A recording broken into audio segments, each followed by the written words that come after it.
Greetings and welcome to En Route 23. It's another Sunday session, so we have been consistent.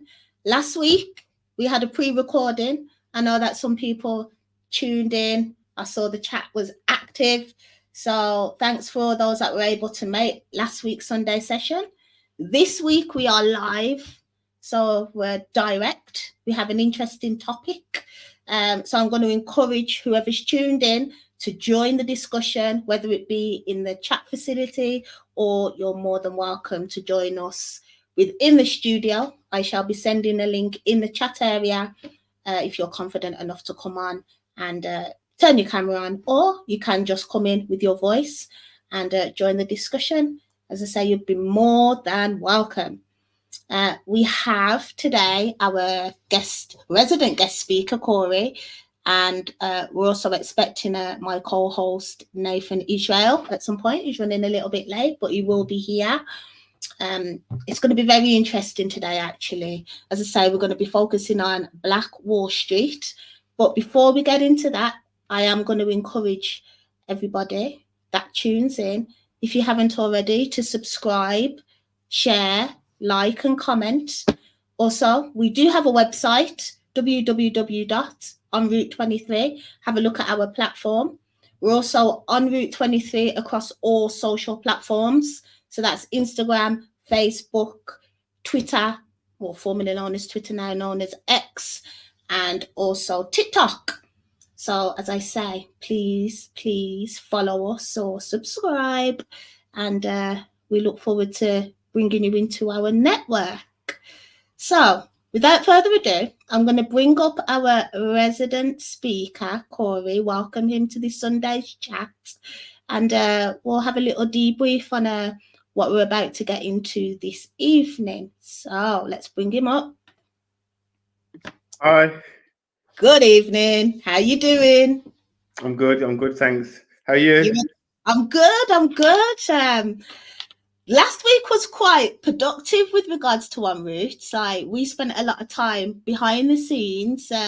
We won't disclose too much of our ideas yet, but one thing I do want people to know is that we formed a council, which I think is quite exciting. Me also, yeah. It should be very, very good, very productive. Yeah. So Corey's part of that council. And I suppose the initiative around it is that work continues beyond the YouTube Sunday sessions, the live discussions, and that we continue work, because we're about being productive, proactive, right? Pragmatic. So I think that was quite exciting to see that you were interested in that, Corey, that you're interested in continuing creating, I suppose, behind the scenes. Yeah, there's I said there are so many things that we end up discussing, and so many great topics, and there's so much to touch on. And I think one of the great things about what you're doing is that we've got so much scope. There's so much room to grow, and there's so much scope. And I think having the council and working on projects that are going to be hopefully available as well to the public and to the people when the cameras when the lights are out, which we say the cameras are off, and allow them to interact and communicate, share ideas, share some evidence, and really build community. Yeah. So I think that's really, like I said, some of the ideas that you've got are pretty amazing, and you've already got some really great network connections. Some people in Africa, people in the islands, and to have a place where we can sort of bring all of that kind of together for offline and online purposes is pretty amazing. I think it'll be a really powerful tool. Definitely. I mean, there was a reason why I brought the council up, because I think it connects neatly with what we're about to discuss this evening, the Black Wall Street, right?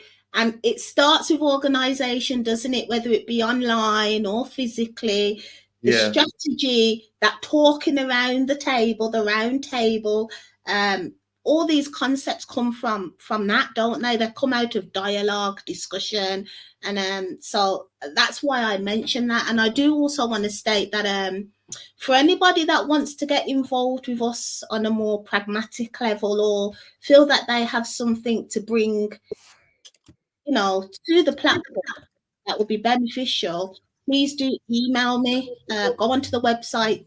The email address is there. I'll verbalize it now, though it's contact@enroute23.com. But again, as I say, go to the website and there's different avenues of where you can contact me. And let's hear from you if you are serious about change. Yeah, we've had a nice comment which I'll quickly show from Alex. Glad to see you educating everyone on such important topics, Mal. Thank you, Alex. That's brilliant. Lovely, yeah. That's lovely. Yeah.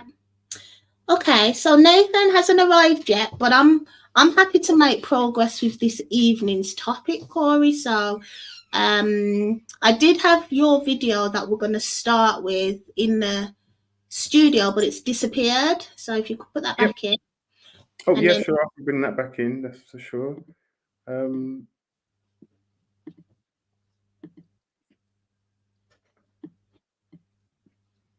we go. So what we'll do, we'll play this video, and that should start to trigger the conversation, give this evening's topic some content, some context, should I say, and then we'll go in from there. Yeah. Disclaimer: some of the topics on here may be of a sensitive nature, and I think so. There's a lot of great things it will showcase and show. Towards the end, it will show some probably slightly more possibly emotionally engaging, we'll say, or triggering content. And that's the beauty of this sort of discussion, is that we can talk about the good, the bad, and the not so pretty, we'll say, as a means of trying to find solutions for those problems. No, I'm glad you did that, because, the concept that I'm researching, that I've coined, is that of critical confidence, right? So as most of you know, I'm a PhD student, and I've coined this concept, and I'm in the process of conceptualizing it, right? And, building a piece of knowledge from this, almost proving that this exists, so it's a need. So in a nutshell, critical confidence is almost something that I feel needs developing in individuals, and it can be something that can be taught, and this platform aims to raise it. It's the ability to feel confident in looking at subjects from different angles, different perspectives, and having the confidence to talk about things that may be considered taboo or no-go areas. So we purposely choose these, if you like, radical topics to have these discussions with the aim of raising critical confidence. So thanks for that disclaimer, Corey. Very good. Should we get started? Let's go. I'm going to take us down, and then I'll play the video. Okay.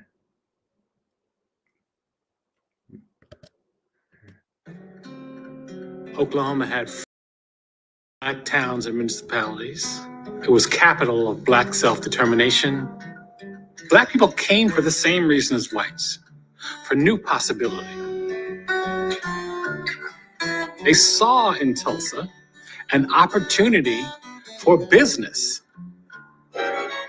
Tulsa itself was a boomtown. The reason was in 1905, an oil well wildcatter discovered the Glen Pool, which was the richest small oil field in the entire world. And so when the city began to boom because of oil, it just drew more people. These professionals and merchants in these smaller all-black towns, they then migrated to Tulsa. They're coming by train, they're coming by wagon, they're walking, they're getting there any way that they can. And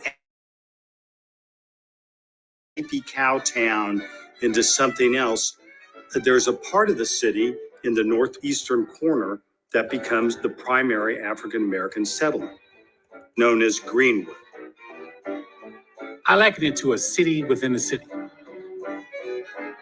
Greenwood itself is an area of nearly 40 square blocks.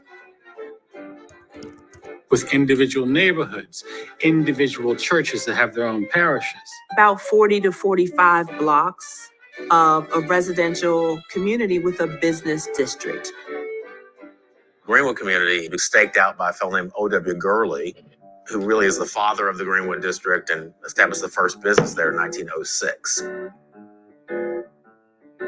Gurley was a very community-focused, visionary leader who saw in Greenwood, the promise of creating a community where Black people could flourish.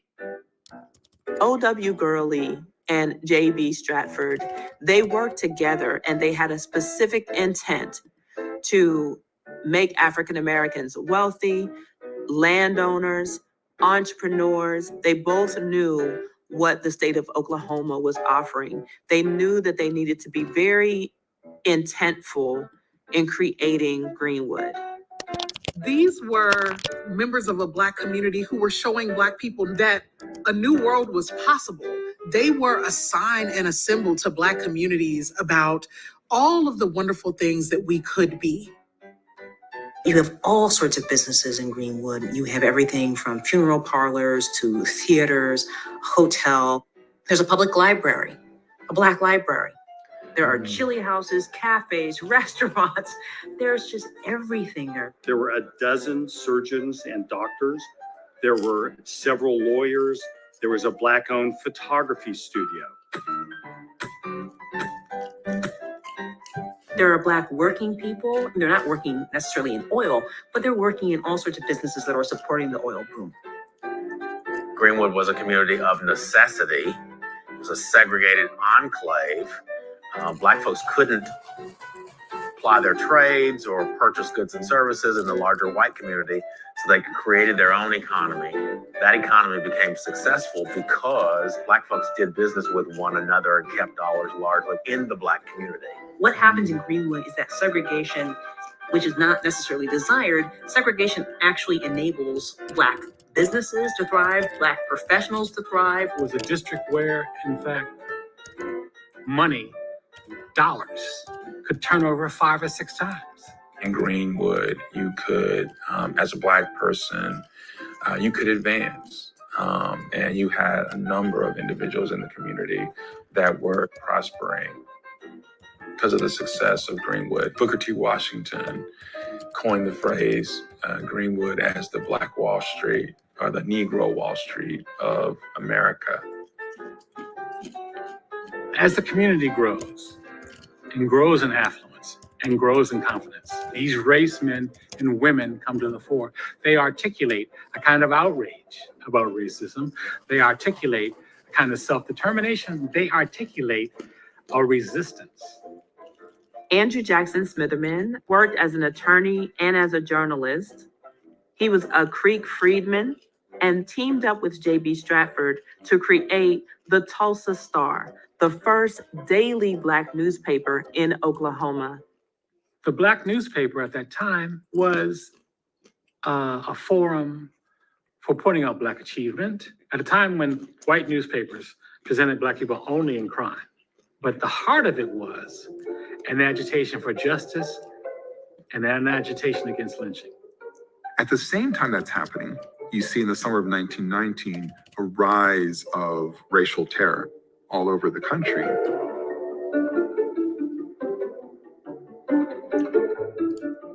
New York, Philadelphia, Memphis, Chicago, Washington, D.C., Elaine, Arkansas. We could go on and on and on.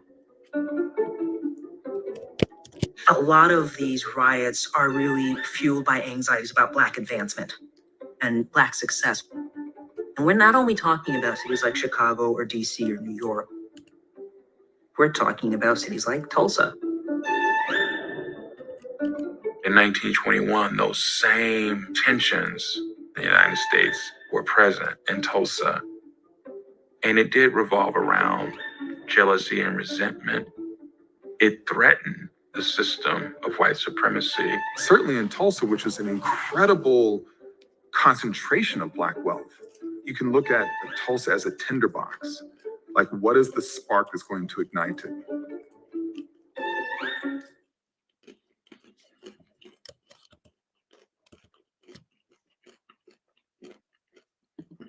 forum. Hi, so I think we can show really great. We really live on the city's planning. Okay. Oh hey, how you doing? You good? Yeah, I'm fine. How are you? I'm good, man. Good to see you. Good How you, evening. sis? You right? I'm here. Yeah, I'm good, thank you. Good to And see your hair you. looks nice, by the way. Oh, thank you. I hear you was just Yes, cutting hair as well, right? That's where you were. You was Yeah, cutting I was hair. cutting and yeah, I just obviously the person came late in it, so I just I managed to pattern it just before 6, and obviously yeah, then just got the laptop set up and all that. So yeah, now Brilliant. I'm here. So where we are Yes. at the moment, I'm not sure how much you've caught, but we've introduced this week's topic, Black Wall Street, right? We also let our viewers know that we formed a council last week. So that's the beginnings of the works happening in the background, as well as establishing or growing the network, right? A lot has happened with regards to us attending research conferences and things like that. I haven't disclosed too much of our plans. We'll disclose it more as things start to formulate and become established. But yeah, and then after that, we started to play the video.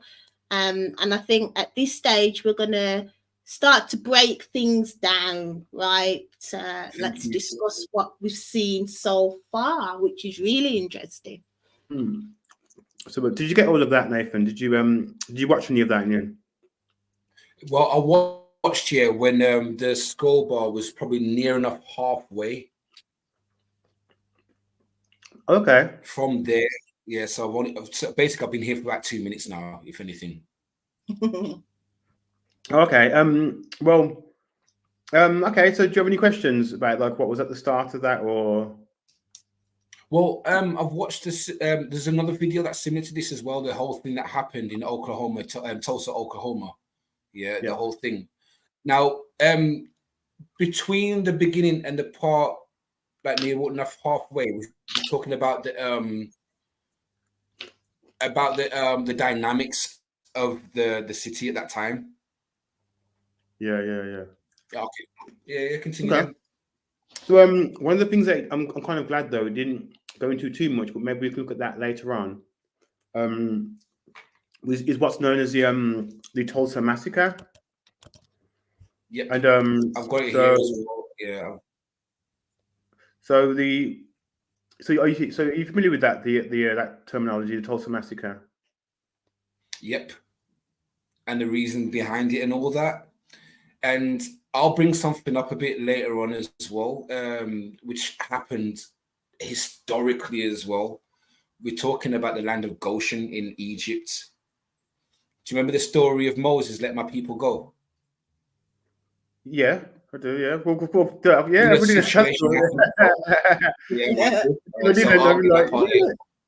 Okay, so no, I'm intrigued. So so you say you got some like correlations between Moses let my people go and this. Okay, please go on. Let's start with that. I mean, I think that's kind of jumping ahead though. Okay.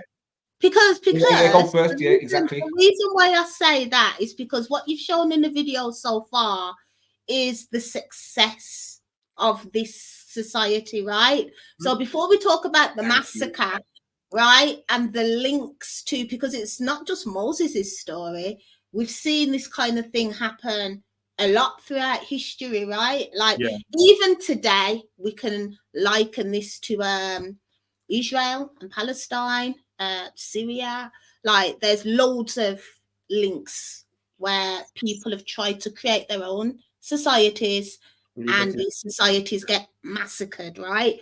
So, but before we get there, let's talk about the success and how did it work and why it worked, right? The concept of a community, a society within society, right? Which is what they're saying right here, and why it why it worked. So let's talk there first, and why Black people needed this, right? Well, That's a Yeah, great yeah, point. exactly. Go there first, and then I'll bring that later. Yeah. So one of the sort of like the So when you're ready, you call it a Colin. side effect, like of segregation, as was mentioned, was that people of color were essentially in a self-contained ecosystem. There were times when there were like there was also there's mention, and it should be known that there were times when it was sort of like white only water, and their sort of resources were being like isolated, and these individuals rather than fight to take or to have some of that water, they built their own supply. And I think that's one thing that's just really crucial and key. So if you think about the idea of, say, reparations, for example, obviously these people here were just after a lot of forced labor and a lot of exploitation. And they could quite easily have been shouting around, jumping around, picket fencing and marching and protesting, saying, hey, we want this as well. But what they did have is their own space and their own land. And that gave rise to the opportunity to use their skills and their trades to develop, like you said, their own micro ecosystem. And it wasn't one, there was many. I think the picture that I stopped it on, I think, is classic, because when we think of people that are either were freemen, that were either servants, ex-slaves, or transported for whatever reason, or may have already been there for whatever reason, we often think of them as being in sort of torn up clothing, sort of battered, impoverished. I'm not saying there was not poverty there. Like I said, this was a town of essentials. It was a town of essential requirements. If we take a good look at the clothes there, like from this old footage, we can see the level of craftspersonship in those clothes is, I would say, equal to today. Yeah. I would say equal to today. In fact, in some cases, it could be even more, it could be higher than some of the general high street stuff. Yeah. Like you can see. And so we know there was a lot of cotton farming happening in the US at the time. Yeah, so we're aware of the cotton farming that's happening in the US. Cotton wasn't the only fiber, but cotton was a primary thing. And groups like this were able to fashion incredible garments out of it. I would say we can see there, from the bonnets and the hats, the classic bonnets and the hats, to the dresses, the clothes, the suits. I mean, they're better dressed than most of us are today. I'm joking. Like we're all dressed today in our baggies and our casuals, and these guys are all pimped out, like in the suits and the tie. You know what I mean, and the waistcoat. And to be totally honest, if you think about the cost involved in modern times to acquire that kind of attire for your everyday, these people had that attire. And so the questions is like, well, it's like, when we think about that, is that, there a minute, most of us today you could say, struggle to maintain such a professional level attire as what they're wearing for their everyday, day in, day out. And these are the people that are born just after, not born, but obviously the community itself and the economy is born just after forced labor.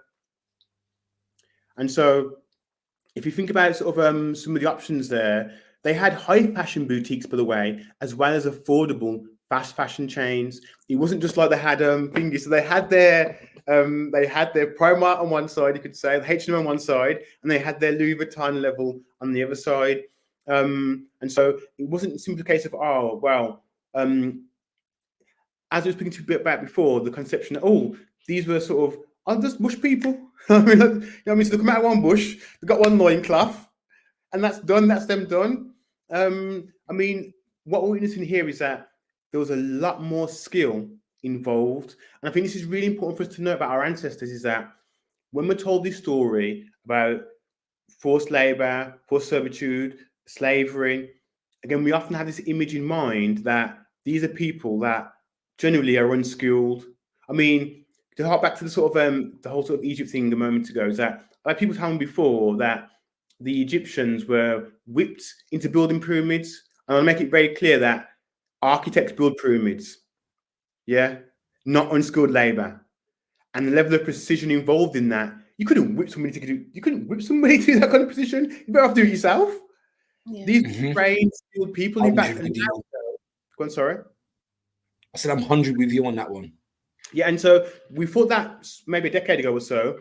What we found recently is that we found the dwellings of the pyramid builders, and we actually do know that there were paid tradespeople and skilled tradespeople. So now we know there were essentially builders, architects. You could say some cases ancient bricklayers. You could probably say Yeah, the term that they use for them, we're called masons. Like yeah, masonry. they were masons. Yeah, they were masons. Yeah. And so one of the really what? So I'm just looking at some of the notes here. Some of the things, some of the businesses that were employed are incredible.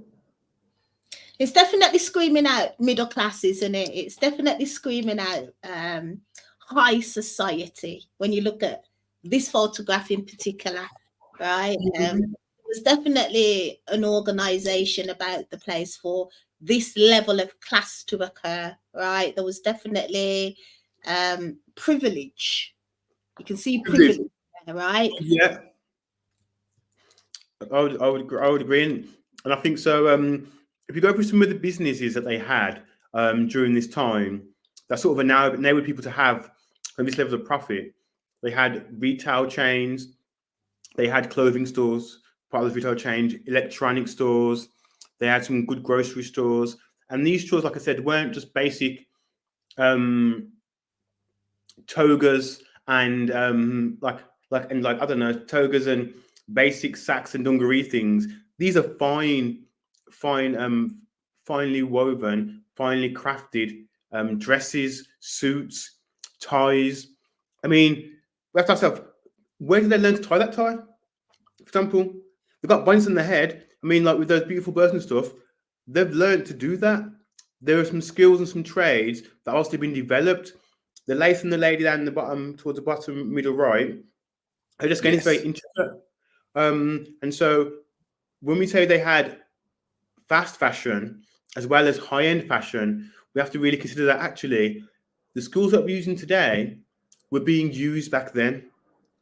I would say based on this image alone, you can see that actually how they built those clothes, they weren't made by hand and a sewing needle. These are machined fabrics, these are machined garments. Yeah. Well, they would have got some of their ideas because they would have been making these clothes for their slave masters, right? So after the slave trade, when they, were free and formed their own societies, some of the skills and some of the requirements that they had under the master, they've now used it, I suppose, within their own societies and then branched off into their own identities and made it theirs. Because if you look at the clothes, for instance, you can see that Europeans were dressing like this, right? I see where you're going now. Englishman's attire, this is very Victorian-esque, if you like.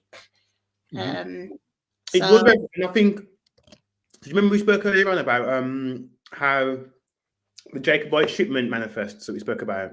Yeah. And so one of the things that I think, again, is sort of, I'd like us to sort of use critical confidence, maybe critical thinking about, is that those manifests were people that were black, so-called black, swarthy, brown, tawny. And when they listed them in their trades, they listed people that were maybe laborers, some masons, and many other skills and trades. And these are people that were of color prior to, in Europe, for example, prior to the slave trade.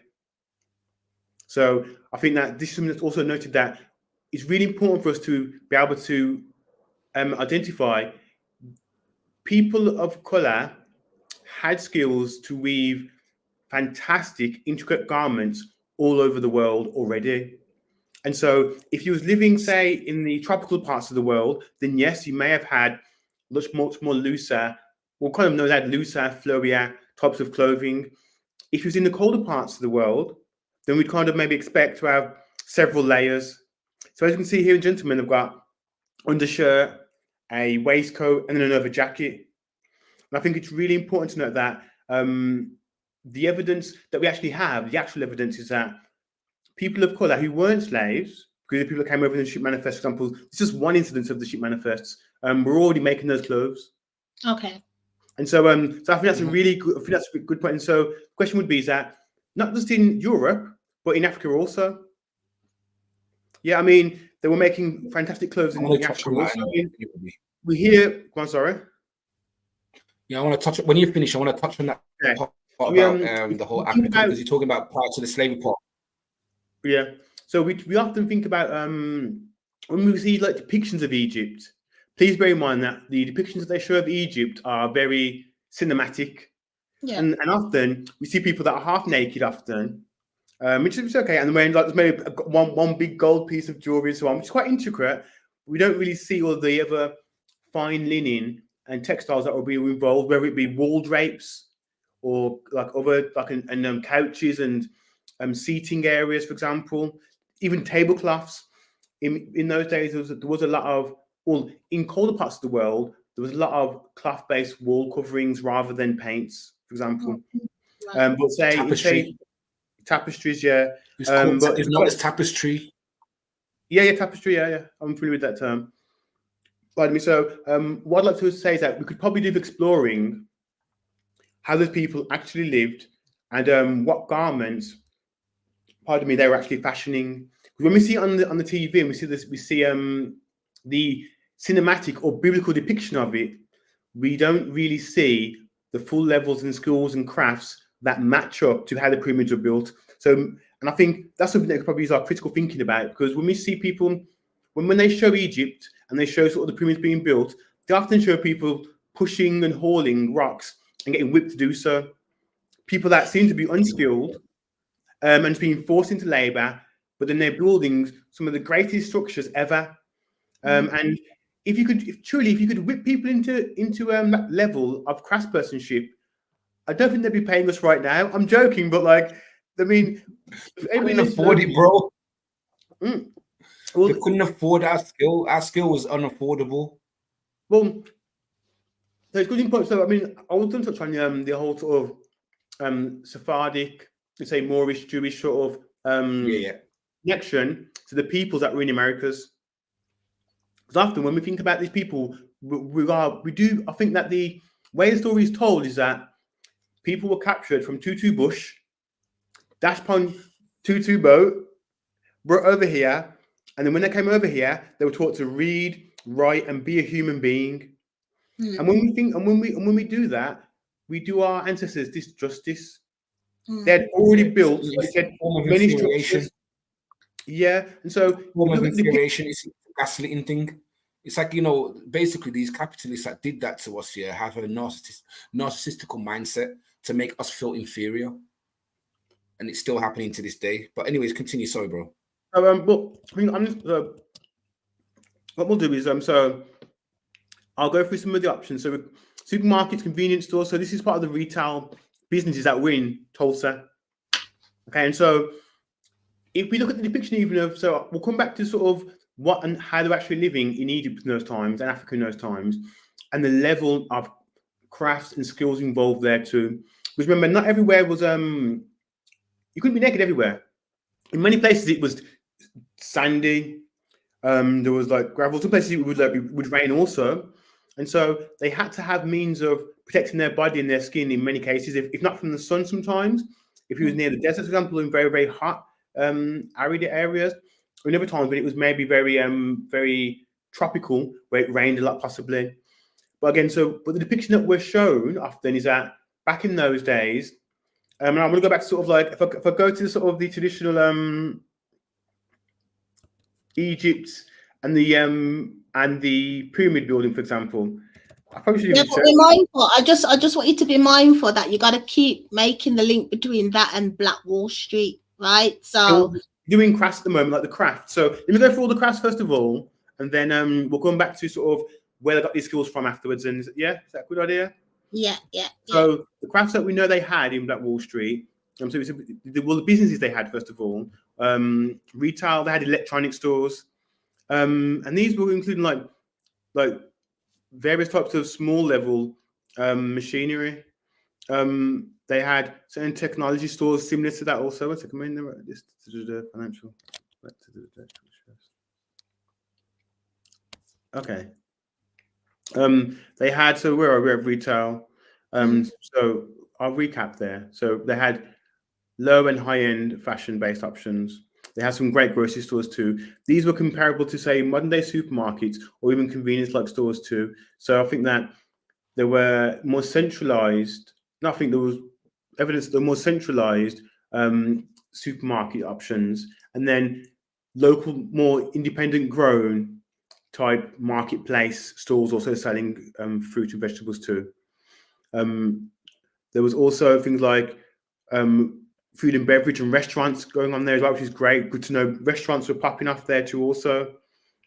Like I said, diners, cafes. There's some cafes over there as well. And these are things that you don't really think about when you think about people of colour post or during Reconstruction, you could call it, because I think that's the era. Food, beverage stores. They had manufacturing. Now, they mentioned as well in this clip about the Industrial Revolution and oil. And they mentioned about how they were utilising some parts of that, although they may not have been directly involved in maybe the drilling of it and the export and transport of it. But during this area here, it's important to know that there were cars. Yeah, and so again, it's something to really know that this area here, there were cars. We showed that they had cars, they had machinery, and they had mechanical devices. They had some like lighting, for example, in some cases. I mean, like electrical lighting based options also. It wasn't, and this again is something that often we don't really consider or think about when we're thinking about Black Wall Street or people post Reconstruction having these options. They had like music theaters. Gosh, they had music theaters, movie theaters, and again, to have a silver screen is a serious thing. To have your own theatre, I mean, right now in the so-called Black community, we don't have our own cinemas right now. Right. There are many movies that we'd like to watch. We don't have these movies right now. And so, who was that? Okay. That was me. Okay. They had real estate as well. So the city itself wasn't just, again, it wasn't a couple of brown people, a couple of blackies building two shacks. Apologies, building two shacks up on the land. You know what I mean? Trying to find their way through some wooden shack kind of situation. They had real estates, agents and businesses, which meant they was managing their city to a very, very high standard, where they could basically buy, sell, refurbish properties. Again, when we look at what they were actually doing at this time, it may not be as advanced as right now regarding how readily available some of the materials were and other aspects, but they pretty much had a pre-modern based city running. They had an airport. They had at least one plane or more. I mean, they had machinery. They had cars. They had an estate agents. They had, like I said, they had a very, very well ran during Reconstruction, post captivity, you could say, and post war, and say pre-modern era based civilization sort of mini ecosystem happening. One of the really incredible things about how they built wealth. So the question would be: is they had all these things, but where from? Because it's really important to note that it was jealousy that in the end created a problem. Yeah. So let's not go there yet, because what I wanna now kind of dig into, Corey, is you mentioned the energy source, right? So they had their own grid, if you like, where they had their own electricity, right? Their own energy source. So that would have been off grid. That energy source was it tapped into the main grid, or was it they generated their own electricity? Okay. You know? That's a very good point. You probably jump into Tartarians in it for that one. So actually, So some of the options that they had. Let's go look. I'm just Because the reason why I asked that is that's often the demise, isn't it? When you're relying ultimately on another source. So if the main source cuts the energy, then that impacts your kind of structure. The key is to be totally self-generating, right? So that whatever happens on the outside does not impact what happens in your society, so to speak. So that's why I asked that question, because I feel we can learn from these mistakes, or we can learn from these our ancestors, as you say, and you know, put it right. That's the way we're to move forward. Self-generated. Yeah, I think we're going to have, and that's the main part. Sorry, Corey. Yeah. That's the main part about us learning about Black Wall Street. Yeah, rather than the destruction of it. Right, prior to the destruction, what was successful in the time. That's why I just sent you into our group here about what was happening here, because obviously we got this Gurley, who obviously purchased the land here, which we'll bring that up afterwards. So he purchased the land anyway, and then that became and evolved into Black Wall Street. So we need to look at the successes of what's happened. You've already explained a lot, which is beautiful, Corey, about what we were doing, the tapestry and all that. We were skilled people anyway. So one thing that you said, Miss Roots, was that there's certain things that we carry to our own things. So this is like post-slavery, as Corey was saying. But prior to that, we was already skilled, because even with the linen and all that stuff, we didn't mix linens. Like, you wouldn't put cotton with polyester and all that. The only reason why we used those materials is because of preservation. But we'd have pure cotton, pure silk, pure this and that, because we are finessed people. That's all I can say. So, Johnny, I'm going to ask that question actually about energy and stuff, because I think that really helped sort of expand how much was happening in 1920s. So this was around, this time here was around, say 100 years ago. Yeah. So this time here is 100 years ago. So practically, yes. Yes, I'm just looking at the dates on my phone as well. And so essentially, so they had fossil fuel-based power sources, which were based on oil, natural gas, and they were used for electric generation and heating and industrial purposes. They even had some limited renewable energy sources also. So to clarify, they had green energy 100 years ago. And I want to coin this fact that in Britain, it's known that we had electric cars in Britain before the petrol industry existed. And I can show you evidence for that separately. So we actually had. Did you watch the video about sorry, bro. Did you watch the? I've got something about electric scooters and all those were about for a minute. So to this society, it's like e-scooters. Then to us, it's new. In our generation, no, they've been there for a minute, guys. Like, and I watched a video, some woman on an electric scooter. So they've been around for a minute, like in the early 1900s as well. Yeah. It's all been about nothing new under the sun. So we've already established it, even within a couple of Sunday sessions ago, that they kind of create these inventions for the military, right? And then they get released to the general public maybe 20 years later, and even then it's not to 25. the full, right?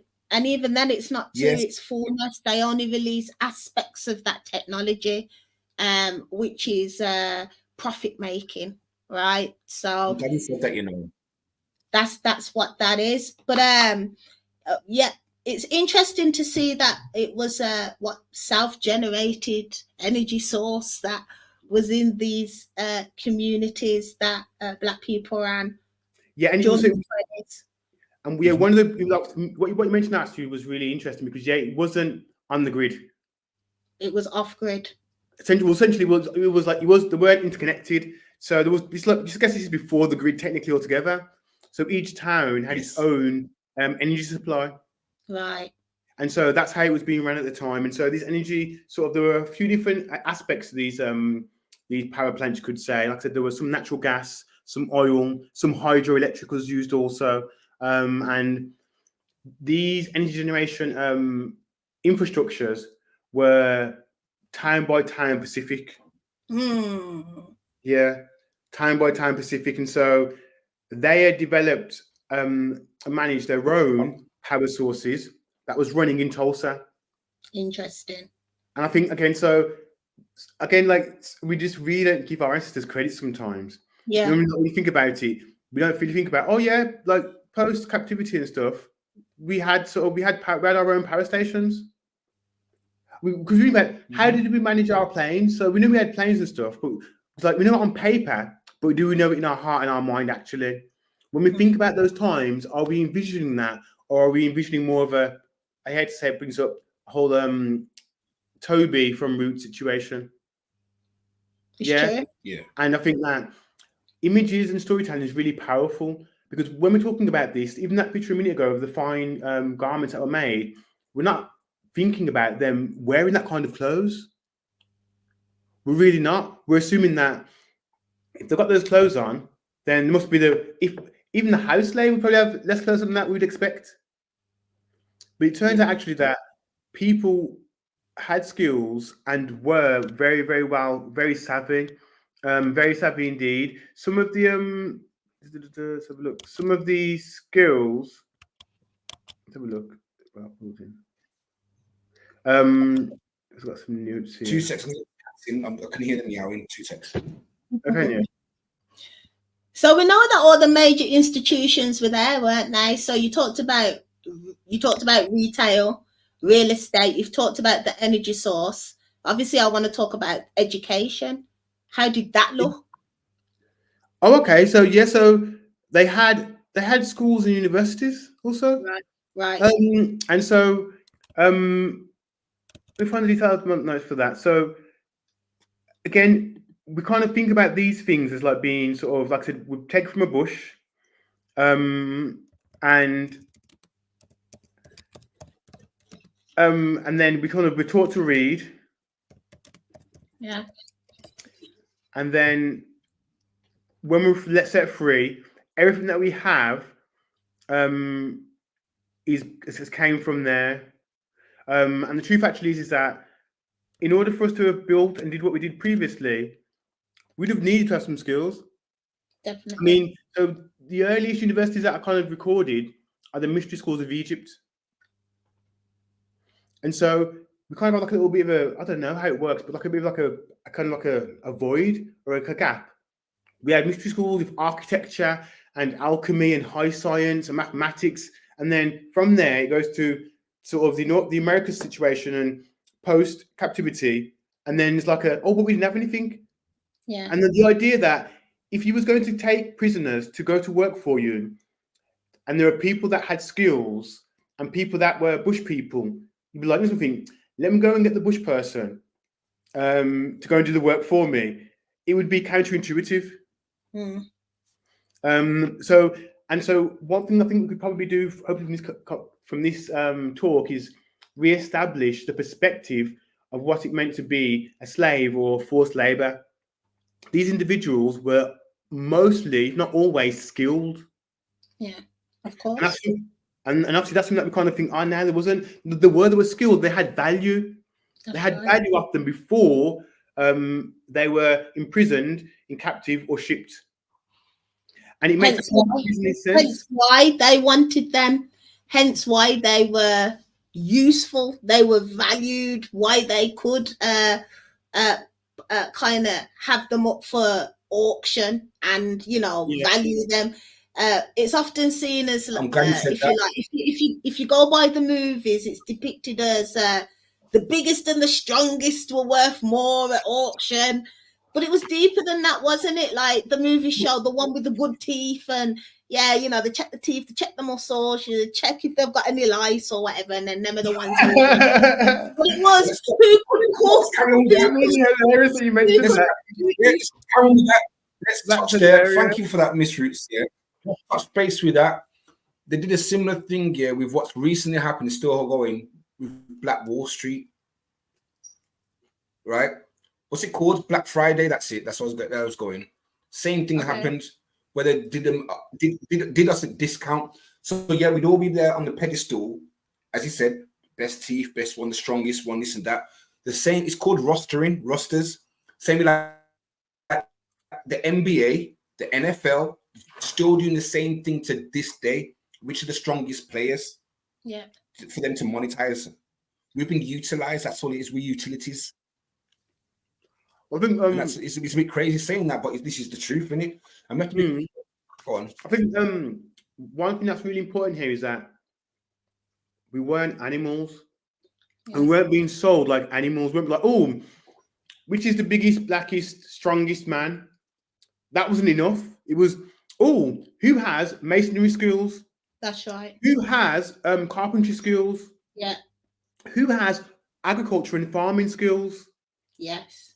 And that's how the trade happened. It wasn't like, oh, let me just get one big Negro. Like, and then, I mean, if you think about again, so the Masons, if you do architecture today, even if you want to do like an architectural technician course, it's about 4 years minimum, and then you have to do some time on site. If you do the full course, it's about 9 years.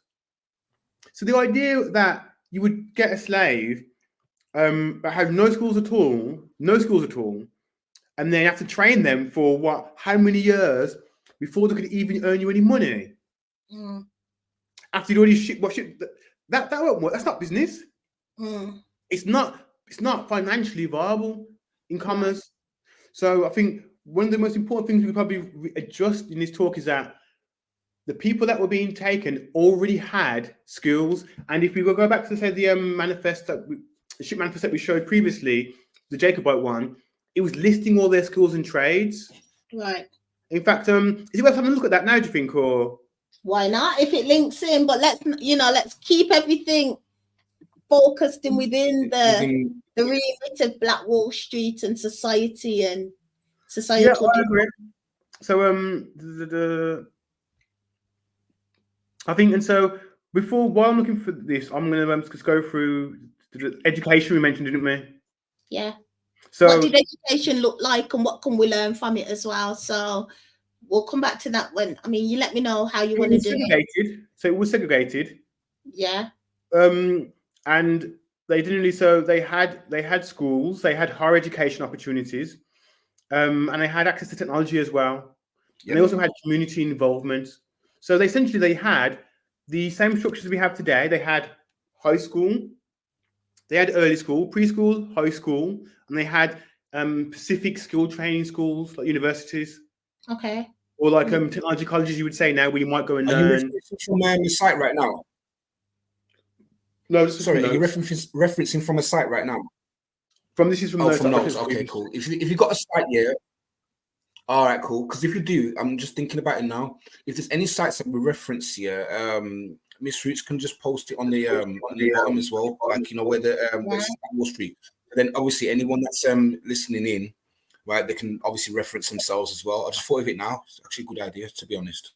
No, yeah, it's good. I've said to you before, like, we'll encourage people to research and don't be afraid to share your screen if we're looking ourselves, and show the process of finding reliable resources online. It's all learning, isn't it? Critical confidence. It's raising critical confidence. So authenticity is key. You know what I mean? And that's how we learn from each other, by keeping it real. Yeah. So that's fine with me. Just back to the education then. I think it's interesting that we've always found a use then in separating primary, secondary, and higher ed. Yeah, so that seems to be a model that's always worked. We've not challenged that model in my experience. We've always segregated ages And I just think that there's something there to be challenged, right? Oh, okay. Go on. You see my point? I just think online and digital Do you know what? technology can kind Yes, of I do. You know the reason why. Go on. Yeah, I'm I with you think on that- that 100 year because. Sorry, am I late? Go on, go on, I'm bringing Nick, to the go on. latency. Yeah, go ahead. Go All on. right, so yeah, as you said, it's like, so here's the part now where that phrase, you know, and I can't negate it 100%. Where they say you can't teach an old dog new tricks. I'm going to start there. I've learned a lot, even from my daughter. And look how, like, you know, she's like less than half my age, and she showed me a lot more than what I've learned. Like, she even showed me how to use a Samsung Galaxy Tab, and you know that's useful to our you know, our era right now. So you imagine she showed me that. So therefore, just that small example makes me, as an older person, remaining humble, and that's the key part as well. Just the humility of it. Yeah. That's it. I think one thing that was a lot more prevalent previously was apprenticeship. Yeah. And so there were specialist colleges and there was specialist education, but it wasn't kind of how we foresee it today. And so it's very similar, but at the same time it's also quite different. Yeah. And so I think it's really important to note that actually, I think you wrote a little bit in how it was delivered.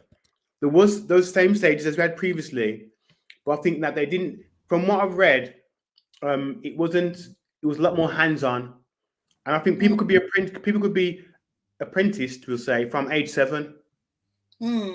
Yeah, so from age 7, they could be working alongside certain skills and trades, and then they would go to the university or the college to master or learn the specific skills, or they may get sent there. In between this time from 7, they were working and often earning money, or contributing towards earning money, getting maybe a little bit here and there. I've read statements before this previous time about how the employment law did Indigenous people wrong in some cases, because it prevented people from essentially working or earning money before that 16-year age mark. And in some cases, that limited our previous systems like this. So beforehand, people were indentured, not so much indentured, but like apprentices, not like slavery. Pardon me. You could be an apprentice to a mason. You could be an apprentice to an engineer. You could be an apprentice to a carpenter from age 7. By the time you're 14, you've got 7 years of experience. By the time you're like 16, you've got those 9 years that you may have at university from that young, malleable brain. Right. And so what you were saying before about learning younger, could you imagine being able to give a 16-year-old 9 years of architectural experience, but by the time they're 16, and the way the brain grows and what they could, what I mean, yeah, we've built pyramids and stuff with that. We built great structures with that, and so you're right, you know, because it will nullify, because obviously when people look into being architect here, they're at a certain age here where they've been, how can I say, your mind's like your brain's like a sponge in it. The more it soaks up information, the more it becomes saturated in it. So imagine in the innocence of an upbringing of a child or whatnot, and learning those things, they've got more undivided attention to the situation. So for example, as I said, as we've just been speaking about, because like I know there's a lot of people in their elderly stages here, they struggle because of all of the stuff that they've been saturated with in their upbringing. So if you was to I don't want to use the word attack, if you was to intervene at an earlier stage with all of these skills, yes, they're going to be good. I remember watching a video where a child, the dad taught his son at the age of 13 how to drive. The reason being is because he suffered from strokes. His son saved his life and drove him to hospital at 13. Do you imagine that? And we know that this is why this this is why the conversation about education is important, because I think education centers are the heartbeat of any society, any successful community, a form of education, right? Because from there comes all the trades, comes all the specialisms, comes all the the requirements then to build your economy, right? So Yeah. how that education looks or is delivered is important. And I think it's important what you said about the dad teaching the son, right? Because quite often children are, you know, parents are role models to their children. So you will see the son of the doctor, right? Or, you know, in We still see that now, don't we, in certain communities, just not in ours so much. course, you know what I mean? Like it's quite common that if you're a teacher, your child may become a teacher. Or, you know, when you see the high street Smith and Sons, and it's a solicitor and it's the son's now a solicitor. I was about to say that. You took the words out of my mouth. I was about to say that as well. Carry on. So I just think education is it's an important conversation if you're going to build any type of successful community or society. Yeah, I really agree. There's some great points there. And I think if you look at how our economy is structured now, in many cases, for people of colour, that's not even really that viable. You might be aware of this, but there's been an economic attack, you could say, on urban male productivity for a long while. And then also regarding finances and economic privilege, you'll say, often there's a sponsorship or it's mechanized so that the children leave the environment of their parents often, or leave the circle of their existing ancestral knowledge base and knowledge set to have to go somewhere else in order to earn money. It's a bit like having no jobs in a certain cities. You have to travel to another city to work. Yeah. And I think those kind of things there, I think, have had a huge impact on how we form and structure our societies and how much generational wealth can be garnered out of that. Another important thing I was thinking about, the age. If someone's apprenticed from, say, 7 or 9, they're working. By the time they're 13, 16, because remember, people used to get married much younger back in the day, believe it or not. So by the time they're 13, 16, getting married, they may have an actual skill or craft in which they're able to provide for themselves. Right. And so we look at this now as in, how can a 13-year-old have a family or have a wife, or a 15-year-old have a family over a wife? This guy's been training in masonry for the last 6-7 years. Really? He's a master, yeah. He's just built X, Y, and Z. I mean, he's still building things now. So when he builds a family afterwards, he's always got the resources there for it. Yeah, yeah. And I think that's something that if you look at, say, Indigenous culture all around the world, and Africa and other places also, there was the marriage age was a bit younger. I think often we get a bit confused about that. No, I'm not saying that. I'm not trying to determine when the marriage age should or shouldn't be. And what I am saying is that economically, if there was a mechanism in which younger children or preteens were able to specialize, it'd be much more efficient. I've already said myself personally that I think that secondary schools should specialize children within the first couple of years or so. What are the first 2 years actually for? I'm joking, but like, you have making choices in year 9, and then in year 9, everything all changes. I mean, I'm not sure here, but is it possible? I mean, the evidence suggests that it was possible 100 years ago for a child to specialize between the ages of 7 to 9. So then, when a child goes to secondary school now, why couldn't they have a specific career direction then also? Maybe they'll go there for 1 year and have a look around if they want to, but keep in mind choice paralysis. And that plays, I think, a huge part now in how we make choices. Whereas before, if your father was a carpenter, he'd be a carpenter. Well, this is you took the words out of my mouth where I was going with my mindset there, because that's the issue, isn't it? The Western world is given this concept of choice and freedom, right? So it's okay to leave your family's specialism and maybe consider other career paths. Whereas if you think about ancient Benin or, you know, some of those ancient African civilizations that, you know, specialized in bronze or specialized in farming, specialized in Even gems and cow farms specifically, you almost didn't have a choice. It was like expected that you take over, and that gave us a sense of purpose. That gave us vision and focus. It wasn't as if you were being dictated to.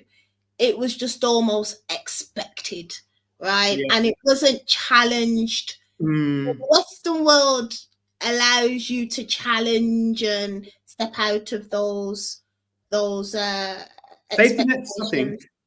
Yeah, but then it also, the flip side of that is people become lost, right? Because of all this free for all choice, you got a lot of young people who don't know what they want to do. Gosh, how many teenagers I've spoke to in my career, and I say to them, "What do you want to do when you leave school?" And they're like, "I don't know." To be honest, Yeah. I think the majority of people are doing that, and I think what's really interesting is that most people just want the money. Like, they just want to get paid. And so if you said to them, okay, there you go. well, all that extra you think you need to figure out what you want to do. What you said before we continue. If you went to school and you knew Just that what you said earlier. Sorry, there's a defo latency. Only ever on your side, Yeah, as bro. I say. All right, cool. So what Corey was talking about is only on mine, and even I've got my the Ethernet. You know, you're hardwired in with no. Anywho, yeah. All right, cool. So as Corey was saying, the year 9 part, after you finish your SATs, you get your options for your GCSEs, isn't it? And imagine they give you, and as you said, Miss Roots, it's the illusion of choice. They've already made your mind up for you because we're products of our environment. They make you feel like you've got choices, but no, you don't. You've only got the options that's there, that's given to you. Now we can go outside that box. We can don that box, because let's go back to when we talk about building civilizations.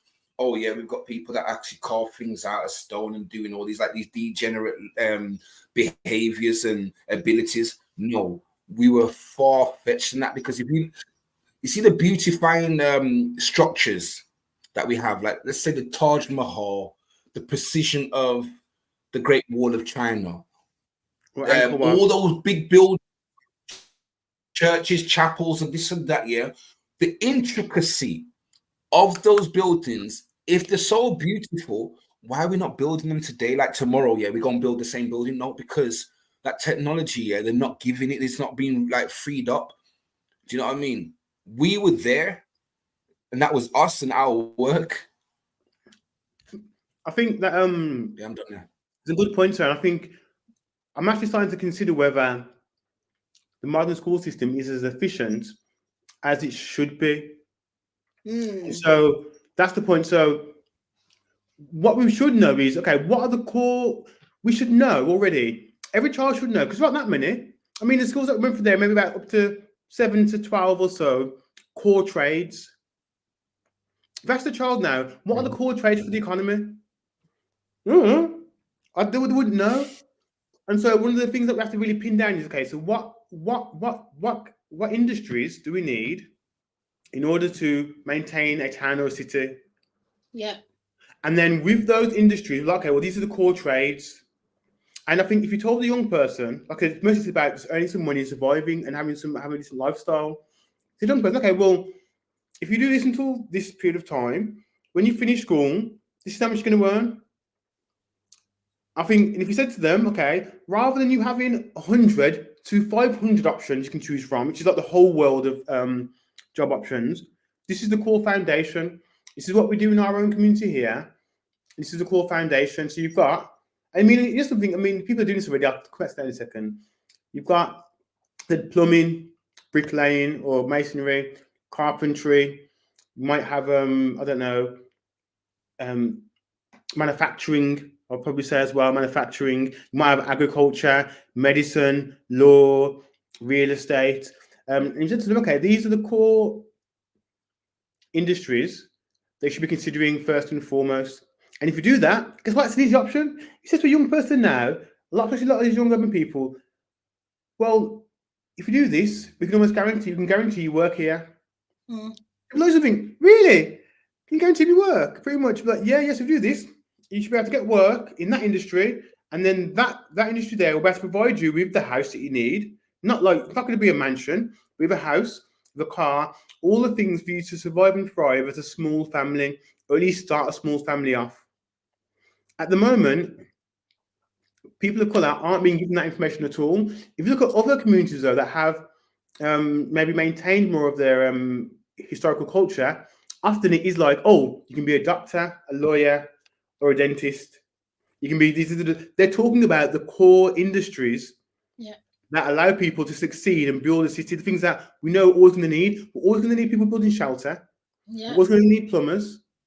We're always going to need electricians. We're always going to need teachers and educators. We're always going to need people to manage the properties and real estate. But for some reason, if you look at, say, the Black community, we haven't got a fixed core skill set. In fact, we have, do you know what our core skill set is? Rapping, sports, and track. Sports, music,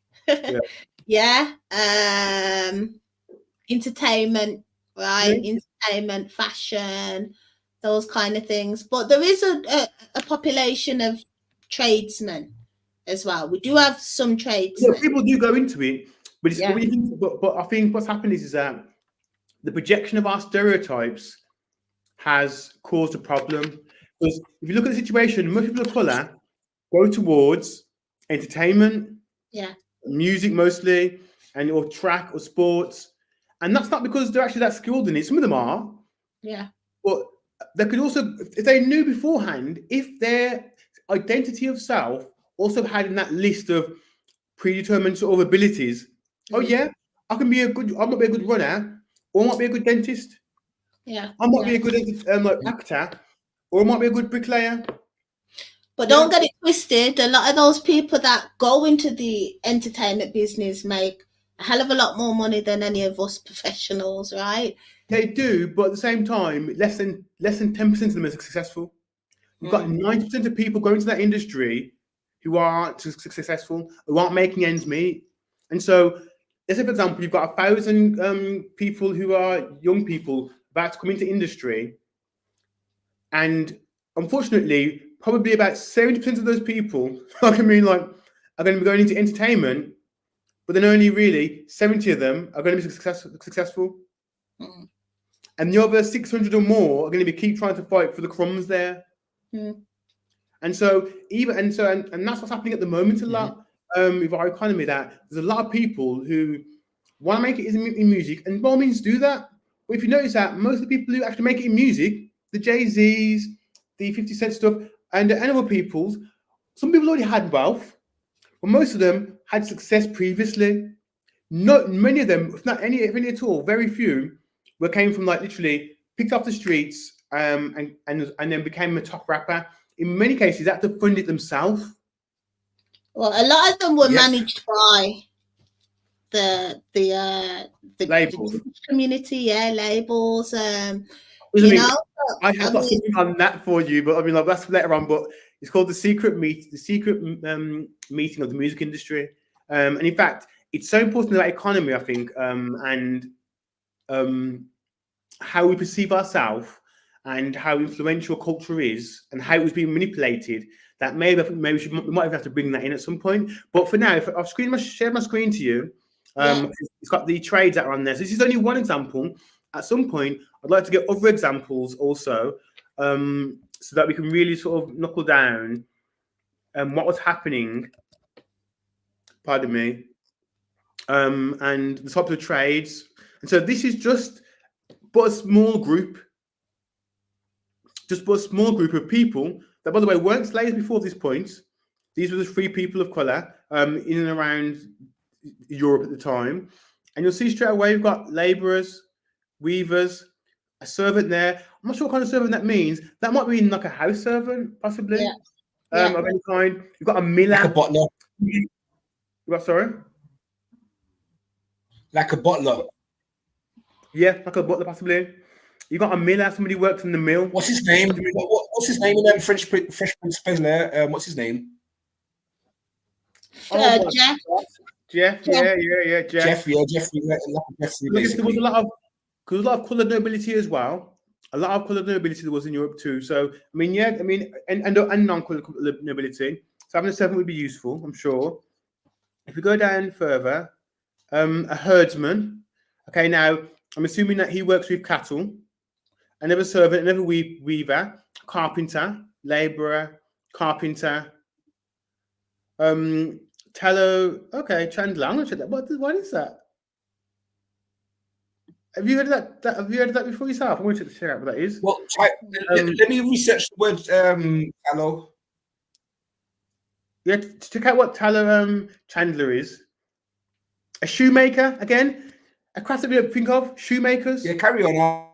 I'll find out what that means. No, a husbandsman. What's that? A husbandsman. I don't like the sound of that. No. It's basically husbandry. Was basically managing your property and the local land. So you might have a little farm on your land. All right then. And so that's why basically it's being kind of like a you live on the land, you got a house on the land, and you also farm the land. Like property management. Not really, more like a very, very small farmer. Okay, cool. So let's say, for example, you got like an allotment in the back of your garden, whatever. For example, bigger than an allotment, but yeah. And you might just begin there, or you might even have like a little shed where you're doing some mechanics and stuff in there, possibly, or some carpentry in there, possibly, or all sorts of like handyman stuff. Right. I would call it a handyman, husbandman. Okay. Yeah. Okay. So, and then you've got an again labourer. Tallow chandler. What is it? What is it? Oh my God! What is it? Tallow is the all right. Tallow chandler. This is the definition. Tallow is the rendered fat of cattle and sheep. So basic tallow is fat. So you attend to the fat. So you make maybe, if anything, let me just read the whole thing. I'm thinking about lard. And a chandler is a maker of candle. Oh, using animal fat to make candles. Wow. Wow. And soap. Okay. And soap. And also perm. Look at the perm. I'm joking. But they probably do making other things too. Levels. And so again, that's a surprise to me too. So, and this is what I'm talking about, like how much is not conveyed in the depiction of who these people were and what they were capable of doing. We didn't think about soap makers really. In fact, even though people did do that, we didn't think about professional soap makers or candle makers. Yeah. For the conversation, really, wasn't really. He didn't really have that in mind. I've got here. What's this one here, bro? What's that? Barber. That's Nathan's trade, huh? Yeah. There's you right there, bro. Yes, barber. So again, up on the corner. So we're not thinking. We think about these people that were being utilised. For example, we didn't think at one point. Were there any barbers there? I mean, on the video, it showed somebody doing hair, like a hairdresser. Of course. Do you know what? Wait there. I want to give you a bit of edu on barbering. Do you know a barber was not just a hair cutter? You know that, innit? For the farms also, and for the sheep. You know the salon sign.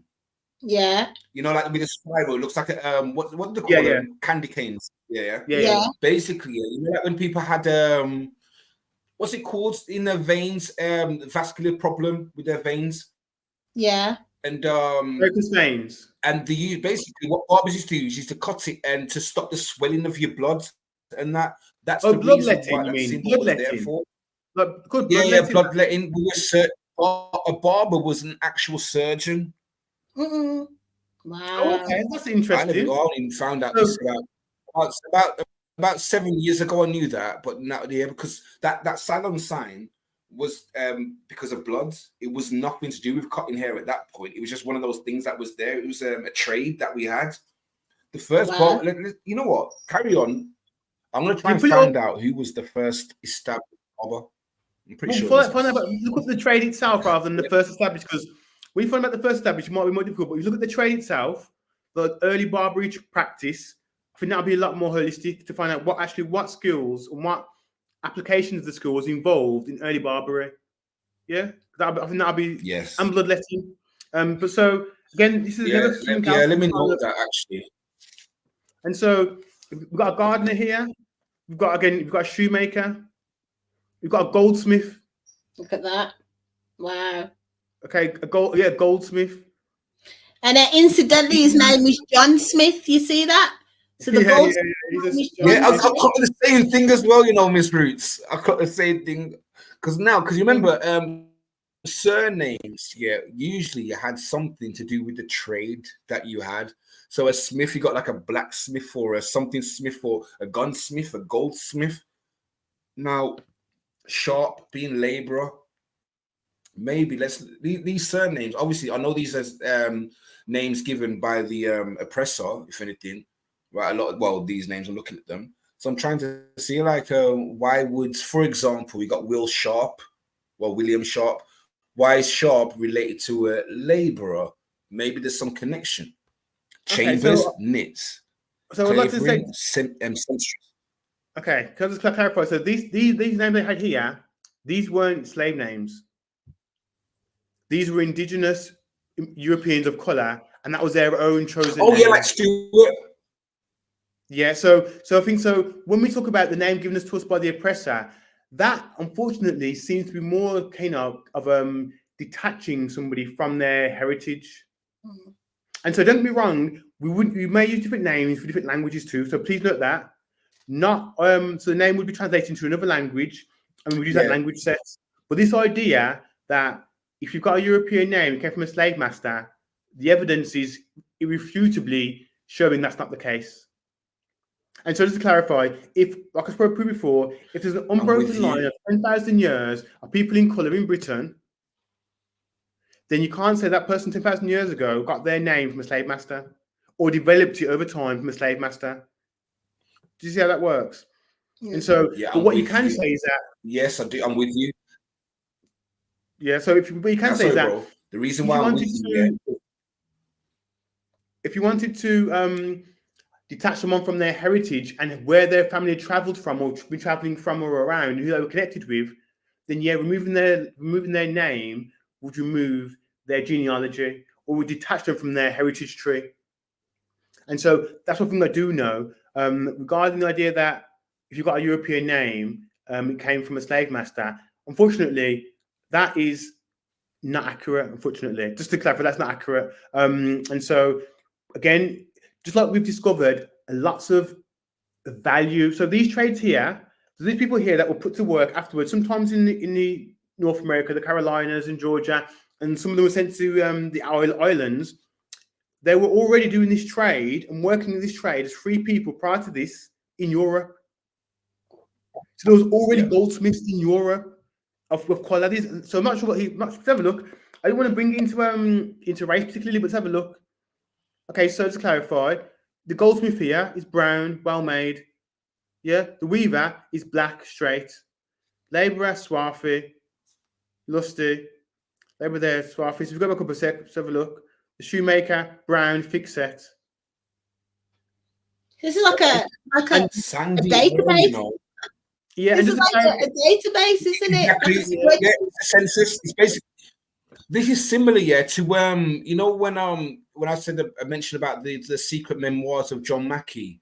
It was written just like this, how people describe. Well, not like this census here, but the same way, like using words like swarthy, complexion. It wasn't just he's black, he's white. It was more like, how can I say?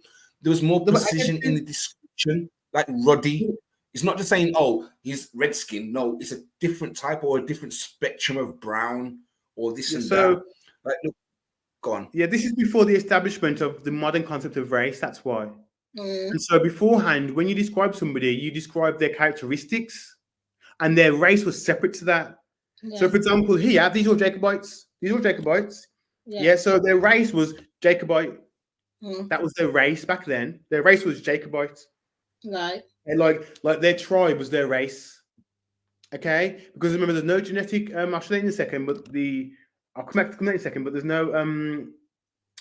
There is no genetic chromosome for race. This is a modern day term, and I want to clarify. So here, somebody here, light hair, fair, well made. Can you see that? Yeah.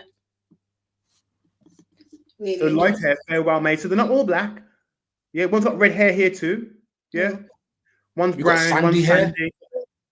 Sandy hair there, boy sparkly, sandy hair. Like Sandy blonde hair, innit? I don't think Sandy.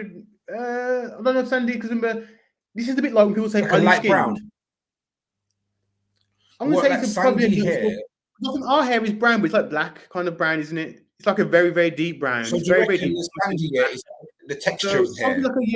probably like a yeah, probably maybe it's a dark blonde, maybe a dark blonde or a light brown, possibly. Yeah, possibly. Okay. No, possibly, yeah. I'd say yeah, quite possibly. But I think it's important to note that these people here, black short neck, red hair, strong, light hair, fair skin. That was good face, which means he's also fair. Brown, thick set, black, swarthy, slender, brown, straight, sandy hair. These are all part of the race of Jacobites. Regarding the original terminology of it. So before they got these people and separated them to, you're the overseer in the church, you're the house slave, you're the field slave, and you're going to the island because you're blick. I'm joking, but like that's not like what was said. So if you look at this here, they'll be like, here's the thing. This black sparkly here, labourer, they send him to the islands. I'm joking, but let's send him to the islands. Or the shoemaker. Maybe he can be out in the field, maybe making some shoes, whatever. It might be like the servant. Okay, but the servant here, sandy hair, but still swarthy. He can be the house slave.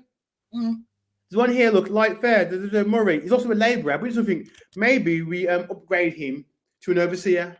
And what's meant by do? Because do, there's a lot of do. Oh yeah, I'm trying to figure that one out as well. Means ditto. It's same. It's insane. Yes, Yeah. it's the same as the category above it. Amazing. Do means the same as category above it. So I think so. Again, when they describe somebody, they describe them based on their characteristics because the race of people here were Jacobite. Okay, and so I think let me just. So let's link that back to Black Wall Street now. So we can see that people were already skilled, very skilled, prior to the transatlantic slave trade. So when these people became freemen and were able to set up their own societies, their own communities, they're already heavily skilled people, as you can see, carpenters, watchmakers, I mean, yeah, look at that one, a tailor. So we've seen the fine tailors, clothing. right. We saw the fine clothing, like, I mean, yeah. Right. Yeah. So, and again, this idea that we have, we really need to reconstruct our idea of history, in my opinion. We really do, because how it's presented is that we've got two bush people, we read and write, took them somewhere, we taught them to read and write, and all the skills they've got in their life. And this is verifiable evidence. It's from the Harvard College Library that actually these people, before they were enslaved, okay, were already watchmakers. Right. They were already goldsmiths. They were already tailors, weavers, laborers, carpenters, and that's where their value came from. When they show us in the so-called slave trade situation, they got people on this thingy. Is he big and strong enough? Is he black enough? And that's how it's presented, as if that's what their value was. Well, if he's big and strong enough, then we can teach him how to be. But actually, the idea that you teach someone to be a mason and put them straight to work it's an investment. Yeah. You've got to invest in that person for years before they can do a skilled trade and build these cities that they built in America, for example, and so on, and other places. And so this idea that they took bush people and then turned them into modern humans, that's really what they're saying when they do that. They're saying they took bush people and turned them into modern humans. Before we took you, and this is like a narrative you might remember, before we took you, you weren't civilized. That's right. Well, then, we weren't civilized. We built the pyramids by then. We were fashioning bronze, gold. We were carving a diamond. It's not easy. Yeah. Mining a diamond, understanding the science between mining a diamond, never mind the actual end product. That's a whole science, right? I just Exactly, want. yeah. Can I just ask? Is this their age there in the second column? Because Yeah, you I know, think if it like a 16-year-old carpenter, a 16-year-old, a that's 17-year, their age, a yeah. 12-year-old, 14-year-old here, herdsman. 14-year-old herdsman. Like, You see God, 12 year old? Where do you see 12? 14-year-old oh, shoemaker. I just saw. Go back up. I'm sure I saw 12. Keep going. Keep going. Oh yeah, 12. Labourer. I think he's a labourer, or maybe it's not listed just yet. So maybe he hasn't given a trade, but still. But like we said before, like about age, there's one here. He's a herdsman. He's 14. 85. He's still on the roster. There's an 85-year-old. Do you see that? Go back to 85. Yeah, 85-year-old labourer. Oh, I mean, my my days. So again, the house presented is far, far different. Scroll over. Like, You want to see what his protection was? He was black. I know, pale faced, black hair, slender, from Sutherland. Amazing. That's the Sutherland. Oh, so he's from Sutherland, yeah. oh, he's black with pale face. Okay. We need to find what's that. I need to find out what that DO means, you know, for real. Properly. Means ditto. It means ditto. Yeah. Actually, he must have been something now for someone Ditto. to see worthy of put him on the boat. We could sell him. Oh, he's worth. These were already prisoners. So these are prisoners of war that were shipped over to the Americas, and then afterwards they were categorized into how can we make money from them. Right, but an 85-year-old, they must have saw value to even give him space on the ship, right? Well, look, see, again, this is where our perspective of slavery is a bit inaccurate at times. So the slave trade, it wasn't just a case of there were slave raids that happened. Raiders were existing since Viking days. There were raids, but in this case here, these were prisoners of war, right? And then they were shipped over because what they used to do with prisoners of war is put them to work. Yeah. So my point is, but my point is, I understand they were prisoners of war, but this was selective. Right, they were selected to go and be taken overseas, right? Well, I think not individually the way. I think there was probably as a group though. Okay. So I mean, again, so we're kind of taught that like, we've got a human being being auctioned off as individuals. We're going to buy him like he's a piece of property or piece of I don't know, a fruit or a cattle, and they would have had like with financial bonds, for example. You know, with the previous credit crunch, where they had like a huge clusters of financial what they're called again now. They had financial arrangements and agreements in the last recession, and essentially the bonds weren't good. A lot of them, there was like a package and they're all contained. And then when you opened it up and you had a look at the records, some of those records couldn't be claimed for the debts. And so I think that again, the way it's presented to us is that they were picking people individually. And I guess in some cases that was the case, but there was a war and there was 300 people there. They'd be like, okay, take these 300 people, they're yours. All right, understood. And then they'd be like, okay. And so we'd be like, okay, well, don't worry, then let me just throw them on there, whatever I'm joking. Let me move them somewhere that we can put them to work. And the chances are the 85-year-old, he might have been elevated to a house slave or to another role. For all we know, I'm not sure. We could probably track his genealogy though if we wanted to. I mean, see what actually when he was in the North Americas. But you may have been given the job of an overseer. You may have been given the job of a house servant. You may have been given the job of who knows something else. He may have even died on the transport for all we know. Yeah, understood. So and I think so. But I think the 14-year-old here, 16-year-old labourer there, a 16-year-old tailor, 20-year-old watchmaker, 20-year-old weaver, 20-year-old carpenter there, a 14-year-old shoemaker, a baker again. That's another craft we didn't pick up already, a baker. Like we don't need to eat food and stuff, for example. What was and so when you look at the details regarding how many people, a servant 13, a bookbinder, that's an intellect, right? Wow.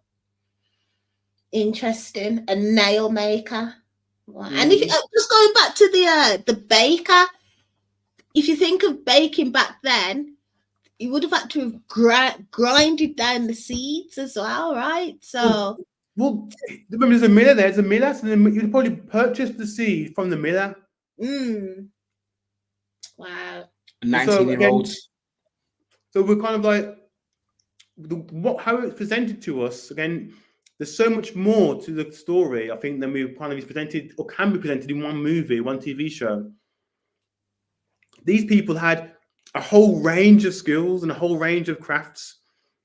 Pardon me. And so they're in the Americas post.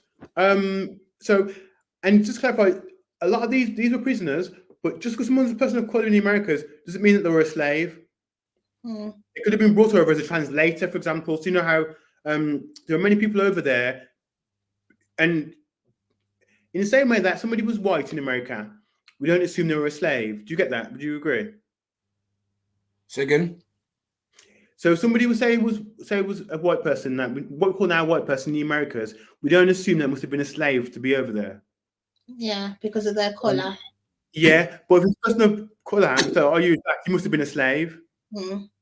But actually it just takes a couple of generations, for instance, for a descendant of a slave, if they married a white person and had children with a white person, and then that happened again, then their children are going to look white, right? So 2 granddads away, they are actually related to. Are you aware of the the white cargo and the white slave trade, so called? No. Well, the Irish. It wasn't just Irish people, but they were part of it too. They weren't even enslaved anyway. They were just given it wasn't even slavery. No, that was political. They were given... No. So we're going to show on this that it was as brutal as the black people's. Don't get it twisted. And so, I can prove evidence and show you this. This is something. So when I say as brutal, I mean what happened in the Americas with people of color. Yes, there may have been more people of color. Like on the street manifest here, I'm showing you right now. There's more people of color there, but it doesn't mean that they're all people of color. But to the 700 people, it can be varying shades. People that are paid enough to be classified as white might only be, I don't know, 10 to 20%, maybe 30 if you're lucky. So what happened? You know about the history of the Celts, isn't it? Sorry? You know about the history of the Celts. This is why I agree as well with what you just said, right? You know the Celtics. Yeah, but that's not slavery, isn't it? So you got to be careful here. Exactly. It was a form of oppression, yes, and it's that capitalistic system in play, but it wasn't slavery, right? Yeah, the potato famine and the lack of resources, and the Irish were invited over to the Americas, but indeed were oppressed. But it's not. So not all of them were invited. A lot of the Irish that went over to the Americas had no choice because they had no money, and so they had to. So they went over there for free, and then by doing that, they were bonds people. So they basically they couldn't afford the ship price, and then they had to work off their ship price and ticket and transport. Right. And so it wasn't until sort of really after this point here, around this time here, really. It was around that time, yeah. So when things were mechanized and a bit different, but I think what's happening here is that, so for example, we get shown movies about slavery, but they don't show movies about white slavery. Do you remember when we spoke the other day about sort of the dark streak and the thingy, and about how terminology is used and the impact it has on people and their identity? Right. These things aren't all accidental, and so. One thing I would like to quickly note out is that if you're in a classroom and then you get told trauma about your people, this is what happened to your people, trauma, and then you get told now study your GCSEs, or you get told you had power, you had all this power, now go do your GCSEs.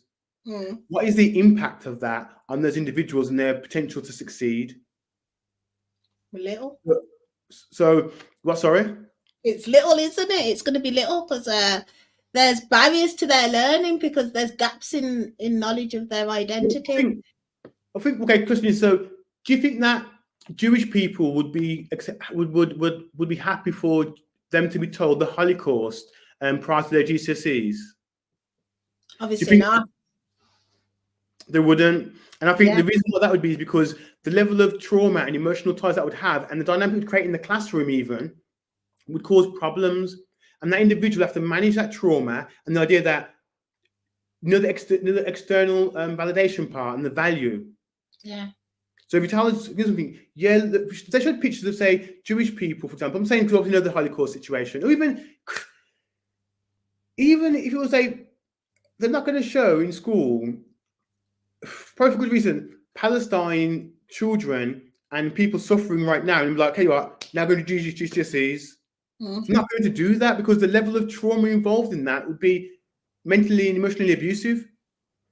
And then afterwards to say, okay, now go on and do that, and still feel like you've got an equal value to the other person in the class who didn't suffer that experience, and their ancestors for that experience is not accurate. Unfortunately, there's a lot of trauma involved.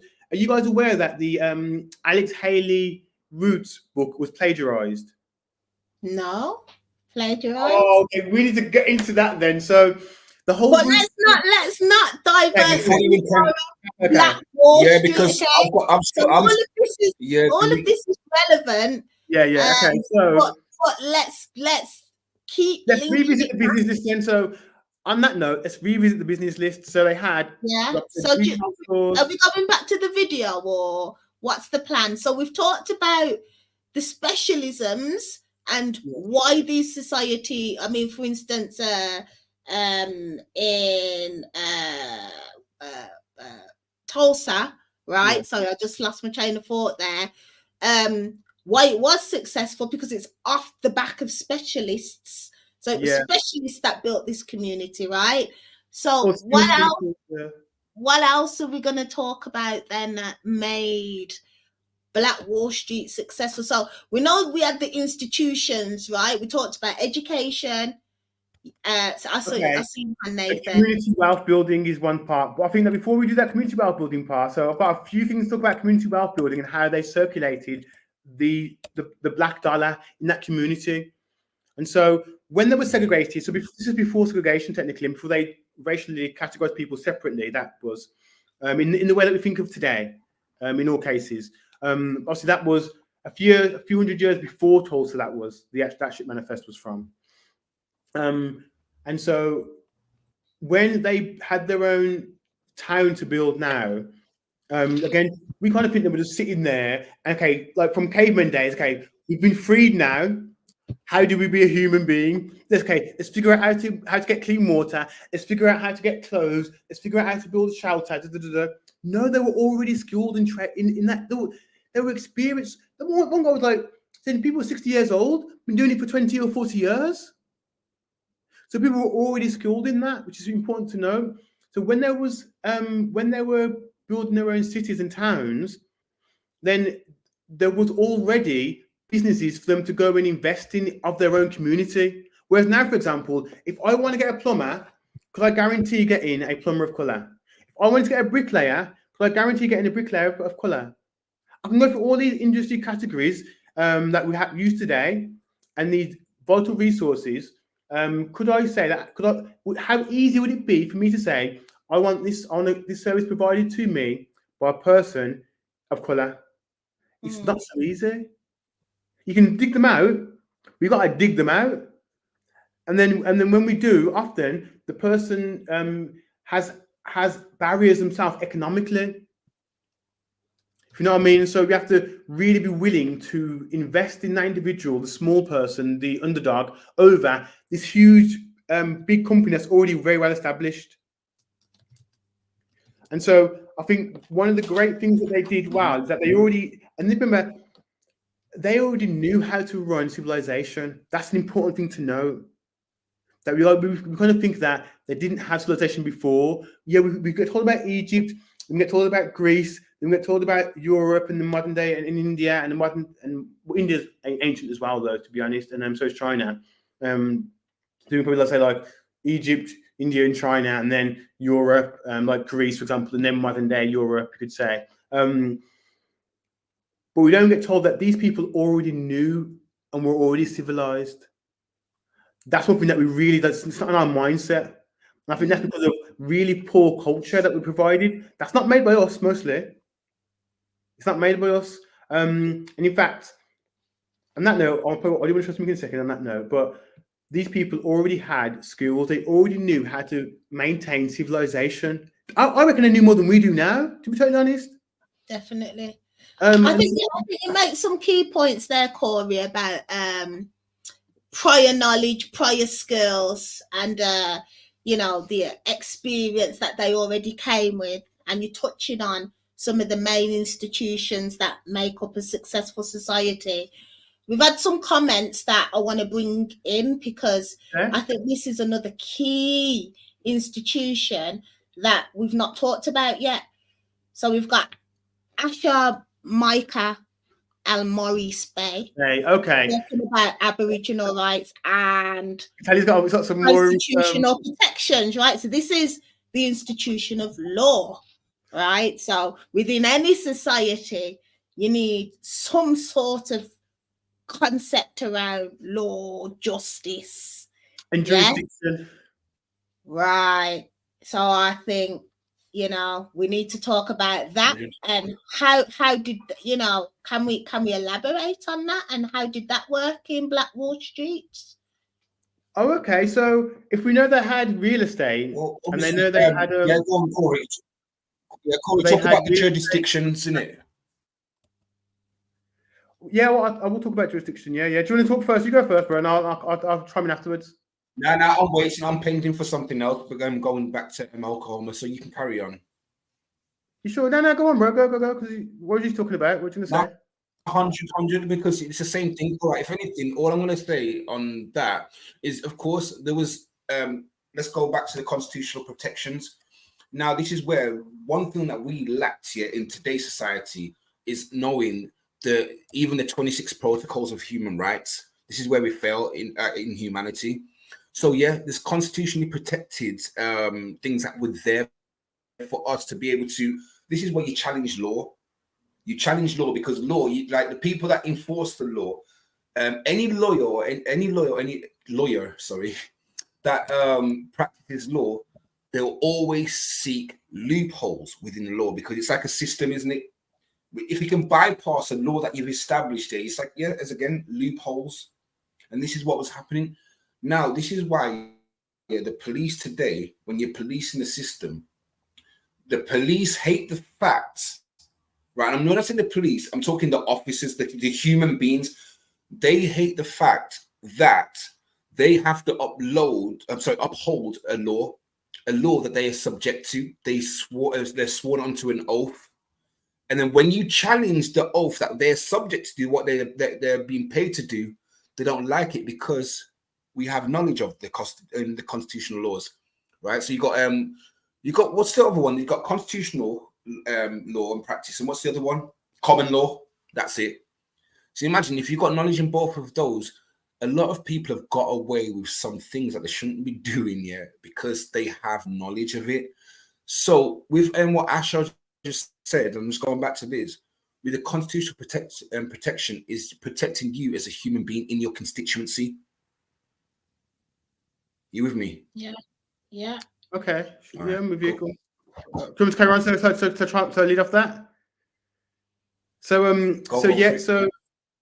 basically, I think again that was some really good points in there. A couple of gems in there, so I'll pull out for those gems. Is that we have this idea now where law is something that's completely external to ourselves.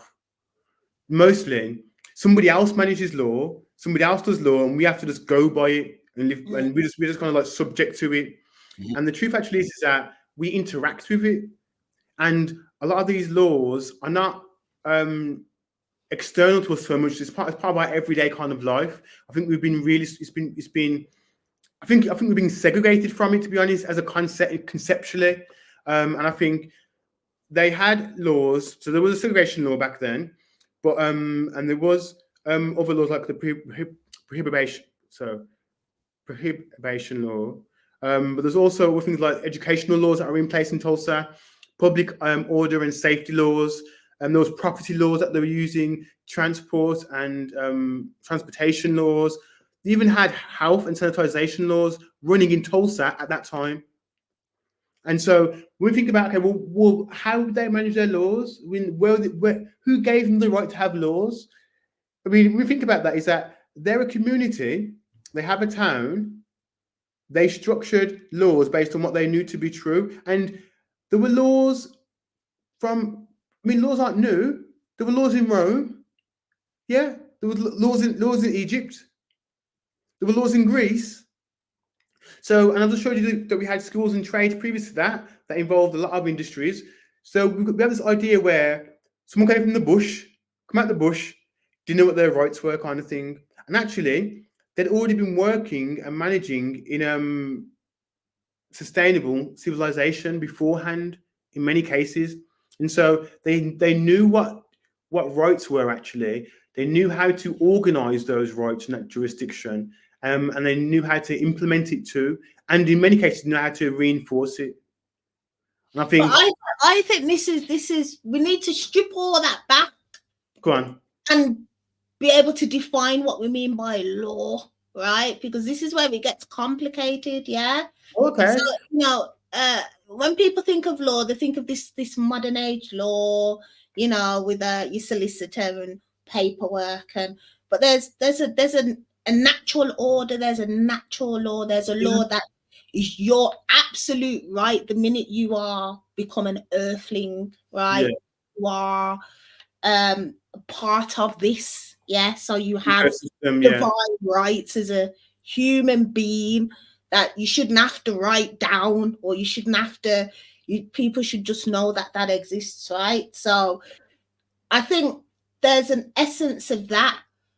When we look at our ancestry, when we look at chemic law, our ancestors knew that the natural law, the cosmic order, right?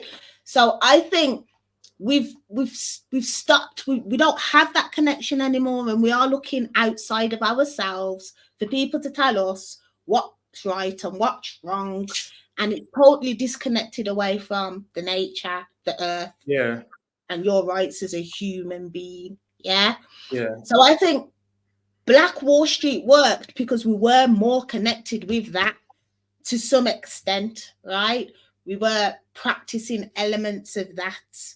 We had law, right? And on a natural level, on a more common law level, as opposed to, and then the other laws were bestowed onto us, forced upon us, written, so that we can break them. Okay.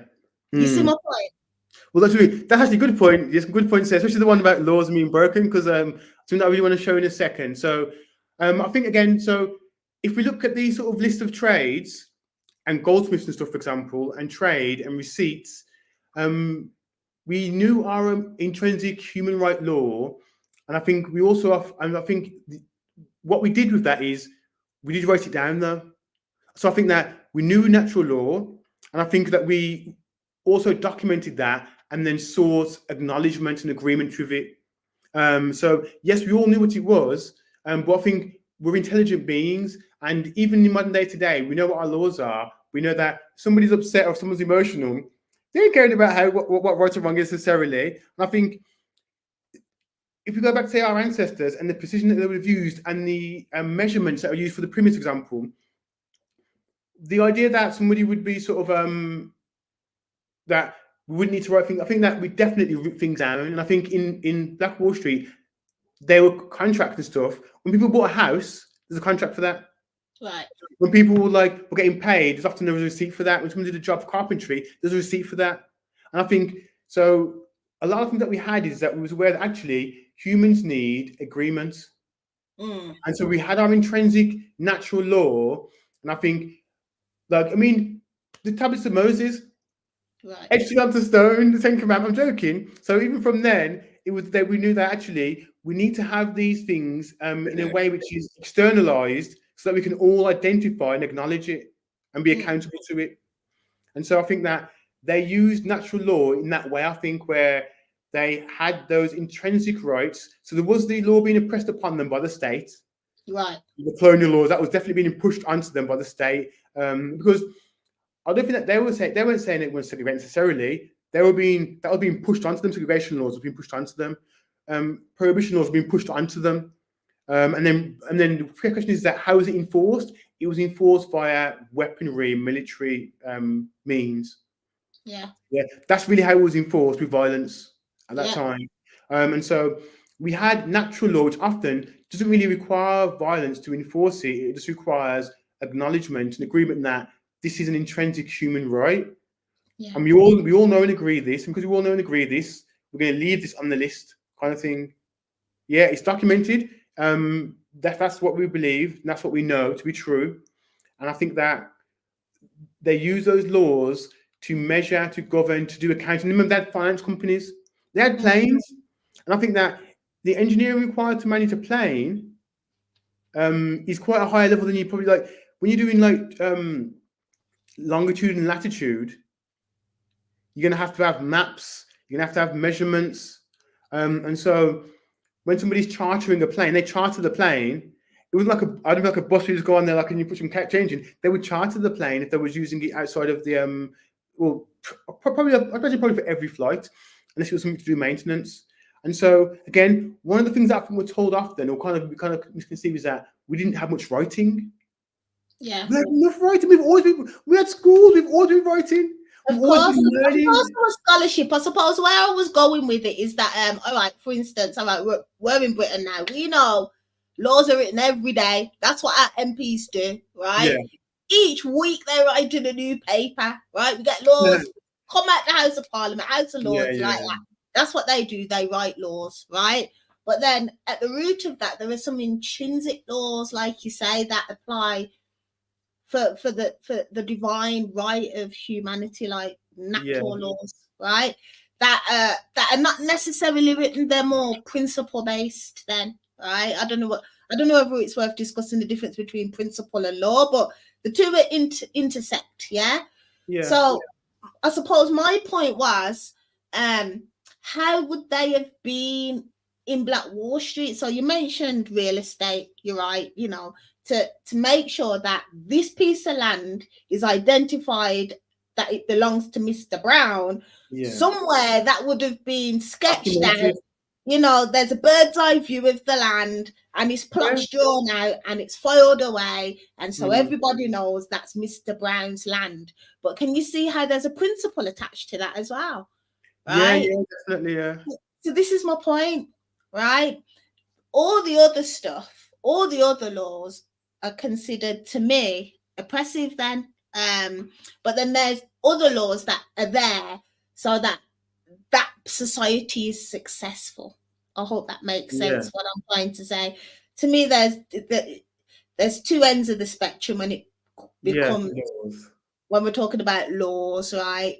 So some of it is for control and power, and the other types of laws are for the benefit of the people within that community, right? Yeah, I agree. So I'm just trying to see, how did that look within that community then, so to speak? What did the laws look like? Who was controlling the laws? Who wrote them? How was that managed? Because we need to learn from that. That actually is a really good point. That's a really good point. That's actually a really good point, actually. Okay. I mean, we're gonna they had some basic military, so they had security and military, because when it kicked off, people had their rifles, people had their arms, people had their uniforms on. So they did have policing there. They did have forms of policing. So yeah, policing's another thing. Community policing. They use community policing. They use community policing. It's community policing, which was essentially manned by local community members. Okay, on horseback and on foot, and sometimes automobiles. So that's really interesting. So essentially, they basically self-policed themselves as a small net community. And so as far as I'm aware, that the policing itself, there were Pacific sheriffs, or not sheriffs, like Pacific, yeah, maybe sheriffs and other policing agents or officers, but also other members of the community. Pretty much every male of a certain type would do some time doing it, as far as I'm aware. So every male would do some hours manning and policing the community. So then, what about the laws? I mean, how was the They had a mayor. the land governed? In the same way we can't like with the mayor and stuff, with the mayor, I'm pretty sure. Yeah. Okay. Yeah. So like a hierarchical. Would it have Yeah, been yeah. hierarchical? And how would yeah. those people have been voted in then? So that would have been a community vote, or Community vote, yeah, it would have been a community vote. I'm checking out some references for that right now as we speak. yeah, I think that's all really interesting. Got some more comments here coming off the back of what I was trying to articulate. So Ashar is responding. He's saying it was all matriarchal. Interesting. Well, indigenous culture, the Amerindian indigenous culture was matriarchal, and so that's one thing that is quite different to say European patriarchy. It was really the woman. There was a lot of female leadership, and even before before slavery and stuff like that was something that's quite prevalent. And that's why, like Harriet Tubman, for example, is that kind of narrative. I was thinking about her the other day. That's why people like that was such significant.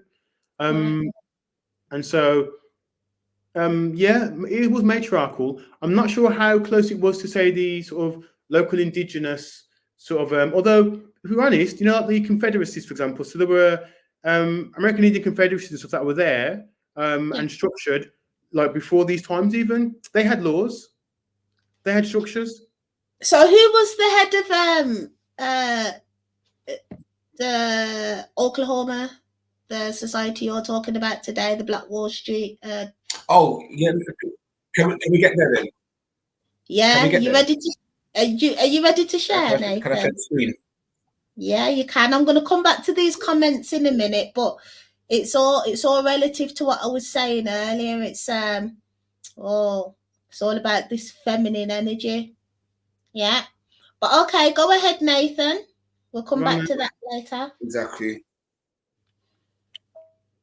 All right, let's do this. 1 second. Just give me a sec. All right. While you're doing that, I'm just going to keep showing these comments because it's really all of this is about the key institutions, government, law. I suppose we've touched on education. We haven't touched on health. That institute there. How was that covered? How did we look after our health? Well, quite comprehensively, but it seems actually quite comprehensively, actually. We need to go there. Again? We need to talk about that. Let me know when you're ready to share, Nathan.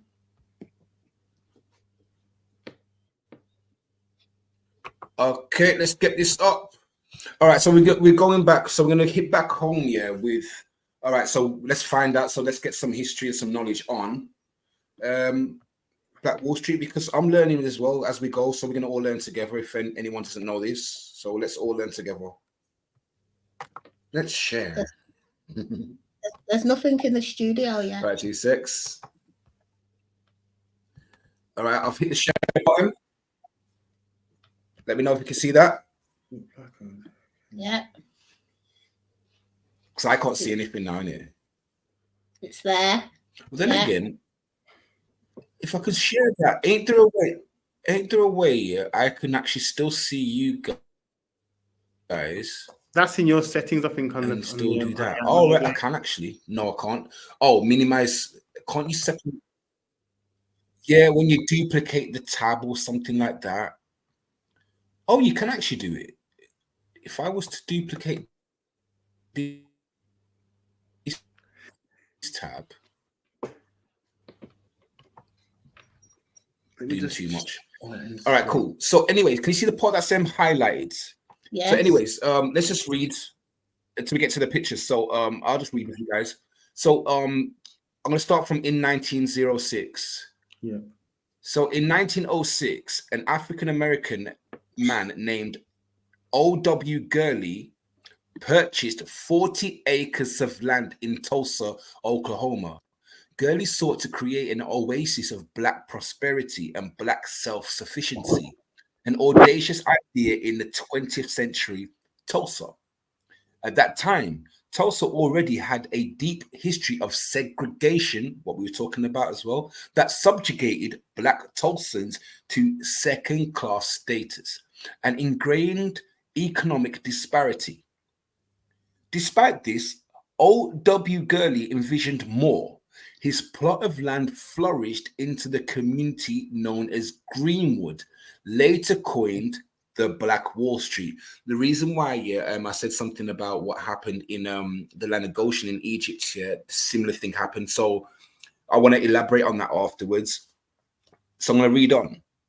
It did not take long for this budding community to team with Black-owned businesses. By 1920, sorry, that's full stop. By 1921, $1 spent in Greenwood circulated 36 to 100 times. Yeah, that's a smash. That's a smash. Wow. Right. That just sounds Sephardic Jewish, to be honest. That just sounds like that's like a very ancient sort of practice. Exactly. E-commerce, definitely. And I think so. It circulated 36 to 100.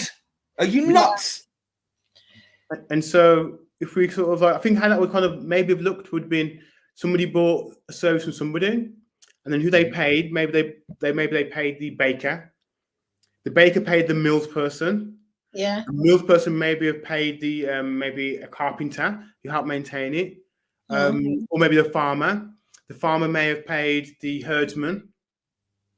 Yeah. And then they all sent their kids to school. Yep. Now look up these words here. This is how it works from early on. That's that was important. This is how it works here. Can you do me a favor, Corey? Just read out the definition of cohesion. Definition of cohesion. Okay. This is exactly how we formed, how we work together. I think what's jumping out at me while Corey's doing that, it's like this happened almost by accident. It's like they had their backs up against the wall because of the segregation. They had to find a way out, right? Yep. So this land was purchased because it had to be purchased, right? Because they were looking for a way out, and it's not like he strategized this. It clicked into place. Yeah, exactly. In the situation that we were in it. Out of oppression. Out of oppression, like all major things, all things that are what they say, like for instance, a diamond, right? A diamond is created out of pressure. Yeah. Yeah. So on that note, cohesion, we've got the act or fact of forming a united whole. Bang. It's called sovereignty, basically. That's where it is. Us working together as a whole. This is how we were successful and our prosperity was there. Now, let me just read on here after the part where it said 36 to 100 times here. I'm glad here that whoever done this here made sure that was in bold. Okay. It says, before ever leaving the community, compared to today, where $1 lasts around 6 hours. So imagine, look at the ratio between 6 hours and 100 times. Only like that's a whole. That's what I'm saying. And so, like when we were talking about, like if you wanted to get, say, a coloured carpenter or a coloured plumber or a black this and that, we like our services right now. We don't own any of them, and so when we're investing our money, we're putting it out of our own community. Yeah.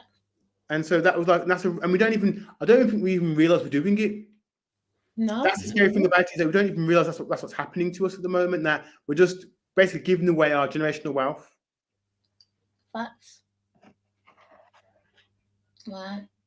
You see that then? All right. So that would exactly. Sorry, you can read on. If you kind of miss routes here, you know when I posted up the link to this site. Yeah. As reference. Do you want to put it in the green bar for anyone that wants it, or just post it up in the or actually I can just post it up in the in here, Or just, innit? you want to share it? Yeah, post it up in Yeah, there. I'll just post it up in here for the. Do you want me to take this one down? Yeah, I'm just gonna post it there. Yeah, that can come. You can bring me up now because I'm gonna read out. I'm gonna read out this one scripture real quick here. What happened in Egypt? Just a quick one. Same thing. So what just happened in Black Wall Street? Nothing new under the sun. So this is the book of Genesis, chapter 47 and verse 27. This says, "And Israel dwelt in the land of Egypt, in the country of Goshen. They had possessions therein and grew and multiplied exceedingly." So this is where the part here where Pharaoh did not like the fact that Israel was prospering in the land of Goshen. That's why he started to do a massacre again, tried to kill all the firstborn and all that. Before Moses. That's exactly what happened. He did not like the fact that they were prospering. So from all essentially, of that, again, these massacres have been happening for a minute. Okay, so basically it's a pattern of behavior. You're saying that go on. When indigenous people start to thrive through cohesion, the major power body often lashes out in an attempt to dismantle that cohesion. Interesting. Okay, that is a very good, interesting, very good point actually. I'm glad that you actually exercised the word of cohesion as well. Pardon? Hang on. There we go. Like case is closed on that. Like when we come together, imagine all of our nations could come together with their sovereignty. For example, we could say Soho Road in Birmingham. We could say Edgware Road in London. The sovereignty there is bang on. The threat is when colored people, black people, melanated people come together. It's the biggest threat. Everyone else can successfully do it, but when we do it, it's different. Why is it that we can't? And he talks about the confederacy earlier. Why is it that in the United Nations, usually a leader of a nation is usually the same nationality of the nation that they lead?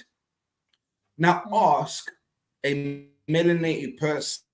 Yeah, when I say melanated, I'm talking about the ones that were subject to slavery, because we've got Somalians and Eritreans and certain East Africans who were also melanated, right?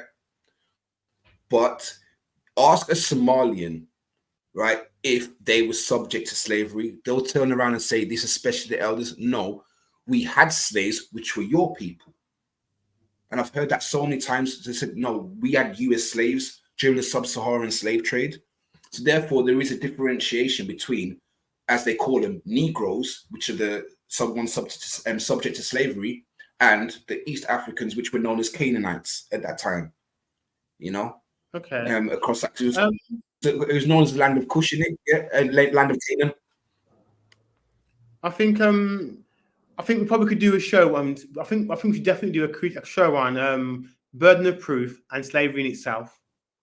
I think we should definitely do a show on that. Definitely, because I think one thing that definitely came to light from what we've shown already is that the depiction and the mindset for how we think about this process of forced labor is very inaccurate.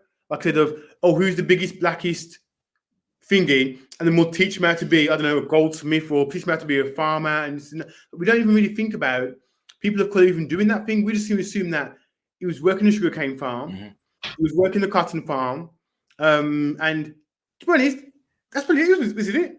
I mean, when you think about the well, there you go, bro. Exactly, bro.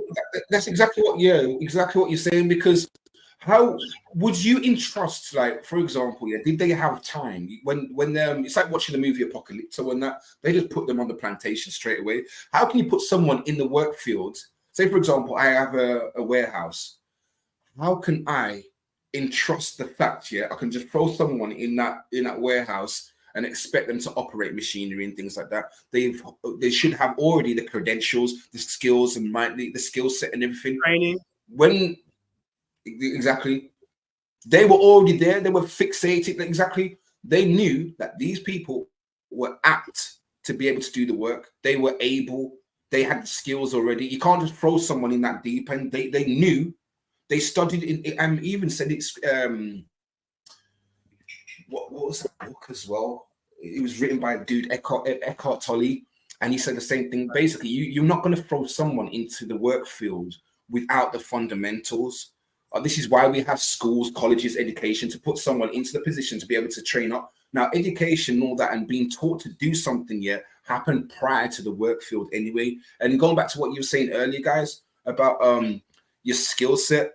Now, let's just use this, Joseph being a carpenter and this and that and the third. Now, I'll use myself, actually. My dad, before he passed away, he was a carpenter, different level carpenter. He could build things like ottomans and everything, chairs, the whole lot. Now, I used to watch him before he passed away. Imagine me, he passed away when I was 9 years old, well, coming 10. Why is it now that I can build things with wood? It's one of my favorite materials to use. So it was like an inheritance in it of skills. It's one of those. It wasn't like, as you say, like we didn't have to, like, in this day and age, yes, we can choose our destiny of what trade you want to have, but this legacy of trade was there from the get-go. Yeah, I think like an electrician, your son will probably end up with it's a legacy. Yeah, so continue. No, I think there's some great stuff there. I've just came across this really interesting article actually about it's called I'm going to read it as it states.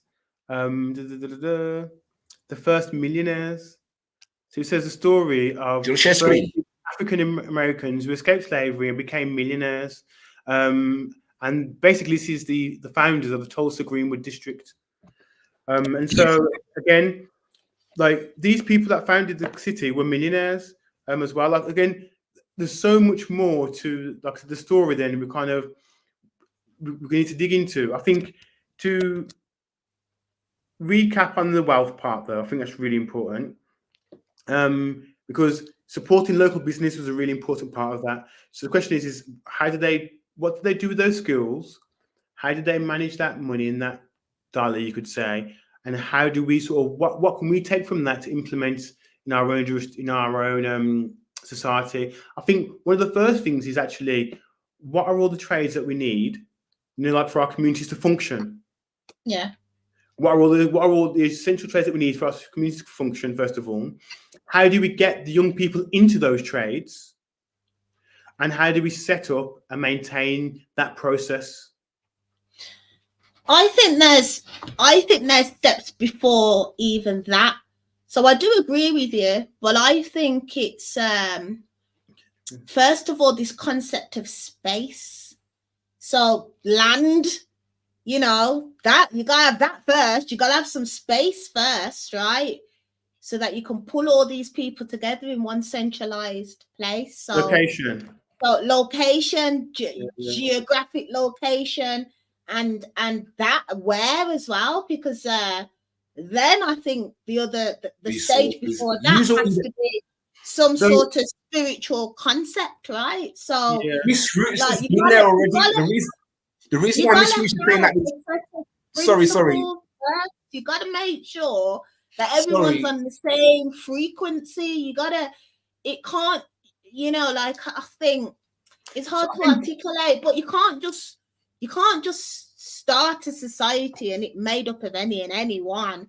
Like if you think of successful ancient tribes or successful ancient communities, they all had one thing in common, which would have been a mindset, a practice, a specialism, or a nationality, even probably. So a nationality or something. And from that comment you made, sorry to interject, from the comment that you made, if we had land and we had jurisdiction, then that jurisdiction would come with identity, a legal identity. It would also come with potential tax and financial processes that could interact with the greater city as well. And I'm thinking we would need the space and the land to initially register to have that functionality. So in order to have, say, a jurisdiction and have a community and have citizens of that community that can take advantage of the mechanisms of that citizenship, whether it be how the tax is managed and financial services, and we would need a bit of land, but we may actually be able to do that without everybody being in the same place initially, which is quite interesting. So if we had the jurisdiction now, for example, let's say there was, I don't know, a few, I don't know, so many hectares or acres in an area, and we registered a small jurisdiction there for a small nationality, you could say, then we could, let's say we had, I don't know, I'm not sure what we call ourselves, but we'd call it, I don't know, Roots Town or Roots City. I'm not sure. It's quite sure to call it, but you know what I mean. And we call it Roots. It could be the town name, and that could be its own jurisdiction. I know, like, and then that could have its own legal jurisdiction. Yeah. And then with that legal jurisdiction, you could have citizens that were part of that jurisdiction.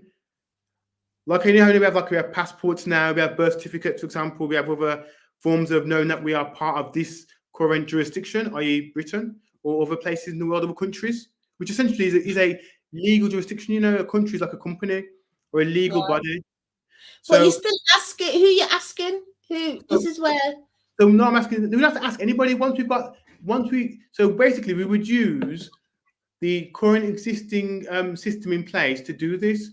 So there's certain parameters that we need internationally to create a jurisdiction, so many citizens, so much land essentially, and then we can register jurisdiction there and then. There are certain facilities that we would need legally and stuff to do that. Once that jurisdiction is set up, then the individuals that are part of that citizenship or part of that group will then have certain benefits, how tax is managed, how the monies, how the finances are managed to interact with the greater body, because that country, that's mini country, for example, wouldn't need its own currency. Yeah, but this doesn't sit right with me still, because to me that's like you're giving away power. Then you're still asking, you're still registering, you're asking the existing government. No, so well, basically, it's a bit like more like when one country is formed, they're not asking the other country to form. So basically, countries have their own ideology. Yeah. And in order to form a country, there's certain processes that would establish you as a jurisdictional country. And so these are sort of like this is part of the natural law process, you could say. Right. And so the idea that actually we could just go to one place in the woods, whatever, one place, and then because we say we're a country, or we're a jurisdiction. Because we say we're a jurisdiction.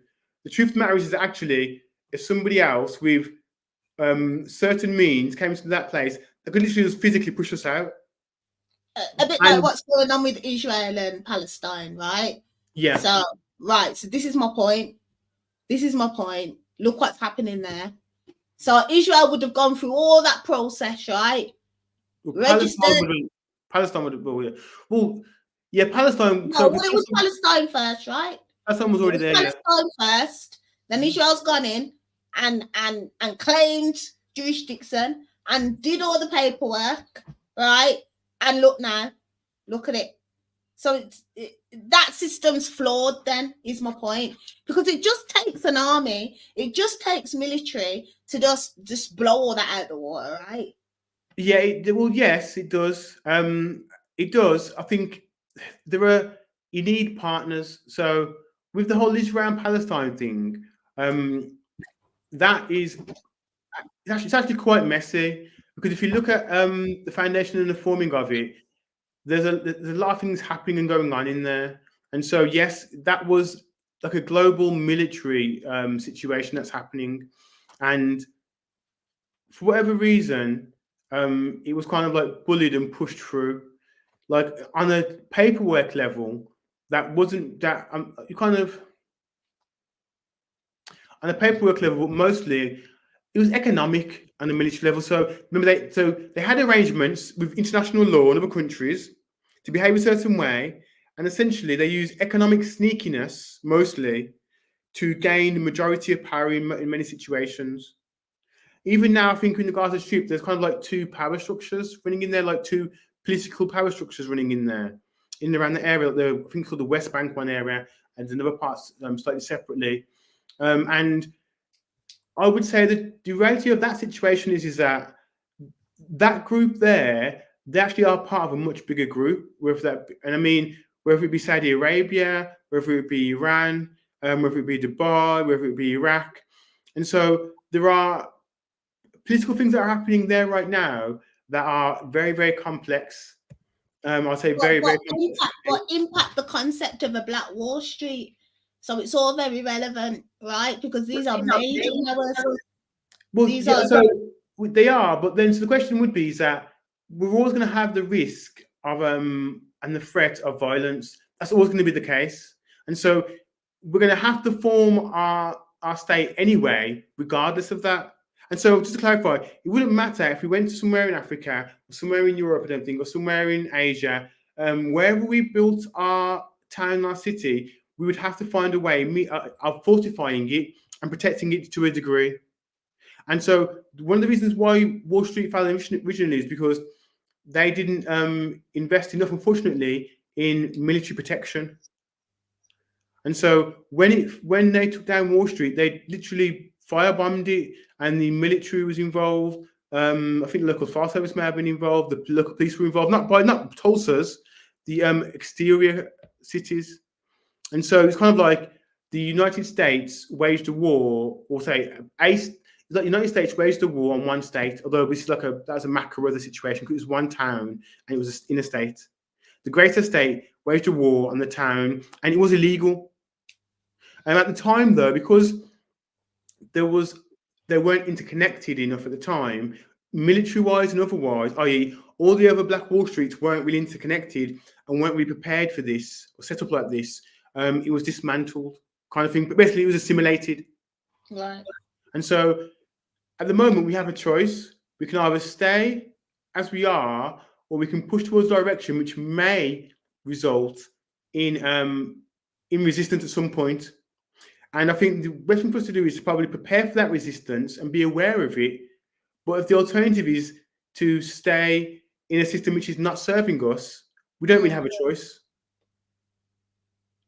And so, at some point, I think, yeah, there is going to be the risk. We haven't got nuclear weapons. If we create a jurisdiction, how do we know we're not going to get nuked? Well, one of the ways that we kind of protect ourselves is by, once the community is established lawfully and legally based on international law standards, we then seek confirmation and approval or partnership with not neighbouring, but with the international state systems. Because ultimately, if something kicks off, that's who we're going to go to. If something kicks off, say, for example, Ukraine, they went to the UN, they went to other things, okay, gosh, this is happening, we need help, and so on now. I'm getting into the complexity of that politically, but ultimately, it's partnerships that ultimately will protect us. So alliances, yes, because that's a natural situation from back in the day. You had one castle, one kingdom. That's Your alliance natural with the kingdom. Yeah. And so that's really what we'll need in order to ultimately protect ourselves. Now, just to clarify, if we set up a jurisdiction that's completely all law-abiding by international standards, and then that is, and we seek, say, registry and confirmation from other states, just international standards, we'll say, it's unlikely, although it's possible, it's unlikely that Britain, for example, or I don't know, England wouldn't do that, would wage a war on such a small economy. To be honest, and the reason why that is military war, because if you wanted to try and take us down, it wouldn't even need to do that. It would probably do that economically. It would just strangle it, like how strangled Ukraine. Like, it would just cut you off from natural resources. This is why we've got to have this notion of self-governance and really think of all the. And I think that's why I think we don't need to have our own, like, we don't need to all be one place just yet. If it's not possible, we can create a jurisdiction. We can then build as we need to within the greater structure. So, for example, at the moment, we're sending our pound out into the structure. Yeah. We're getting paid the pounds, our money, we're sending it into the structure. What about if, rather than, was it like 6 minutes, should you say? How was it long? Was it like 6 minutes or 6 hours? How long is the dollar? How long is the pound? 6 hours. 6 hours. So rather than staying in our community, it took 6 hours before it left. Well, that's today. That's today. So what today, as opposed to when it was circulating.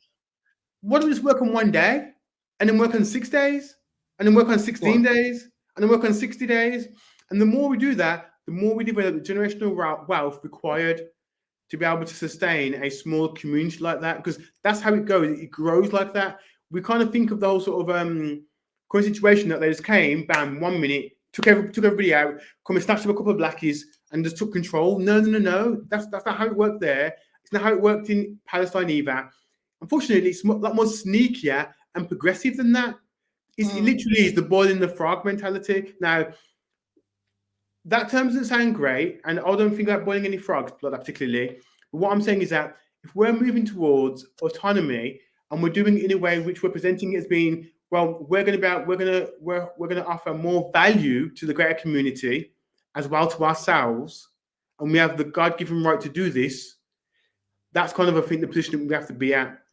I think that if we're in the position that was in with, well, we're going to do this at the expense of the greater society, then that's colonial. So that's a very colonial kind of potential mindset, and that will and needs really, unfortunately, in many cases, violence, and in many cases, it needs corruption, because ultimately we don't need that in order to survive. Do you remember the one time video that we had that I showed you before, the one small town?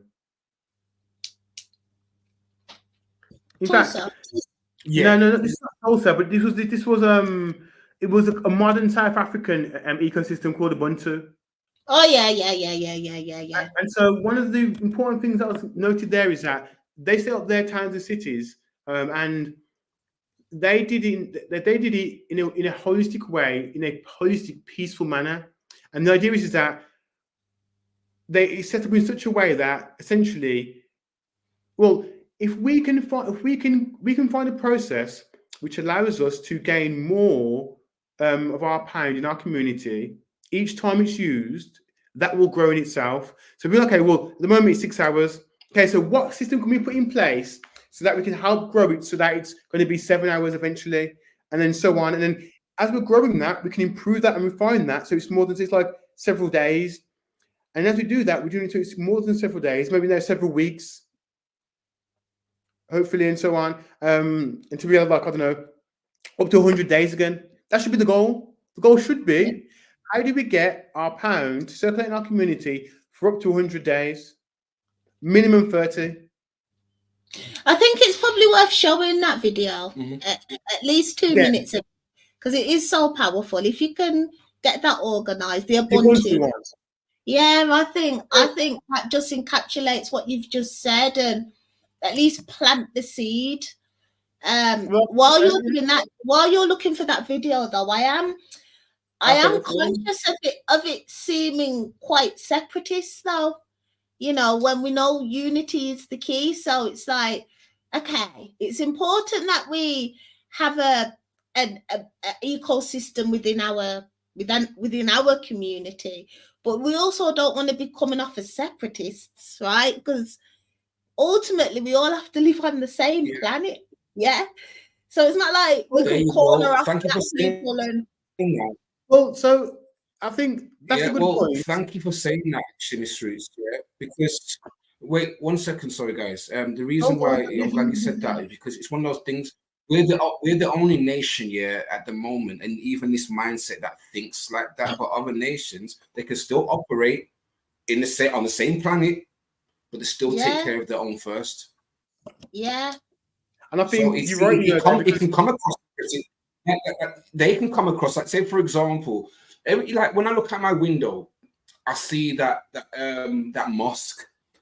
Right, when I see the mosque, I'm seeing the way they've built that. They own that whole land there. They're doing well, and they could have. They probably may have thought about that, like, oh, we might come across as separatists. No, they're taking care of their own first. They're still operating. I go to their shops. The one guy that works in the shop and the pack store, they go to that same mosque and temple because they've done what we should be doing. Is the same thing that Black Wall Street was doing already. It's the same thing. It's having that sovereignty. You know, the self-preservation, self-sustainable businesses, this and that. They've got that already. We just lack it because one thing that we do lack. One thing is that mindset, being on one accord, being in agreement, having that same spiritual connection. I think you make a good point there about the mosque. Yeah, because I said earlier, like, you got to have some sort of platform. You got to have a set of principles, something that brings the people together. And the mosque is a perfect A space. example, that the space and the spirituality. So there you go, right? And there's the land, there's the jurisdiction. It starts there, right? From there, they build out, expand. And yeah, I think there's a lot to learn from not only the Muslims, but also the Jews, also the Chinese, also the right. Yeah, they all learn. The mad thing is, they learn from us. Like when you look at their history, when like even they learn from us, it's just like we're just disenfranchised from ourselves. We are to blame as a people in that sense. We have to take accountability and just come back, return to Enigma. That's the word. That's it. We don't have any sustainable projects like they do in terms of land and spiritual places to come together. I mean, that, you know, if you go to the mosque, it's not just a place of worship, it's an education center as well. It's when people come over to the UK and they have nowhere to live, they're there in the mosque, right? Food is there, everything's there. It's just, I mean, gosh, if we could do that, if we could at least have that, that would be something quite amazing. All right, Corey's back. Corey, you want to get that video ready, because I think yeah, I could do that that. was quite powerful, and it just And I've got do that because I've got a client coming. Well, he's on his way as well. So yeah, carry on. Okay, so maybe before we finish, we'll watch the video again, the actual Wall Street video again. I think this would be great for economy. I think so. Let me get this up for you, and then we can share that.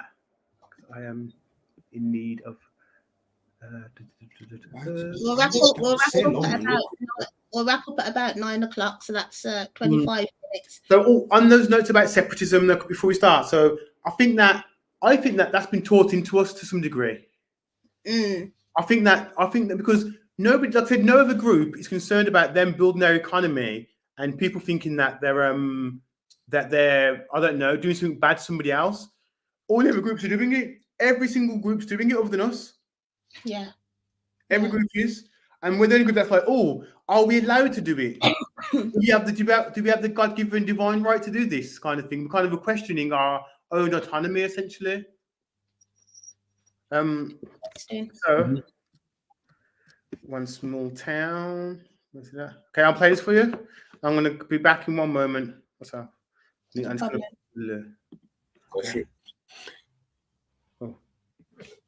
Make sure that we can hear it though. Yes, on me. The special skill, their own salvation. People. What is our plan? First, we find a small town of around 5,000 people who want to participate in their own makeover. You will hear it. Their own salvation. Yes. Their own rescue mission. Then we find consensus between the people, the mayor, and the council. We identify the special skills and talents of the people. We identify the industrial and environmental potential of the town.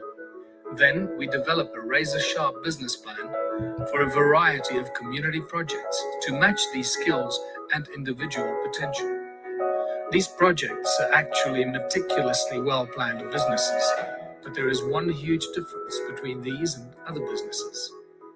These belong to all the people of the town, together with the investors that made it possible. Everyone in our town who participates in the transformation will contribute 3 hours per week towards one of these new projects. This creates a powerful free labor force that no other corporation can compete with. Then comes a really critical part of our plan. We analyze how much our town needs to consume of everything we produce. And then we produce at least 3 times as much as we need. We can do this with ease because our cooperative labor force. Everything we produce is distributed freely to everyone who participates, and the other 2/3 are sold on the open market, in neighboring towns and cities, or even exported if need be. But herein lies the twist. We sell whatever we produce cheaper than any other supplier. How is this possible? Because of our free labor force and the ingredients that we supply ourselves. And so, in a strange twist of fate, money will become the tool that destroys capitalism. It becomes clear that contributionism devours capitalism wherever it may be. This will lead to a substantial income stream from all our projects very quickly.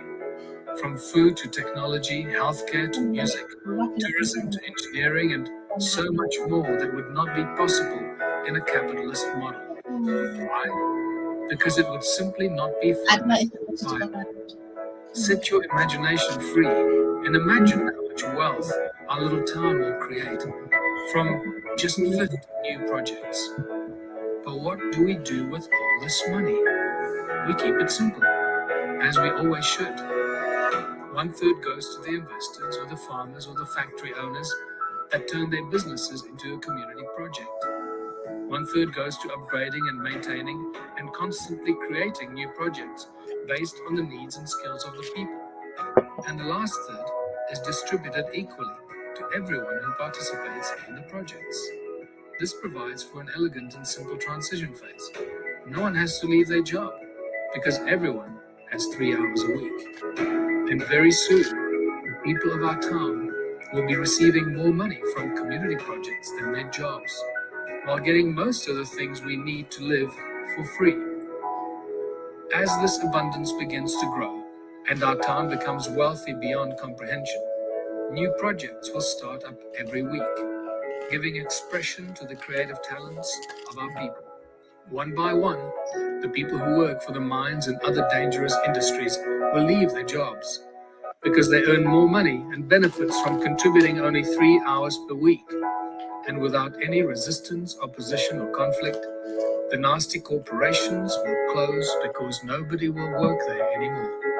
And the existing system will simply shut down and fade from our memory as we create a new system and a new social structure. At this point, we realize that we don't need money at all. And yet we have more money now than we've ever had before. Everyone will know that money does nothing and people do everything. And so, in a strange twist of fate, we use the tools that enslave us to free us from that slavery and build an unshakable foundation in which the tools of enslavement have no more effect. There has never been a simpler way to unite the people and create abundance and prosperity for everyone. And there has never been a more lucrative investment opportunity to conscious millionaires to participate in creating a true utopian future for everyone. So, which will be the first small town to start the domino effect? Just one small town that'll change the world. Why not yours? Capitalism. Okay. So I hope that was refreshing regarding and rejuvenating the potential, because I think I was trying to explain it, but maybe not well enough. And he did a great job. Marco Tallinger, that guy, at explaining it.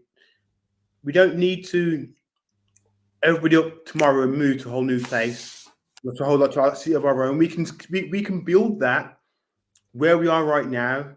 We just need to know what are the mechanisms to allow our currency and our effort to circulate within our own community more, and then accumulate that generational or that accumulative wealth. And if we're honest, Britain, we might be in an even better position potentially, because Britain is a service-based economy. So all the things that we're doing. Ashley was saying the same thing. It's a constituency. It's a corporate, and all corporations now identify themselves as countries.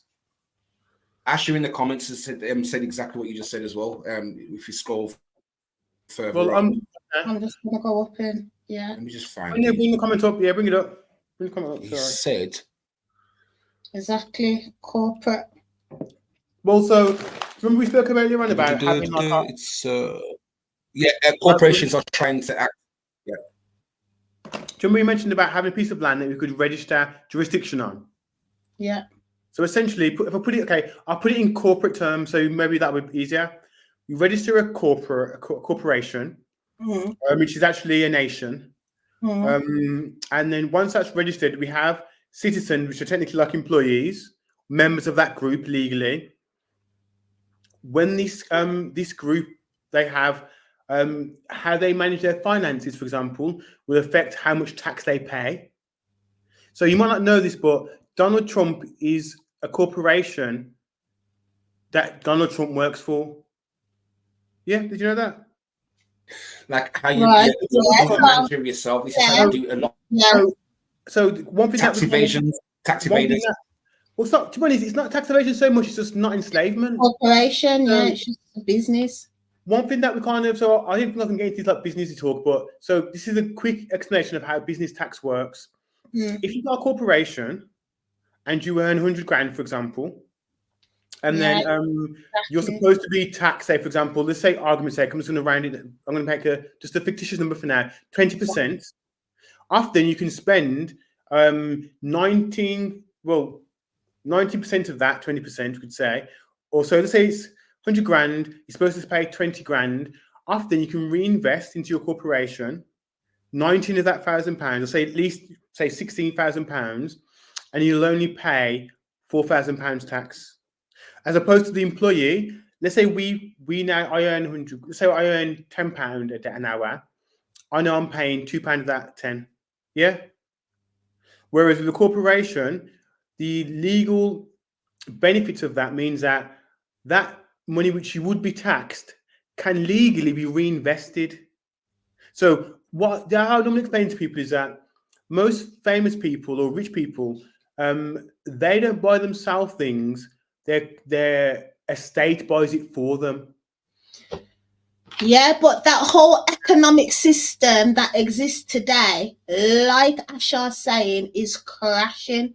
This whole notion of registering is giving away power, right? So that's the bit that don't sit right with me. I agree with you in terms of space, land, an area to develop or ownership, but by whose standards? Do you know what I mean? Because the standards that have been set by the West is crashing.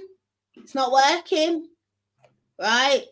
We're paying tax to them and they're getting richer and doing all sorts of madness with our money, right? You know what's going on in the news today, what the MPs are doing with public funds and whatnot. So that whole system's flawed, right? But the principal concepts, the natural laws, they sit nicely with me. Yes, space, coming transitional together. time. You see my point? I do, yeah. I completely agree. I think that we need transitional time, though. Yeah. So it's not a on-off situation. We're currently in that economy. So unless you're going to stop getting paid in sterling, we're going to be needing that sterling to help support, not just yours, mine, everybody else's, to contribute towards what we're actually building and our time and our effort. And so until we've got a situation, so if we can't pay for electric, if we have no electric generation potential, we're going to have to make some hard choices. Not very hard, so it should be quite simple. But if we're like, okay, I'm not going to pay you for the water, I'm going to go without water because I don't want to be part of your corrupt system. We ain't going to be drinking. We ain't going to be washing. So what we need is transitional time. Yeah, we know you have to use it as a vessel for the time being. Transitional time is an excellent concept. Transitional time to become self-sufficient, right? Yeah. So this is collapsing. We know it's collapsing. With a new way, a new, method of how maybe that transitional living, maybe, or because you want to get to a place where we're no longer reliant on the current economic model. I completely agree with that.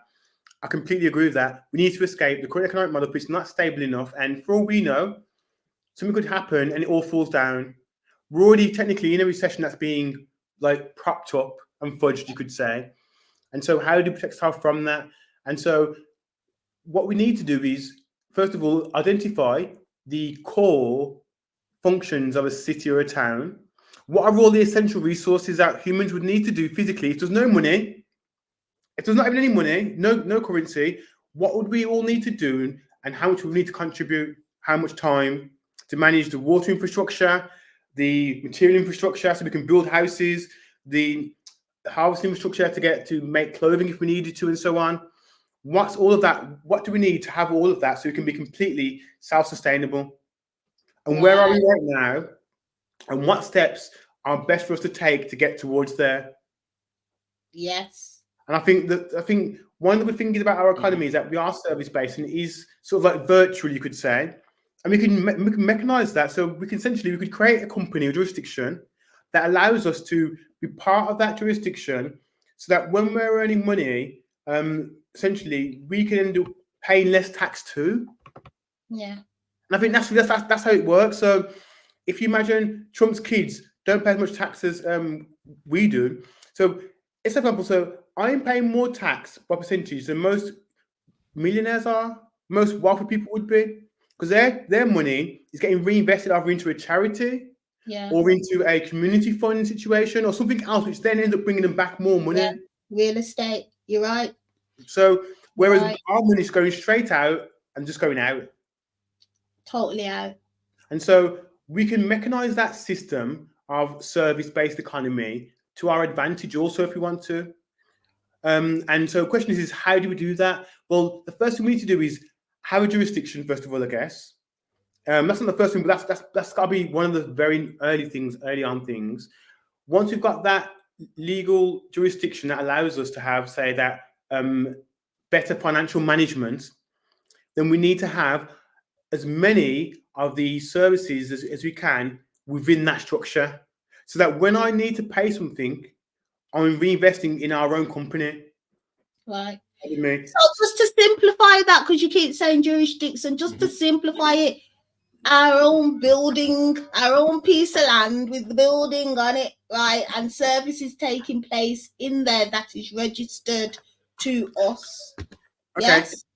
Yeah, well, we don't. So that's part of it. Well, technically, we don't even need to all be in the building. So for example, just like how dare I say, Amazon registered in Ireland and so on for tax exemption reasons, but the headquarters aren't really always in Ireland. So I had a company registration before, and my company is registered in Scotland. I've never been there. It was a company correspondence registration address, and basically these things, like, and I'm not the most economically or financially savvy person. This was like a situation. We had like a little company thing, me and somebody else, and that's how companies are doing it. They have registration addresses. I don't know that's what we need to do, but I'm saying they have registration addresses. Often, if they're really good at what they do, their address is registered somewhere that allows them the greatest benefits financially. And so that's why, you know, when I say, oh, people got the money in the Cayman Islands, got the money over there. Right. The company's operating in Britain. So basically, they've got an office, which might even be their office. Where our company is registered, it had thousands of companies registered there. Thousands. Nobody was even in there. This is a legal process. Because now you're legally inclined. Yeah. So this is something that's perfectly legal. Yeah, I'm not making any laws here. They're already doing it. We just don't know about it, kind of thing. So we can register. So, for example, before we've actually bought the land, we could still potentially have jurisdiction or register a company and have a law structure that allows us to invest capital and build that capital wealth. Yeah, we could do that, and we could probably even do it in a way which allows it to interact very well internationally if we needed to. So let's say, for example, I don't know, we've got we want physical things. We could mechanize this potential jurisdiction to potentially seek or source certain kinds of resources, possibly. So initially, it's going to be service-based. So we think about, okay, what services do we have in Britain? And what services do people have? Are they plumbers? Are they bricklayers? Are they programmers? Are they teachers? Well, okay, well, when that plumber's going to work, how's their tax managed? And so when they're paying tax, who they're paying, like, how are they paying it? And is it beneficial to their own community? Or is it always going out? Because if it's coming back into the community, then it can be reinvested into things appropriately. Some of that money technically go towards training other children or their own children, their own son, their own daughter. Where at the moment, that's just getting thrown out there. Other aspects of this could be, okay, well, you know something, we need certain food, for argument's sake. what kind of jurisdiction do we have right now that allows us to essentially transport food appropriately and then not pay so much tax on it? Or at least if it's overpriced, we can cut that out of the tax. So one of the reasons why Asians do so well with food and stuff, for example, is because they've mechanized this really well. Whereas the Caribbean market hasn't just yet. I'm sure they have done amazing things, but not to the same scale and level, I don't believe. But if anybody has, please correct me on that. They can source. Go on, sorry. Now, I just want to add to what you were saying just there, because just for example, a lot of the wholesalers say one of the biggest commodities here, in like for example, in the Asian community is rice. One of the heaviest commodities that, but then what happens when a lot of Black people have actually came with products like hair products or food products or things like that, or even like the sea moss over in the Caribbean, what happens here is that, what's the word, the patenting and all that stuff that happens here. This is when I was studying, this has happened previously, when I was studying a lot of our inventors, the patents was part bought and then people buy into it, because a lot of like natural hair products, for example, they have parabens in there which they're not supposed to be in there, because when they got bought, when the industry, or sorry, the product got bought by the colonizers, we'll say, or the westernized world, they started to put products in there, but they bought the whole thing. But because we was in an oppressive state at that time, we just needed money, which just based on that video, money is irrelevant in that sense. It's the actual productivity of the people. Do you know what I mean? Which is more important. So obviously, because we've been in the oppressive state, we think about reparations, money, this and that, and the third. So for us to be able to survive in the economy with our inventions, we had to sell it over to the people. It's like when you look at Henry Ford, for example. I know someone tried to refute it before, but the design of the engine was from one of his servants. It was not Henry Ford himself. Well, obviously, because he had ownership of his product, his cattle, his chattel, it was his ownership. This is where we lacked. Now, all these, like as he said earlier about the Asians, they knew to keep like their, you know, like you got the manufacturers, the suppliers, and you got the consumers. They're at the end of being the supplier and manufacturers. We're still at the consumer end. Yeah, economically. We need to be on the supply part. And so yeah, so exactly, you're right. So we did just have comment. Ashar join us there in the studio. I was waiting for you to have a natural pause. Yeah, and I was going to bring him up. Okay. So, Ashar, if you want to come back, please do, and I'll bring you straight up. I was just waiting for Nathan to finish saying what he was saying and see if you were ready to chime in. So, yeah, feel free to come back. We're waiting for Ashar. So hopefully he comes back. Hopefully, come back, Ashar. Come back. So, mechanization. I think that a bit like how we had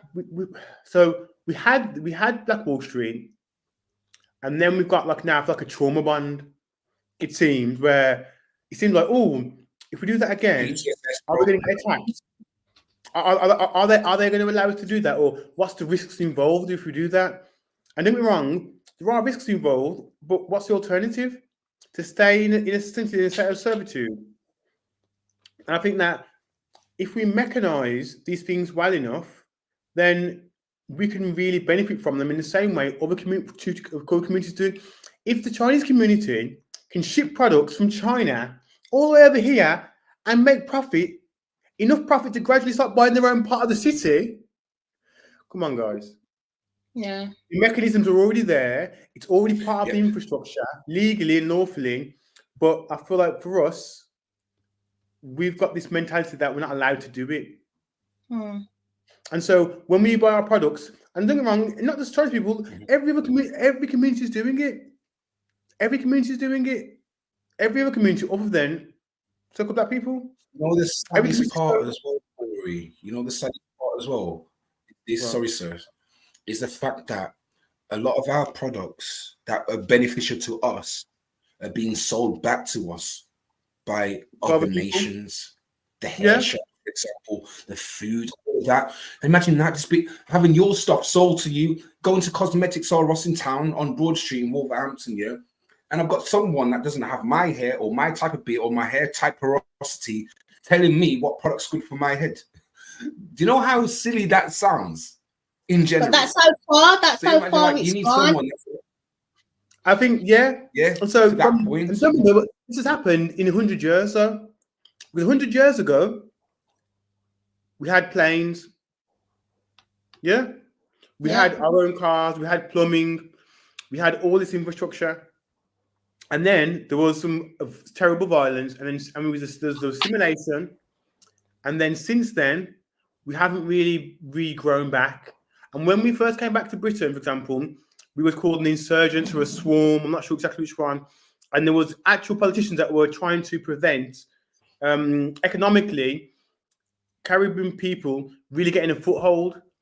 And then when we pushed back, they imported other peoples to show us up kind of thing. And we kind of we've lost those core values and that core idea of structure. Because there's nothing wrong with us being able to develop and build a community. Everybody else has got a community. And so if Asians can bring in shipping our products for us, then why can't we? I mean, why can't we though? What is the answer to that? Why can't we? Why haven't we? Yeah, I would say because we don't feel like we can. I think it's an emotional, psychological, trauma-based thing. From totally honest. So yeah, Asar's back. I'm gonna bring him straight back in. Welcome, Asha. Are you there? Good to meet you. Peace. Bro. Good to have you here. Welcome. How you doing? How you guys doing, man? We're doing good, man. Where about are you from? London. It was me on the Morris Britain. I missed well, yeah. Yeah. This is my personal one, isn't it? One of my personal ones, isn't it? Speaker, I like that. You know, you come back and you're connecting. You can see we're trying. We're trying to keep the conversation going in these vital times. Do you know what I mean? So that's what's up, man. You've got obviously. I'm assuming here because obviously you're into Morris Britain. You probably know a bit about jurisdiction and law a little bit. I know that there's a lot of that stuff tied up in Moorish culture, philosophy. Well, I mean, the Moorish thing gets technical, isn't it? Like with people because like you'll have for example, people will be like, "Oh, Moor means black" and stuff like that. But sorry, can you guys hear me? Yeah. Yeah. Oh yeah, no, I was trying to get my headset, but it didn't work. All right, no, that's. I can't hear you now. Can't hear you now. I can't hear anything now. Though. Oh, sorry. Yeah, can you guys hear me now? Yeah. Yeah, we can hear you now. Yeah. Oh, good. Technology. Yeah. So yeah, with the whole Moorish thing, it's like people get caught up on the word Moor, but then, like I was trying to explain when we had what was the topic that you had? Orcathon, the eradicate racism. Right, that's the one. Yeah, when you was up for 24 hours, right? And I can't remember our uncle's name, but he was up, and I think he horned in on the fact that I kept using the word Moor, but even when I was studying Moorish, yes. Even when I was studying like Moorish science, I came to the same thing that he said. So I was like, well, if like, how far back does this Moorish thing go? But then this is why I kept bringing up like Noble Jew Ali and stuff like that. And he was connecting the dots. So he was saying, we're not just Moors, we have history that predates that. But you got to know where that goes to. Now, in Kemet, Moor is the high priest of Anu. So this is why I said earlier, all around the world, the actual constitutional principles are Kemetic. It's the same science all over the world. You find pyramids everywhere in the world. Now, there was a man named Uriel Bey, from America, and he wrote a book called The Consecrated Talisman. Yeah, he got it processed where it was acknowledged by the United States to be treated as not just a book but a law document. He was basically showing people that pyramids itself are law documents. Yes. Like mathematically equate that. It's not just a building, it's actually a document. So when you said earlier about stone, Corey, yeah, we took stone, made a building, and the building is recognized as a law document. Wow. You know how serious that is? Yeah, I mean, The building itself is actually a law document. It's not a page, you know. Yeah, The whole building should be treated like a law document, like a page. Okay, and that's how deep our ancestors were mathematically. Right, and then right. you said Well, earlier you said about that natural law, right, Empress? Yeah. So we're using the elements of Yes. nature Now check the story, to guys. cement our connection to jurisdiction, territory, to vast estate, to land, to inherit birthright. You know what I'm saying? And all of that is matriarchal because it's all, the architect is the woman. She builds the fetus in the womb, and we come out here to do work. Yeah. So it's not complex. It is really simple. Do you know what I mean? I've got a question. But in relation, Go on, sorry to interject there. I got a quick question no, about. I was just going to tie it back to that because I know Empress Roots likes to keep it to the topic, innit? So tying it back to Black Wall Street is like they were labeled black, like our people was labeled black by a particular group of people. Do you know what I mean? But where we get confused is that we keep forgetting that the world operates on a certain mathematics of linguistics. So when we transliterate and follow the timeline out of one language into the next, we realize that certain words are not used retrospectively. You can't use these words in those times and further back, which, you know, we're linking us back to the roots, you know, like Empress Roots, right? Linking us back to the roots of our ancestors that had establishment, authority and structure and all these other aspects that we're trying to reconnect back to. See? Yeah. Wow. So I think there's a good point there. I think that was a great point, actually, that we're using modern linguistic terms that cannot be traced back. And so we try and say, okay, what were the laws of Black people back then? There was no Black people. That's not how they documented themselves. They had actual names. They had civilization. They had a structure. And so what they called themselves is not what we call them now. And so that's technically identity fraud, right? Yeah. There you go. Technically, yeah. Go on. And just everything you were saying there about laws not being written on paper, that I couldn't articulate myself, but there you go, you came in and that I just totally resonated with that to the point where I got chills, you know. Hieroglyphs, like you've got hieroglyphs. That makes sense. In the pyramids in America as well, though. But also the pyramids being actual law. Because if you think of what a pyramid represents, geometric, in a hierarchy, like it tells you you start from the bottom and you have to take all them steps to get to the top. There's the law, there's the natural law I'm talking about, right? So, but not only that, Empress Roots, right? To add to that point you just made, right? The pyramid itself is actually the matriarch. It is the matrix. Because when you look at the structure, you can go on Google and type in the structure of trust law, estate law, corporate law. They all use the pyramid structure. And at the top is the grantor. In nature, that's the mother. Yeah. The trustee is the father and the beneficiary is the child. Corporate law, the CEO is the grantor at the top of the pyramid. The employee is the trustee, and the beneficiary is the shareholders. Yeah. So what I mean, it's the same principle all the way around. Christianity just did something a bit what we can consider demonic, but you know, it's principle behind it. They turned the mother into the Holy Ghost, and it was Father, Son, and you see what I mean? Yeah, there we go. Yeah. Originally, it was the mother, the father, and the child. Yeah, that's exactly. And just to add to that, what you said, Shaw. Yeah, just to add to what you just said that, Shaw, is the same way from back in the Babylonian Empire, they had a thing which still exists today, which is known as the Oath of Nimrod, which is where they start to do that whole immaculate conception stuff as well. They say it's a whole corrupt system that they had back in the Babylonian Empire. So yeah, I concur with what you just said. It was to control the ovaries, man. We don't live if we don't come from a womb. That's it. They're looking to grow. They do some things. They do some crazy things out there. They are. But they ain't the first to do those things.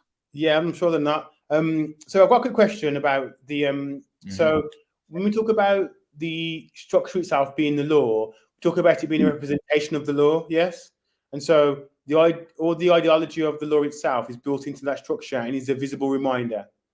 And the other way around. So laws come off that, So the principle was first, and then the laws have come off the back of those. The structure. We have the structure, and then from that structure, it branches out the terminology that we're going to use to sort of fix things in place, kind of thing. Well, that's where they've got their concepts from, isn't it? So modern day society has looked at these ancient structures and have developed their existing structures off the back of those, right? So exactly. Yeah. But that's what we're supposed to remember again. Like, you see these movies like the Eternals and stuff like that, and the Avengers and it's all based on us. When you look at it, it's actually showing you the culture, but they just done it on a scientific level. You know the movie. Pardon me? The Matrix. Sorry, what did you say? No, sorry. There's a latency. Oh, so sorry. When I speak, there's a lot of latency. So there's a bit of delay between me and you speaking. So you said about movies, in it, yeah. So moving on that, the movie Matrix, yeah. Where I knew that was a reference with us and a biblical reference as well, because when the ships that they was traveling around in, the ships in the Matrix, those little the spaceship things. When you looked on there, there's a scripture on the that was it. Nebuchadnezzar. That's the name of the ship. The Nebuchadnezzar, Nebuchadnezzar. So look at that.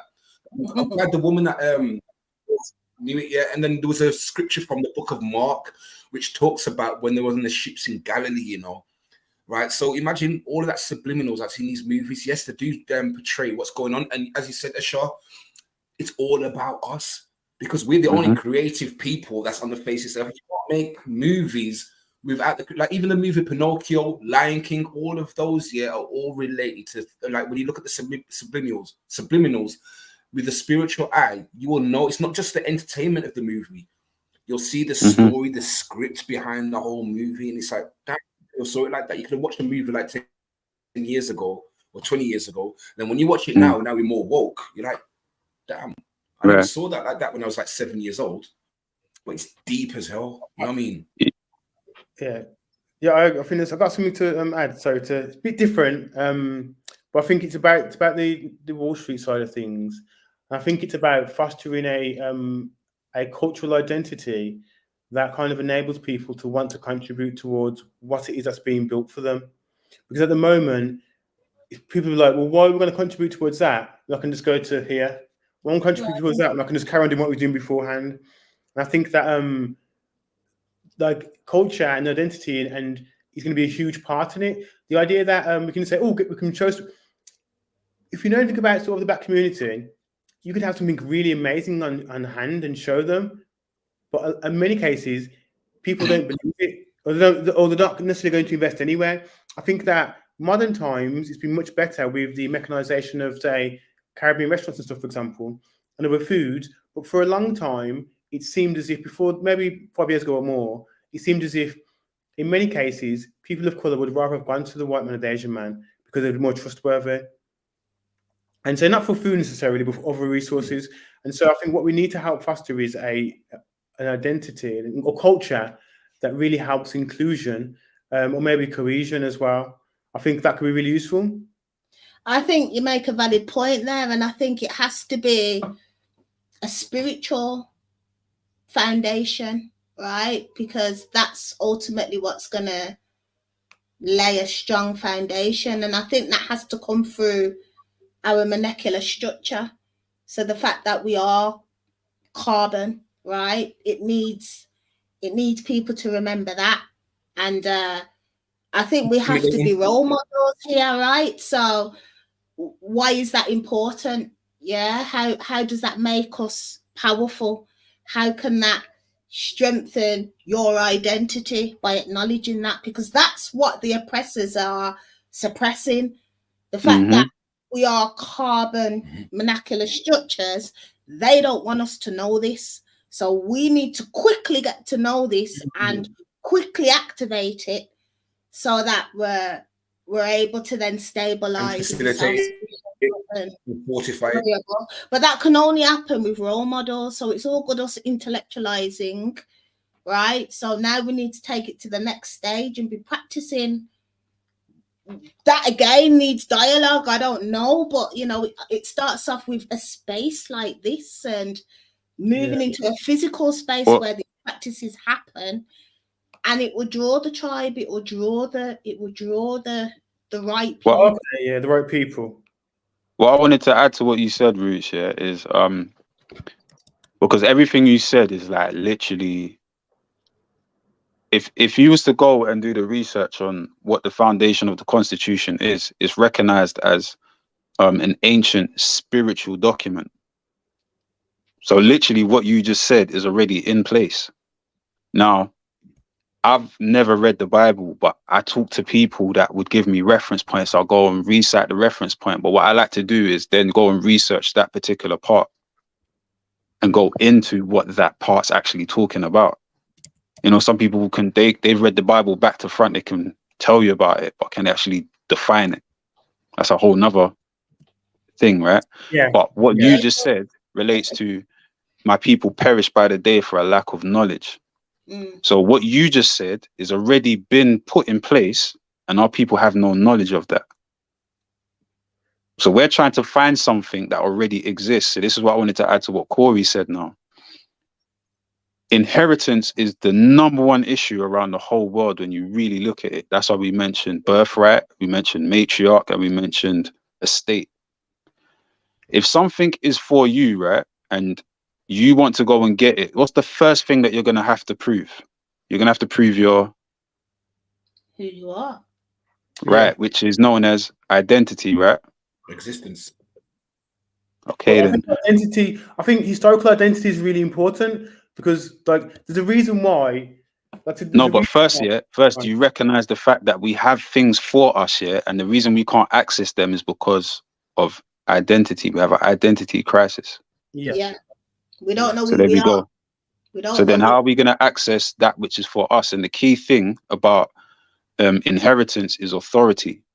Yeah, legally as well. And yeah, I completely agree. Legally and justifiably, the bodies that want to be powers that be don't need to respond. The reason why we haven't got representations previously is because we don't even know how to ask for it if you wanted to. We don't even know who we are. So we can't go and say, oh, you had these contracts with us, for example, or you haven't under contract, because when we apply, we can't even apply for that because we're not even applying into the correct terminology that was used during the contract.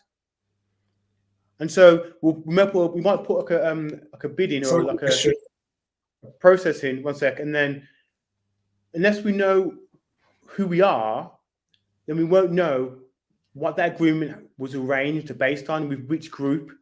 And if we're using the wrong group to identify as, for example, or we're using the wrong legal terminology and stuff, then now get thrown out of really easily. It's like trying to sue somebody with inaccurate information. The course is going to throw it out because exactly process it. So now we're talking about what Malcolm X did. Why he's no longer here. Oh, go on, which part? Because he did a couple of things. Which part? No, specifically, he went to charge the United States, but in order to do that, he had to know all the stuff that they keep in the lodges. Also, that and sorry, Martin Luther King, MLK. Well, MLK was involved in it, but he wanted to start correcting it later, and it was too late. They already was onto him. So we need to learn from these guys then and understand that going backwards is maybe not the key. Maybe we need to go forwards then. Maybe we don't need to work out our identity in terms of how it was needs to be articulated. Maybe we need to just establish who we are Well, no, Now, because you said it's spiritual, right? And spirituality is linked to identity. Yeah, and yeah, also but we can heritage. tap into spirituality now. We don't have to go back. We don't have to dig. Now, And we don't. what I mean by that, right, is the movement. If you look at like on a spiritual level, what kind of motivated the movement of BLM? It was spiritual. Everyone had an innate morale to why they felt they needed to stand with one another. Right. Was So it a they didn't mixture have of nonsense? They Hell didn't yeah. have to dig into the archives, though. Well, they didn't have to But go. that's what I'm saying. That's a spiritual level. But had they gone even further into the foundation, because the foundation is going back. The foundation isn't forward. It's behind us. We come from a foundation. Yeah. But most of us don't know what the foundation is because we've got so much superficial stuff, so much fake. Then the language we talked about, we're not looking at things in the correct manner. And that's no attack on anybody. Everything that's going on right now is all chess moves. You get me? Yeah. There's levels of chess being played against multiple people that look like us and people that don't look like us. Yes, bro. Go on, Nathan. Yeah, Ashley, sorry. Just a quick question. What was obviously in the comments, yeah, like the public comments, I've put to research on the foundation of the Constitution, yeah. But what was that thing that you mentioned earlier? Something talisman. Oh, Uriel Bay. He's an author that wrote a book called The Consecrated Talisman. If you look him up on Amazon.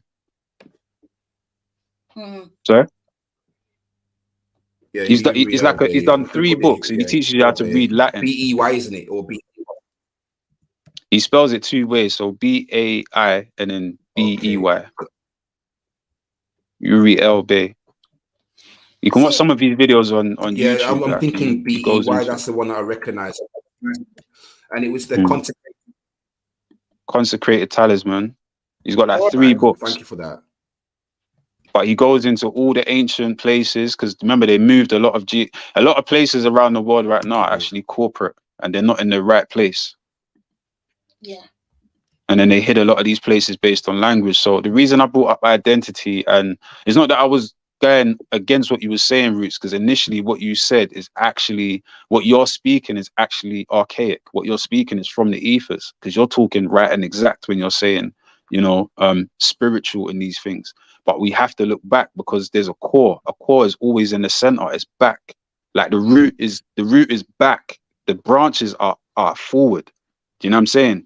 If people are just looking at the branches and don't understand the tree because they're not looking at the root, like the core mechanism that makes that tree what it is, then you're not going to know what you could do with that tree. You're not going to know how far wide it can expand. You don't even know if it can connect to another tree. Do you get what I mean? We don't know these things because of the way that we're being manipulated in current times. But it's by design why they're manipulating us the way that they're manipulating us in current times to stop us from looking back to know what's rightfully ours. And actually, not just to know what's rightfully ours, because we can know all day what's ours.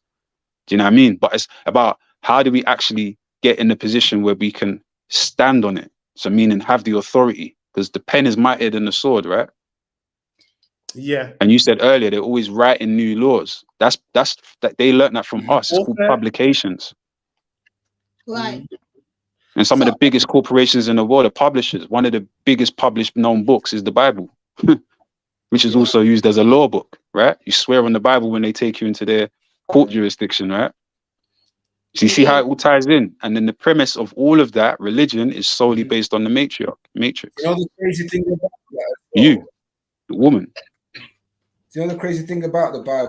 Well, the Bible itself tells you not to swear on it, The Bible itself tells you not to swear on it. It's in the book of James, chapter 5. And when you open that, so if someone tells you in court to swear on the Bible, when they tell you can actually quote that scripture and they will not allow you to do it because they're still subject to the biblical law in itself. So the question is, why did they get you to swear on the Bible? So they can treat you as the outlaw, right? So they're using your own stuff against you. They're using your own authority against you. Before they're you playing go, high-level chess with us, man. They are. Before you say something, Corey, just because I'm connecting with what Asha was saying.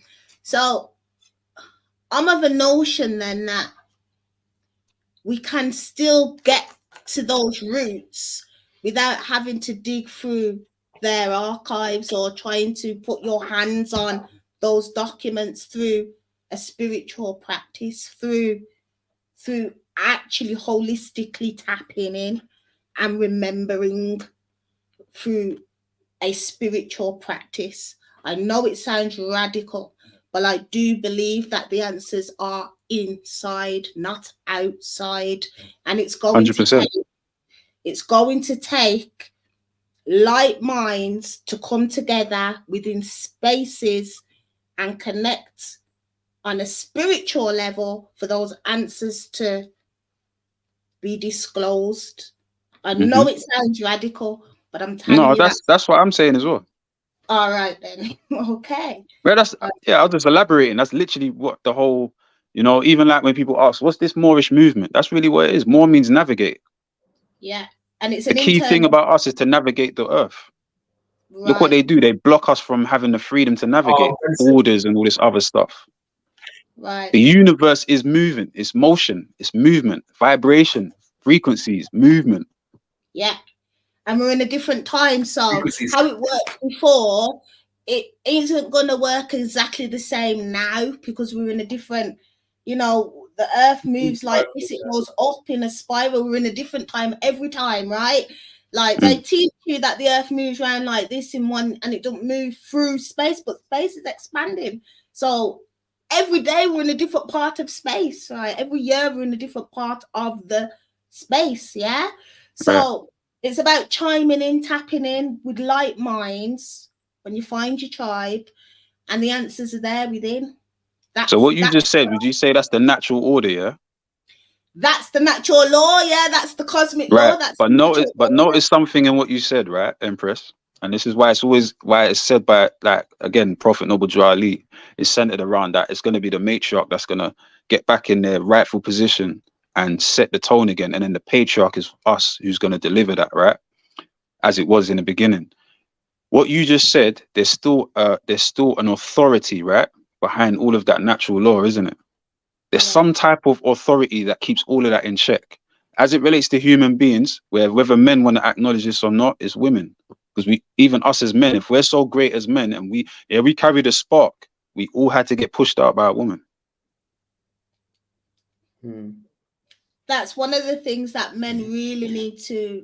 Do you know the mad thing you're saying that as well? As great as we are, powerful, with this big, incredible hulks walking around the earth, like we're Black Panthers and all this stuff. You get me? Doing all this amazing, had to get pushed out by a woman, though. Even Jesus had to get pushed out by a woman. Yeah, exactly. Yeah, and so what does that say about the matriarch? Saying that the beautifying part is this as well. This is why we have to. So this is why we have to be humble as well, because scientifically it says the pain threshold that a woman goes through to give labor, can kill a man. We can't handle that pain. We will die. We'll faint. So we're gone. Like when they're trying to emulate period pains and that. Men cannot handle. As strong as you are, we're curling up like a prawn. Bro, I'll be paying right now, brother. All you queens and women out there. Obviously, we have to appreciate the incredible miraculousness and beauty of childbirth. I think that's an incredible thing, definitely. Bro, we literally exist because of it. Yeah, of course we do. Yeah. Obviously, I don't want to get into technical terms, but the whole threshold thing and the test of Tufayk is said to be on like a measurable comparison depending on what kind of situation you've got. But I don't want to get into sort of the science of pain reciprocation, and because that varies quite a lot with different circumstances. But it's not far away from the topic though, Corey, because it's like with Roots saying what she's saying, and how I was talking about Black Wall Street. If we want to talk about how, like us reconnecting archaically and on a spiritual level, this would make sense as to why we created a lot of these constitutions and stuff like that to preserve and protect our birthrights. It's not called living rights. It's not called, people call it human rights now. If we're all human, why do we need human rights? But we all come from different birth canals, so we need birthrights. Yeah. And then only woman gives birth. Do you get what I'm saying? So we have to talk about the pain because some of these women die giving birth. So she's going to go through all of that only to just die and not even be able to raise her child. who's supposed to grow up into society to do, like, we're all here to do a job for each other. I'm Yeah. supposed to serve you guys, and likewise. Both Yeah, I hands agree with wash that. each other, two hands wash the face. Mhm. You understand? So you're not far off, like when you mention the pain. And my saying is, I learned this saying from Amor, not in these exact words, but I say pain is gonna be our teacher, because we're sleepwalking out here. And the whole world is mocking us because they know that we are the dirt. Yeah. I don't mind them calling us dirt, because they need to remember nothing don't grow if it don't have dirt. Yeah. And we look like the dirt, right? We brown like the dirt. Yeah. So they know what it is. Well, I think that's a good point, because people don't value the dirt, but without it, we wouldn't be here. We wouldn't be living better. That's the truth of the matter. We wouldn't be here. There'd be no trees. There would be no earth. Earth is dirt. Yeah, earth is dirt. And that's why they say a state and man and a state is one and the same. Birthrights, estate law, Black Wall Street, Aboriginal rights, Constitution. You see how it all ties in? This is going back and forward at the same time. That's who we are. We're not one directional. We're multi-directional, multi-dimensional, everything. You know, I We like multi. multi. I like that. I do like that. So I think what you were saying, Ms. Roots, is that you think that so it's not so much about us establishing. Well, we need to that we know. What we're saying is that we build a direction based on what we have already right here and moving forward. Yeah. And we establish what we have in order to and what works and what will allow us to take us to where we need to go. Yeah, it's important to know your history, of course, because you learn from your history, but we are in a different space and time. So we take aspects of that, learn from mistakes, but ultimately we need to come up with new, I don't like the word concepts, but new notions, new. Adapted, yeah, like we need to adapt, don't we, and evolve. Yeah. So Empress Roots, let me ask you a question off of that point, yeah? If you don't mind, quick interjection, yeah, because this is something it can actually be this if we truly wanted it to. If you know you could pull together a quote unquote Black woman march, yeah, a Black million woman march, right? But it wouldn't necessarily be a march. It'd be centered around the fact that you figured out that you have the right to pull all these women in and actually claim the House of Lords or the House of Parliament. Yeah. Considering that's an old building, it's not a new building. It's not one, like we can say, yeah, go and build a new building. But then the question would be, well, why would you want to go for that building? And it would be because I have a birthright to that building, and the building is spiritually structured in a way where this is where we execute and administrate authority onto the surrounding territory. Would you go for it? Knowing that you have a birthright to it. Yeah, I would, but so there we... it's not so black and white like that. So yes, I would. But it could be though. But the reason why I hesitate, right, is because those million Black women need to have worked on themselves first. My issue at the moment is I'm struggling to connect with my own sisterings because no one's putting in the work. No one's tapping in. I shouldn't say no one because that's general, but it's a struggle to find like minds. It's a struggle to find people who even want to know. Do you know what I mean? Pause. I'm so glad you said it. It's so hard to find people that want to know. Yeah. You see how it always relates back to knowing. So we have to look back. Yeah. You have to do some reflection, but you have not just look back, but look in. But that's what I mean. When we're looking in, we're looking back. Looking back, right. Exactly. Yeah. So I know I've spent that time, and every day I'm committing time to knowing more because the work's never done. Because you know the ultimate is to become a goddess, right? So start looking at the imperial records, because I'm telling you, the day that I found out that a pharaoh was actually a woman and not really a man. And we're not even pronouncing it right by calling it pharaoh. It's actually called Pa'ar. And the science of Pa'ar is that the culture is passed from mother to daughter. Right. Yeah. Not actually to son. And if it's passed to son, it's because the mother had no daughters. Yeah. Now that I know is what the Jews use as their philosophy, because I had a Jew tell me this. But I found out about that afterwards. But it's crazy because they say all roads lead to Abraham, right? But all the Abrahamic cultures come out of Kemet. And Kemet has culture that's not just in Kemet. It has it in America and it has it in Asia. And do you get what I mean? So it's That's telling what you they it's a call, universal culture. That's A global empire. Yep. All right then. See? Exactly. You got Mesopotamia and you got Mesoamerica. I like the So, patriarchy thing. one and the same.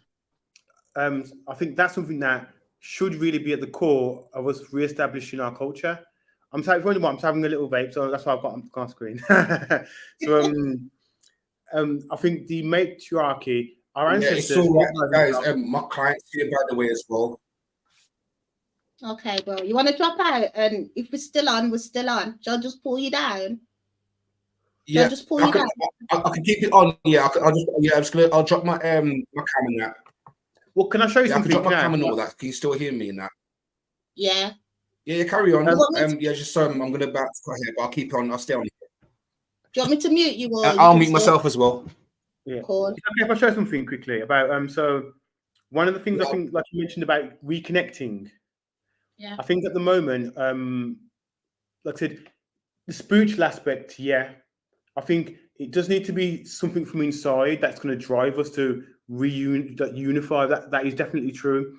I think one of the things that we should consider is that the people that currently have power know we're spiritual, and so the idea that they're not going to have a defensive mechanism against that would be a bit will be a bit naive, I would say. Personally, I think that they know this, and I think that they expect it.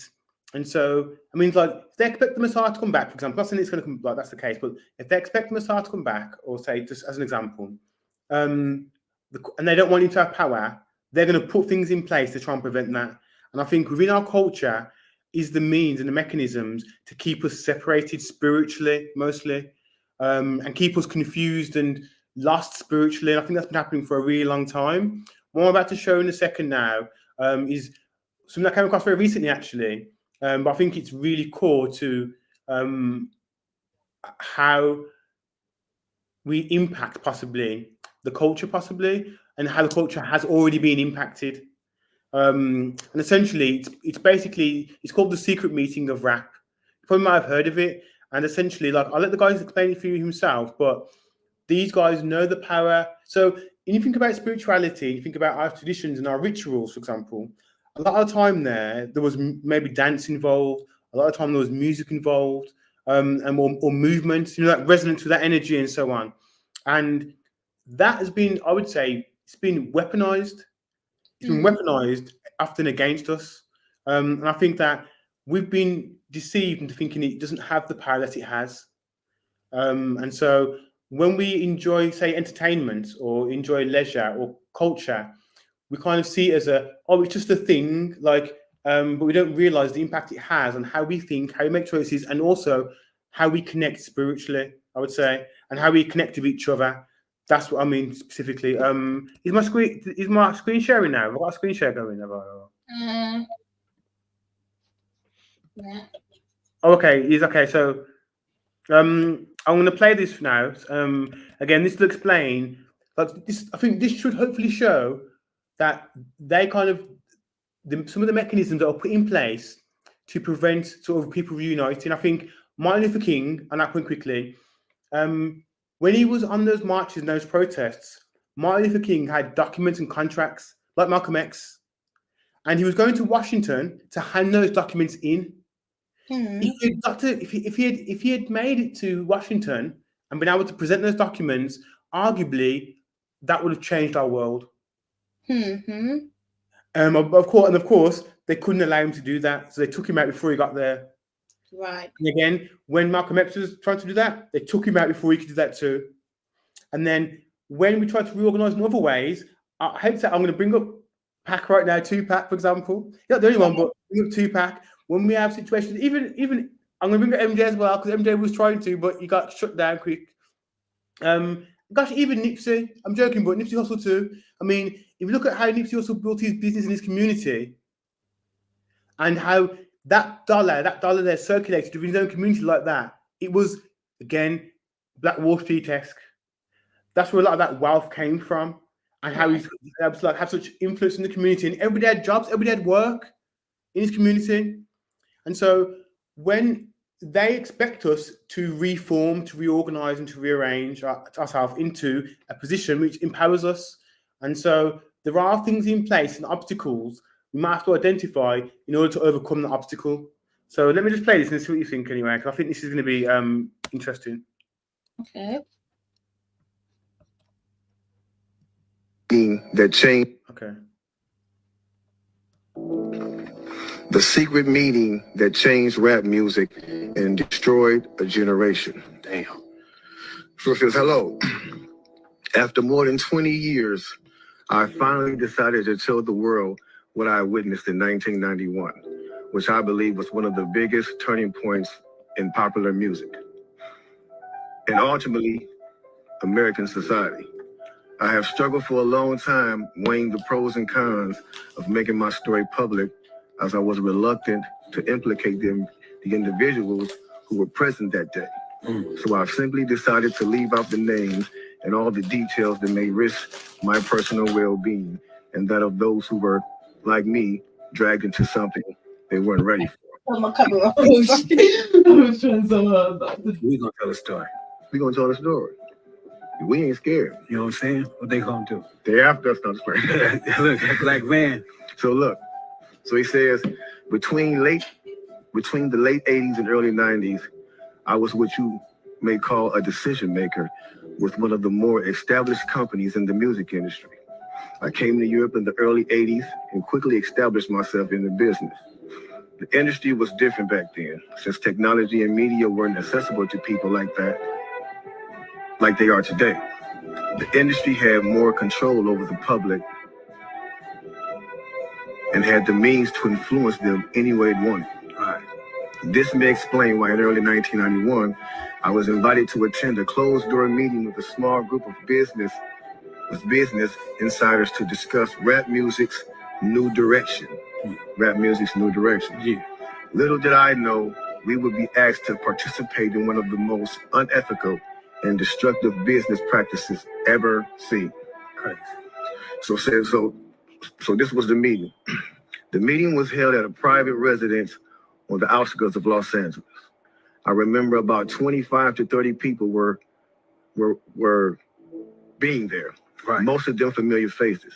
Speaking of those I knew, we joked about the theme of the meeting, as many of us did not care for rap and failed to see the purpose of being invited to a private meeting to discuss the future of hip-hop. Talk to them. Among the attendees was a small group of unfamiliar faces who stayed to themselves and made no attempt to socialize beyond their circle. Based on their behavior and formal appearances, they didn't seem to be from our industry. Our casual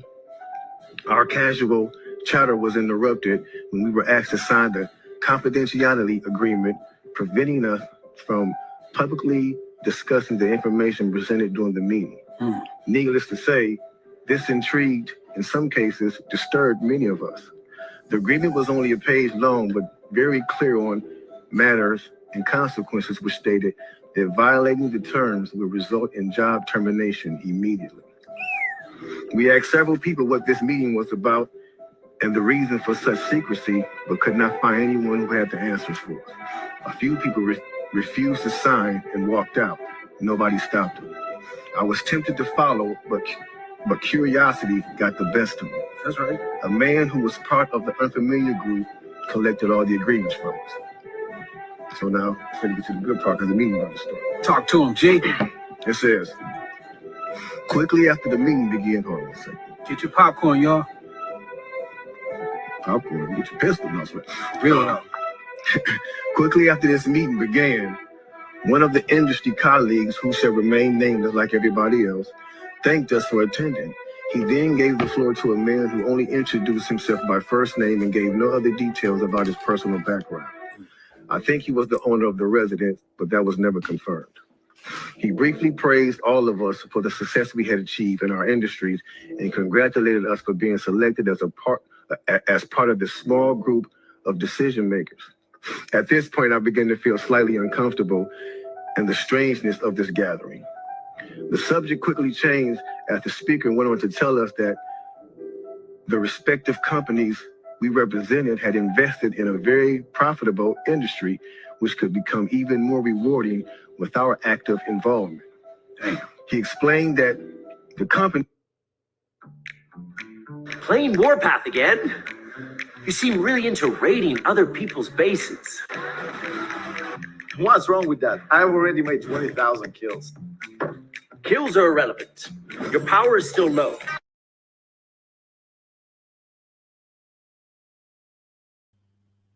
So Corey, I've brought that down because it's gone into an advert.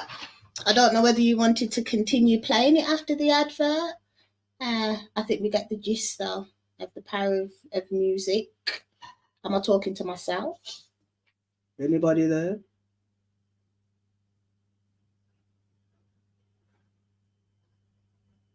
All right. It seems. Sorry, I'm here. I was on mute. My apologies. Sorry. We went into an advert, so I've pulled it down. Do you want to play the rest of it after the advert, or do you want to play this bit?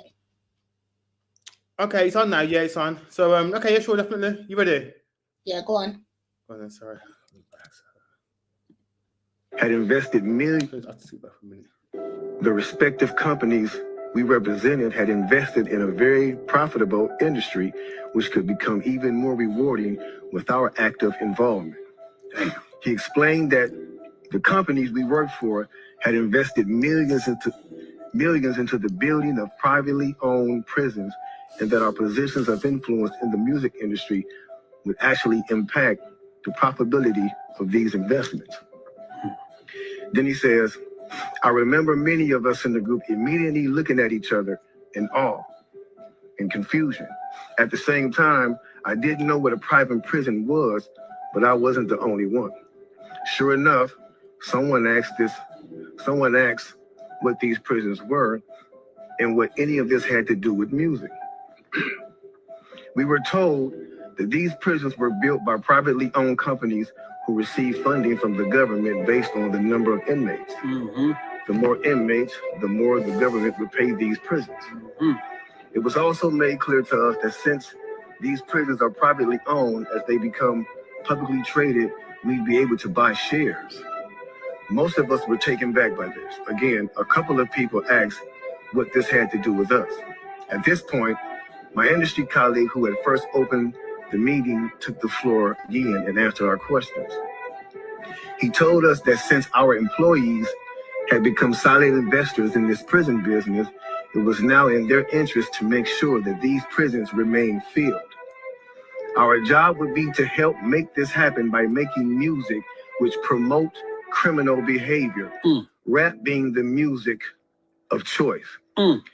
He assured us that this would be a great situation for us because rap music was becoming an increasingly profitable market for our companies, and as employees, we'd also be able to buy stocks in these prisons. Immediately, silence came over the room. You could have heard a pin drop. I remember looking around to make sure I wasn't dreaming and saw half of the people with dropped jaws. My daze was interrupted when someone shouted, "Is this a fucking joke?" At this point, things became chaotic. Right. Two of the men who were part of the unfamiliar group grabbed the man who shouted and attempted to remove him from the house. A few of us, myself included, tried to intervene. One of them pulled out a gun, and we all backed off. They separated us from the crowd, and all four of us was escorted outside. My industry colleague who opened up the meeting earlier hurried out to meet us and reminded us that we had signed an agreement and would suffer the consequences of speaking out about this publicly, or even those who attended the meeting. Damn. I asked him, why was he involved with something so corrupt? And he replied, it's bigger than the music business and nothing we can do. And, it's bigger than the music business and nothing we want to challenge without risking consequences. We all protested as we walked back into the house. I remember word for word the last thing he said. It's out of my hands now. Just remember, you signed an agreement. He then closed the door behind him. The men rushed us to our car and actually waited until we drove off the property. Damn. So this meeting, bro. Now that's a lot for a meeting right there. Oh yeah, definitely. You know, and this person later on, he said, you know, this person actually ended up leaving the music industry after this happened. Well, a few years after this, he ended up leaving the music industry. Okay. And he said he just, like, you know, over the years, he just felt guilty because he said as he sat back and he watched these plans come to a reality over 2 decades, he sat back and was like, wow, they really pulled it off. Yeah. They really pulled this off. He was like, they were told not to sign any more political rappers, any more rappers that had messes in their music. No positivity. It was all to be gangster rap music that they... You can achieve so much in just 3 months. You could learn to bake. Okay. Perfect question. Promoted and put out. So if you wonder where Brand Nubians went, any more political rappers, any more rappers that had messes in their no music. positivity. It was all to be gangster rap music that they promoted and put out. So if you wonder where... Okay, just quick, can you hear me okay? Hang on. Let's pull this down. Okay, so we'll put back on in a sec. So do you remember the whole Motown situation? When Motown music was essentially was banned. No, sorry. When Motown was formed and created, do you know the story of that? Yeah. Because there was basically political music happening. Right. Of a sort of freedom movement, and then essentially they banned that freedom music. They banned freedom music, and basically locked it all down. And so the only music people could create was love-based music, which was Motown. Right. What he's talking about now is like the maybe not even the second version, but the second one that I can document right now, second instance of that. Right. So when culture was being created, that would contradict essentially the mental enslavement process. Right. They locked it down. Yeah. They locked it down when it got too powerful. So not much left now. To play the rest of it. It's only about you can see the blatant transition from the 80s and early 90s hip hop, which was Black consciousness, you know, Wu-Tang, KRS-One, Tribe Called Quest, like all that Black consciousness. Even the imagery in the videos was just pro-Black, right? Yeah. To that switch of gangster rap, get your booties out, the weaves and the bleaching of the skin. You can see it, can't you? It's there. Yeah. We'll finish. We'll have a good conversation afterwards. Any more political rappers, any more rappers that had messes in their music. No positivity. It was all to be gangster rap music that they promoted and put out. So if you wonder where Brand Nubians went, where Poor Righteous Teachers went, where Public Enemy went, where KRS-One went, and all sorts of groups like that that was talking, even Queen Latifah and Moni Love and those, you know what I'm saying? It's a back door. Yeah, anything that was harmless, fun rap, you know, anything that had a message in it had to go. Yeah, that's why if you even notice though, now we talk about that all the time. Even be brief with it, you know what I'm saying? Those charms that came out like maybe in 1988, 89, the African charms, those they lasted for about 2 years and they disappeared real quick. You know what I'm saying? Yeah, definitely. Now, after reading all this, you know, it actually made me feel a few different ways. The first emotion I felt was shocked, because I was definitely taken back by this, just knowing the level of evil that's involved by even thinking of a plan like this. You know what I'm saying? The second emotion I felt was anger. Anger because it's not enough for them to exploit our culture and make all the money off of it. Because let's keep it real, the industry has never been favorable towards the artists. Never. But they're going to go beyond the artists to get the artists to influence and lure in the consumer, which they knew at the time were mainly minorities. In other words, keep promoting gangster rap so that the youngsters will be influenced by them, which in turn will incite them to want to act like them. And it's a very good chance they'll end up in their prison. Yeah. So they're getting paid twice. They're getting paid from the artists they signing, and then they're getting paid from the people that these artists influence that goes to prison trying to be like these artists. Yeah. So they making a killing. A killing. They're using the music business to promote their private prison business. My man is right there talking that right. 1988, a man named Tom Beasley, man. That's the co-founder of the corrections for Corporation of America. It's the CCA. You know what I'm saying? Excuse my French. I'm reading this thing right there real quick. It's the CCA. So in 1988, he founded that, and this is in straight concert with the same thing. So it's like the music business. You do what you do on your side. And over here with the correction facilities, we're going to do on this side because, and now in 1970, there was 500 prisons. You know what I'm saying? Only 500 prisons in the United States. To this day, there's 1,700 prisons right now. That means big business. I'm talking about that done flippled over. You know what I'm saying? If flippled over is a word. Because they're making a lot of money off of these things per inmate. You know what I'm saying? So getting with this, with the same thing of the music, it all went hand in hand, and we just partying at the same time. So us as the artists is the tool they use. Yeah. The music is the bait. And the young consumers are the prey. It's a cold game. Cold game, bro. Cold game. Then I feel sad. Sad because everything we seem to try to create, we always seem to give it away. We're always being tricked and deceived into believing that they have our best interests at hand when clearly they never have and they never will. They never will have our best interests at hand. It's blow after blow after blow after blow. Nick. Corey, Yep. I think that's a good place to stop it right there. All Yeah. right. So For now, NASA. now you need to tie that back into Black Wall Street, bro. Yeah, Yeah. it's highly significant. I can see where intertwines with tonight's theme. Yeah. So would you like to elaborate on why you felt it necessary to play that video, and what we're going to take away from it? So there's a couple of things that I'd like to take away. Probably I'll make a statement first, summarize. What was done can be undone. That's probably the first thing, is how that was implemented. It's the same way that we'll need to implement the change to a degree. Yeah, to change. And if you look at some of the artists now, for example, that are sort of have survived and are fighting against that, there's a reason why Brown Skin Girls was made by Beyonce. There's a reason why Jay-Z made the Entrepreneur song with Pharrell.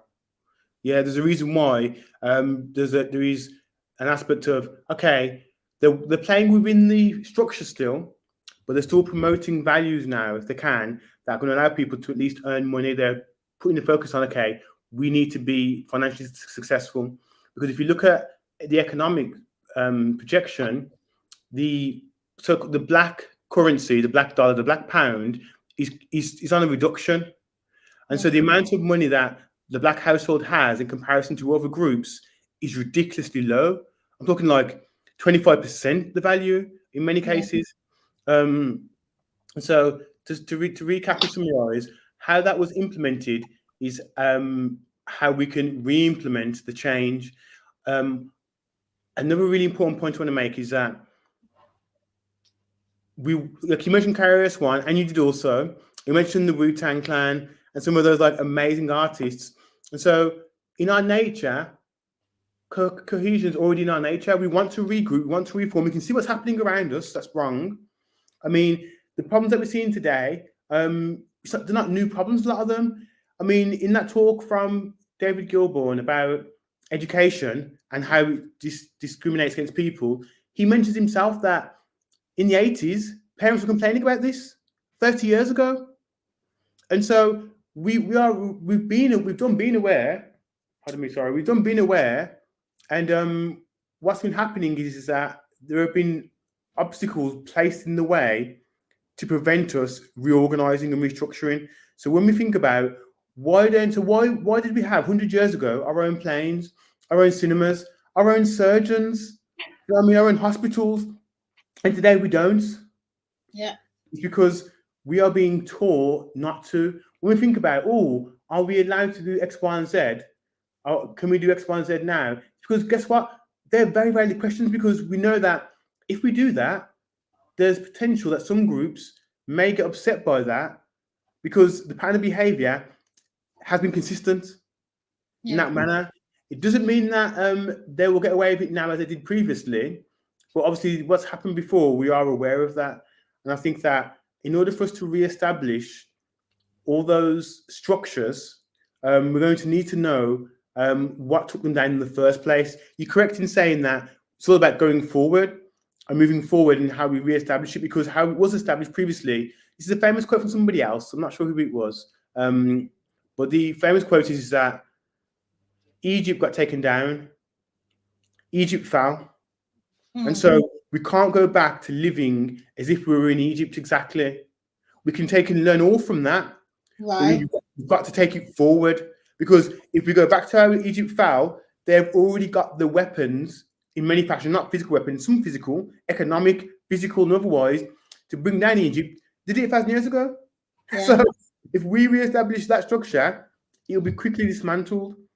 It's really about us re-establishing it in the new, in the fresh, adapting it to what's happening currently, and building off that. And I think one of the important things is that we're going to need to know the weapons. Ashar made a great point, is that the pen is mightier than the sword.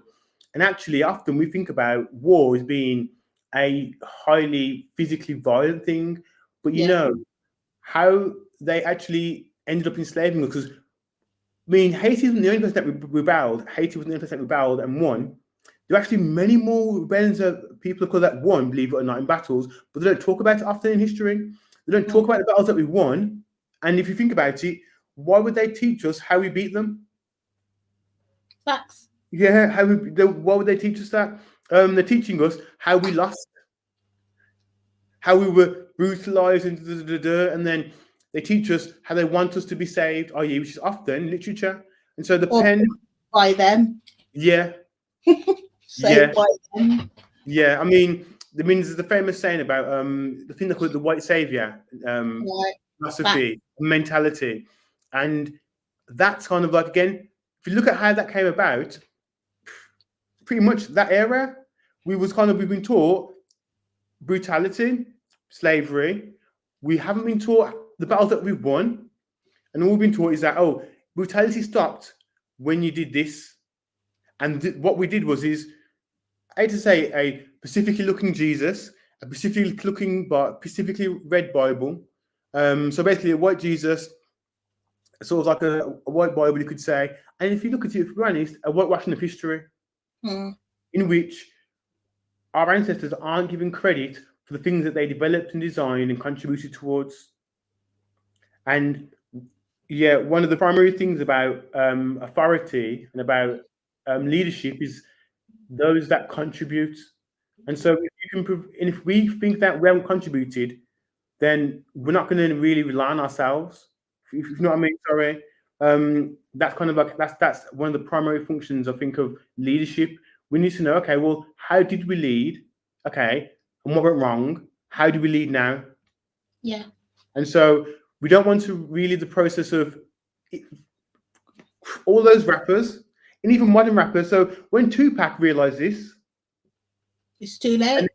And then bam, you got took out. When Nipsey Hussle realized this, he put it in place, you got took out, kind of thing. So the question is that what do we do now, and how do we implement this in a way which protects us and insulates us from it? And I think one of the powerful things that we need to bear in mind is that not all skin folk are kinfolk. That's a famous saying. I think that's a 432 the drop. I gotta give credit to that, and also for that video there, Bro Sanchez.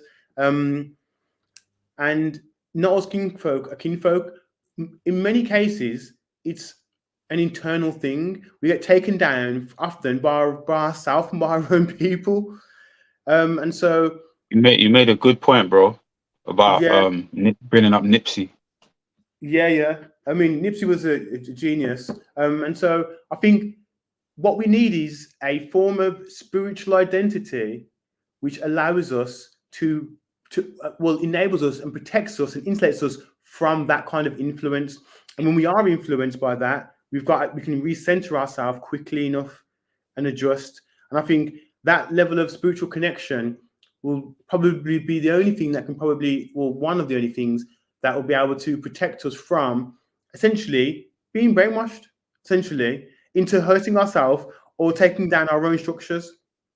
And so most recently it was the guy that was paid, essentially, I'm not saying he was paid, but the guy that had conflict with Nipsey, you could say, that so happened to carry out that assassination or that violent act on Nipsey Hussle. That seemed to be a bit all spooky, i.e. the way it was investigated, how the investigation was disrupted in many cases, the evidence presented and stuff, for example. And now, how we do that exactly, I'm not exactly sure. Well, I guess I'll chime in on that point. Yeah, go on, Ashar, because I need some support at the call. So I was making notes, but first I wanted to ask Roots, did you want to say something first? No, go ahead. There's so much things I want to say and so much things I'm feeling, but let me hear you. Ashar, please. I was making notes while you were speaking, and I was going to tie in a few various different things how it all relates back to Black Wall Street, right? Yeah. So, I don't know how you would share the screen if you wanted to, but if not, I'll just explain it anyway. So, we were talking about constitution, birthrights, Aboriginal authority. I think the key thing our people need to focus on is authority, and that's my only reason why to look back. But that's also spiritually tied because we have this thing about us where we're regal. You know, us coming from the Caribbean, one thing I used to always tell people of African descent, I'd always say to them, what's beautiful and special about you is that you guys maintain cultural structure. So you guys know within your family who's a king and who's a queen, and you maintain some of those like principles. We have that in the Caribbean, but it's more for lack of words, like spiritual based. It's not really based, structured on paper, as well as it being spiritual. So one physical and one being metaphysical.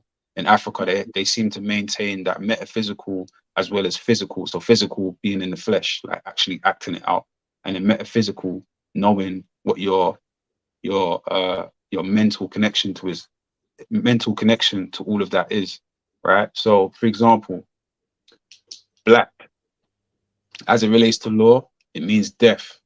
But we know in history about the Black Plague, the Black Death, 1666, you know, Pudding Lane and the Great Burning, the Great Fire of London and all these different things, right? But we also know there was a time period where there was a people that had what was considered like mentally Black, like mentally dead. So our ancestors had to come in and help those people. We know that as the Renaissance. Renaissance means typically like what you see in most religious doctrines, but they typically focus on the Christian one where people go and they get baptized and they're born again. That's called a Renaissance. Yeah. So we literally was the John the Baptist for these people. Yeah. So so when you mean like that, it's like kind of like the idea of when the Moors came to Europe. Because I think that's part of that narrative, I think, isn't it? But this is what we got to correct. So this is where I'm going with it. So I'm glad that you just mentioned that now, because the other thing that they don't tell us, we've always been in Europe, because there's not actually a Europe. There is no Europe. It's Asia. That's right. Europe, just like the United Kingdom, just like the United States, just like Nigeria. You know, you talk to someone that's from Nigeria, they're going to start telling you that, no, we don't associate with being Nigeria. That's what the colonists called us. We are Igbo, we are Yoruba, and all the other tribes. Because most of us only just know about Yoruba and Igbo, sorry. You know what I mean? Like there's other of the bloodlines, and that's just in that region. Remember Africa, how big Africa is. Do you know what I'm trying to say? And that's just Africa alone we're talking now.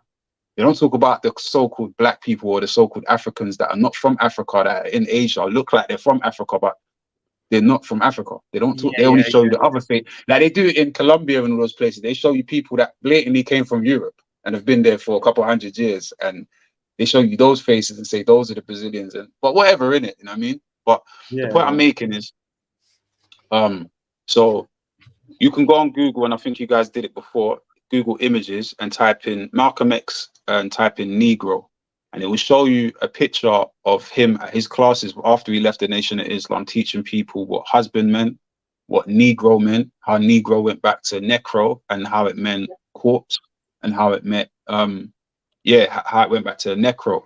Now, the interesting thing about necro, right, is that it relates to necromancy.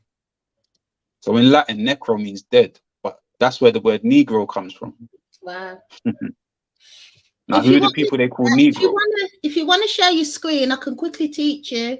I'd like you to be able to know how to do it when you come on. Do you want to know? I've done it before, but I can't do it because I'm doing it from my phone. I'm actually yeah. So if I did it from the laptop, it would have been thing. Yeah, but okay. Yeah, I basically I just quickly run through it and like tie the dots together in it. So this is all what came to mind when both of you were speaking, yeah. So you've got you can see the picture of Malcolm X teaching our people. Then later he started talking about nationalism, so therefore he knew about Noble Drew Ali, right? He was teaching about matriarchal and international law as it relates to civics and the Constitution and enforcing the Constitution and reminding our people that we're not just from Africa, we're from everywhere. Right? But most of the laws that were set out in the world were actually created by our ancestors. Now that's actually our inheritance. We think inheritance is just possessions and everything else. Those are extensions of what our actual inheritance is. Now our true inheritance is actually the word of law. That's how powerful we actually are. We're trying to search for something, and it's really the word of law. And when you look at language, they say mother tongue. They don't say father tongue. So this is how you know, again, it's all relating back to just basic conceptual like principles and understandings. It's about just the simple workings of nature, right? And how they then turn into what we know as written law and, you know, and all the rest of it. Now, rappers, they do exactly what pastors do. They spit verses. Yeah. And they stand on a stage, like a pulpit, in front of a congregation and do rituals. And then they have acoustic treatment that we know as speaker boxes with lights. Yeah. This is all our science. Some people could say it's demon. You could say what you want. I just say it's just manipulating energy. That's what it is. It's alchemy. It's alchemy. There we go. It's a form of hypnotics. Exactly. We can bring about all of that. Come on now, it's frequency. It's all of the above. Sound, science. So adding to the video that Corey was playing, right? The issue isn't about, because our people, we're so money driven, right? But it makes sense because money is there's science behind money as well. But then we must know what true money is. And what the meaning of money actually is. Money, we've conceptualized or symbolized money, true money, as gold, silver, and actual precious commodities.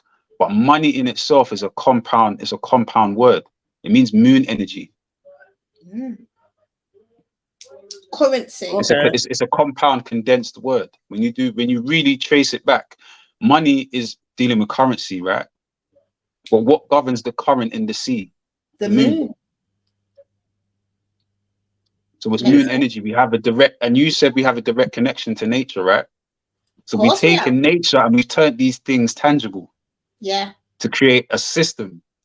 Now, in order for us to get back to a place of understanding who we are to the world, we would have to want to know, to look back, to then bring it forward.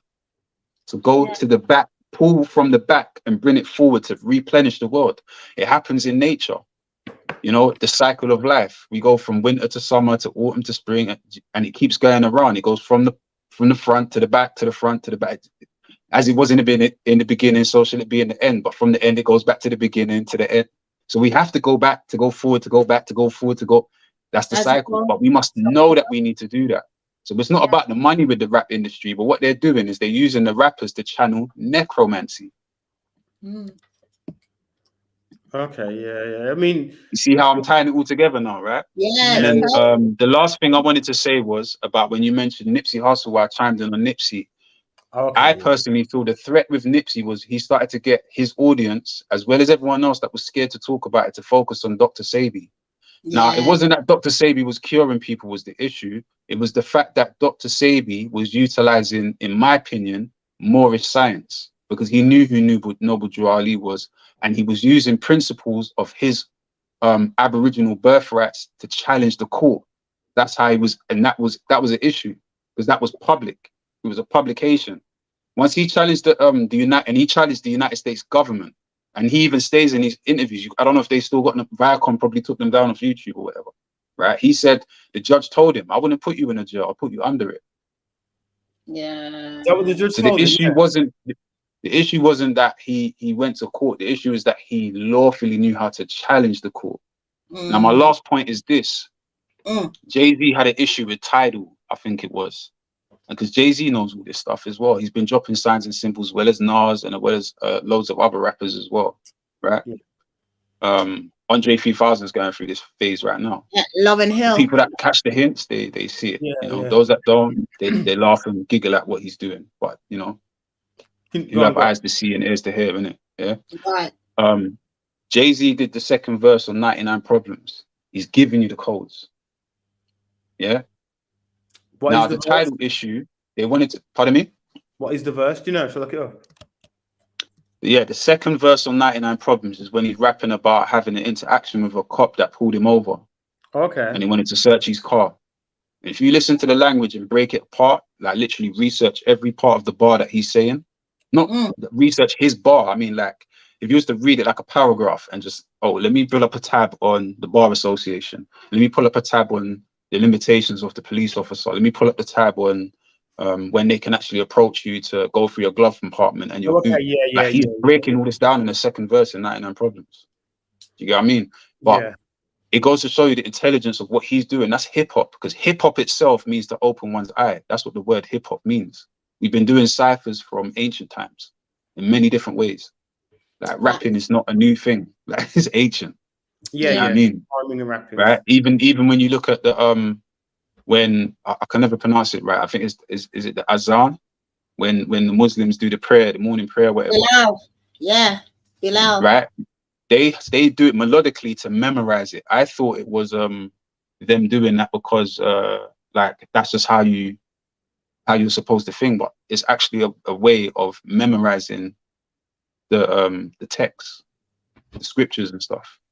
So melody and rhythm, and we've been doing it for ancient. But anyway, the title issue now. What was very specific about when I did the research on it, because you go from one link to the next, and I'm like, wow. He basically said, you can't pull me in the court, because he refused to go to the court. He said, I'm a private citizen. That's all I needed to hear. That's all I needed to know. So it lets me know that he's obviously looked back and back and back to pull it forward in present time to use these things to protect himself. And that's the issue that our people need to figure out amongst ourselves. Yeah. To do that, it takes knowing identity. And to know identity, you must know language. Because we're using words. Yeah. And jurisdiction, I guess, or... Yeah, jurisdiction means right words. Yeah. And so, and right words come from... Who's the first person that teaches every human being words? It's just the mother. Levels. So I think that was really great. I'm glad that some good points there, definitely. And I think the way that we're going to be able to grow is by actually knowing the cage that we're in. That's going to be really important, because the cage that we're in is not exactly how we think it is, and in most cases, it is words. It's knowing what are we going to be able to do, and when we get resistance to that and objections, how do we actually respond to it appropriately? We must know the foundation of authority. Yeah, definitely. So because authority has like a man by the name of Taj. He always says like, I remember coming across the time when someone was on the way to one of his classes, and he actually took the audience in the class with the cameraman out onto the streets of where the person was, because one person rushed into the class like, yo, they've got blah, blah, blah. He said, all right, come guys, let's demonstrate. I'm going to demonstrate to you, come. So he was interacting with the officers, and they stayed silent at certain times because they couldn't respond, because not only is it being recorded, but what you say can be used against you, right? Yeah, Now, yeah. he always talks about us as, because of what's going on with our people in particular, because we've fallen into the color code race diversion or distraction away from what's really actually going on in law, is that he says we must know how delegation of authority works. Yeah. Now that's like roots, tree, and branch. The Yeah. branch is connected to the tree, and the tree is connected to the root. It's taking orders from the root, but it works in conjunction because the leaves are doing photosynthesis. So they're reporting back to the root. That's nature. Like, you get me?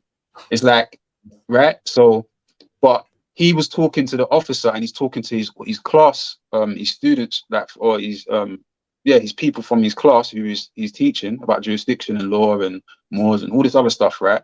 And he pointed at the agent that class as the police officer, and he said, well, people, this man here, the highest authority on the land for these people that they have to answer to in their chain of command is the bishop.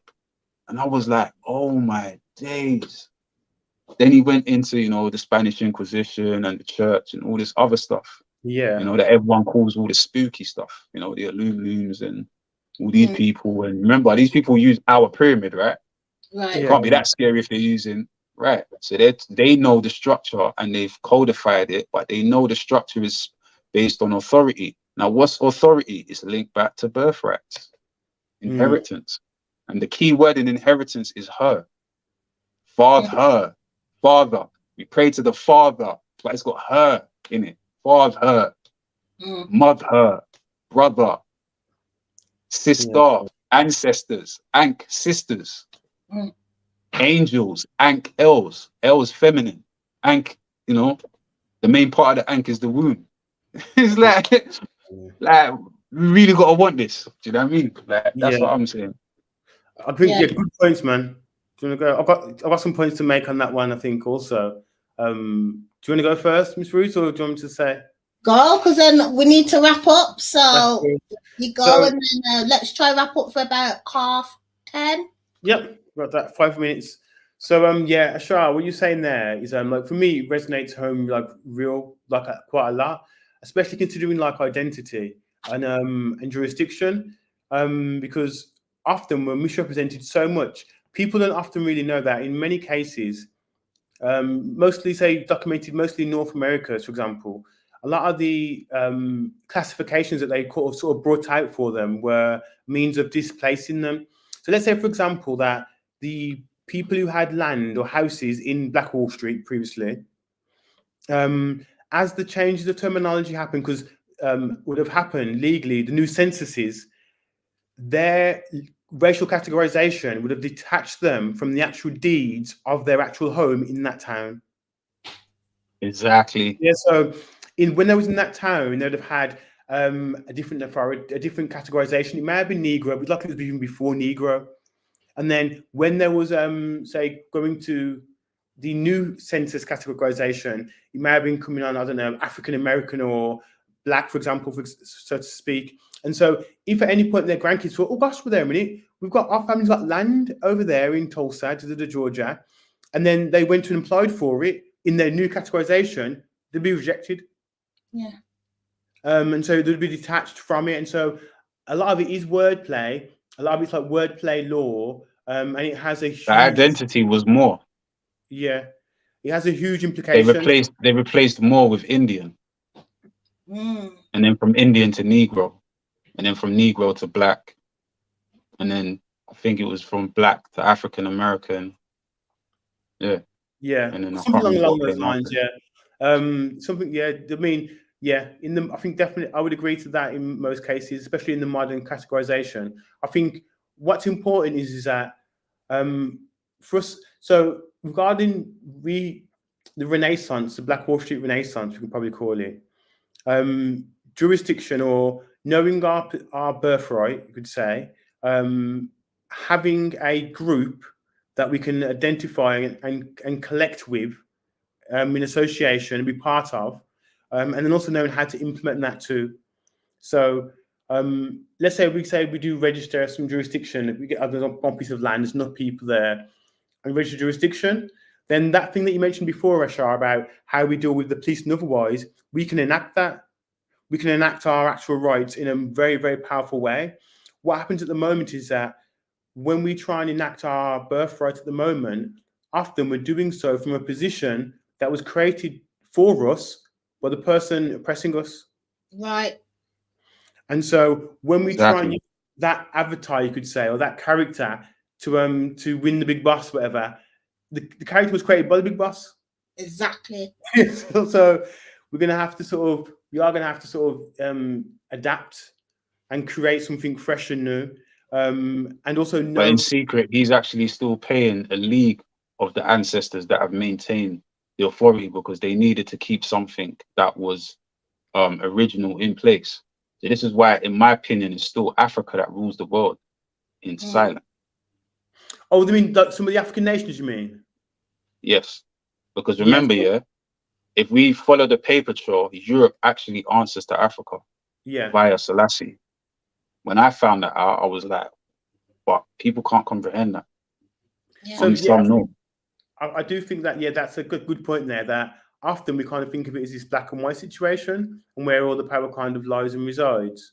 And I think if you look at the actual, the paper trail, the economics, it does show actually that there are some nations or some groups in Africa that actually have a lot of economic and global power. And the royal bloodline as well, isn't it? If we're talking about That's what I'm saying. Yeah. Not just economics. Yeah, but I mean, but it's not just Selassie though. But usually most people stop at Selassie, but it's not just Selassie. It goes beyond Selassie. Melanich. We start talking about the true heritage of Ghana and stuff like that. Ghana is linked to South America as well. It's not just Ghana and Africa. But our people ain't ready to digest. Yo. I think there's that for me, for somebody that's tracing genealogy, like specifically to like certain cultures, I think people would be surprised. I think about how the world is structured. Definitely, from my experience and the records that I've viewed, you would be surprised. I think the reason why I'm mentioning Africa now is because, like I said, not all skin folk are kinfolk. Right. And so we kind of often hear about Africans sold other Africans into slavery, and that was not how it was at all. Particularly, it's not.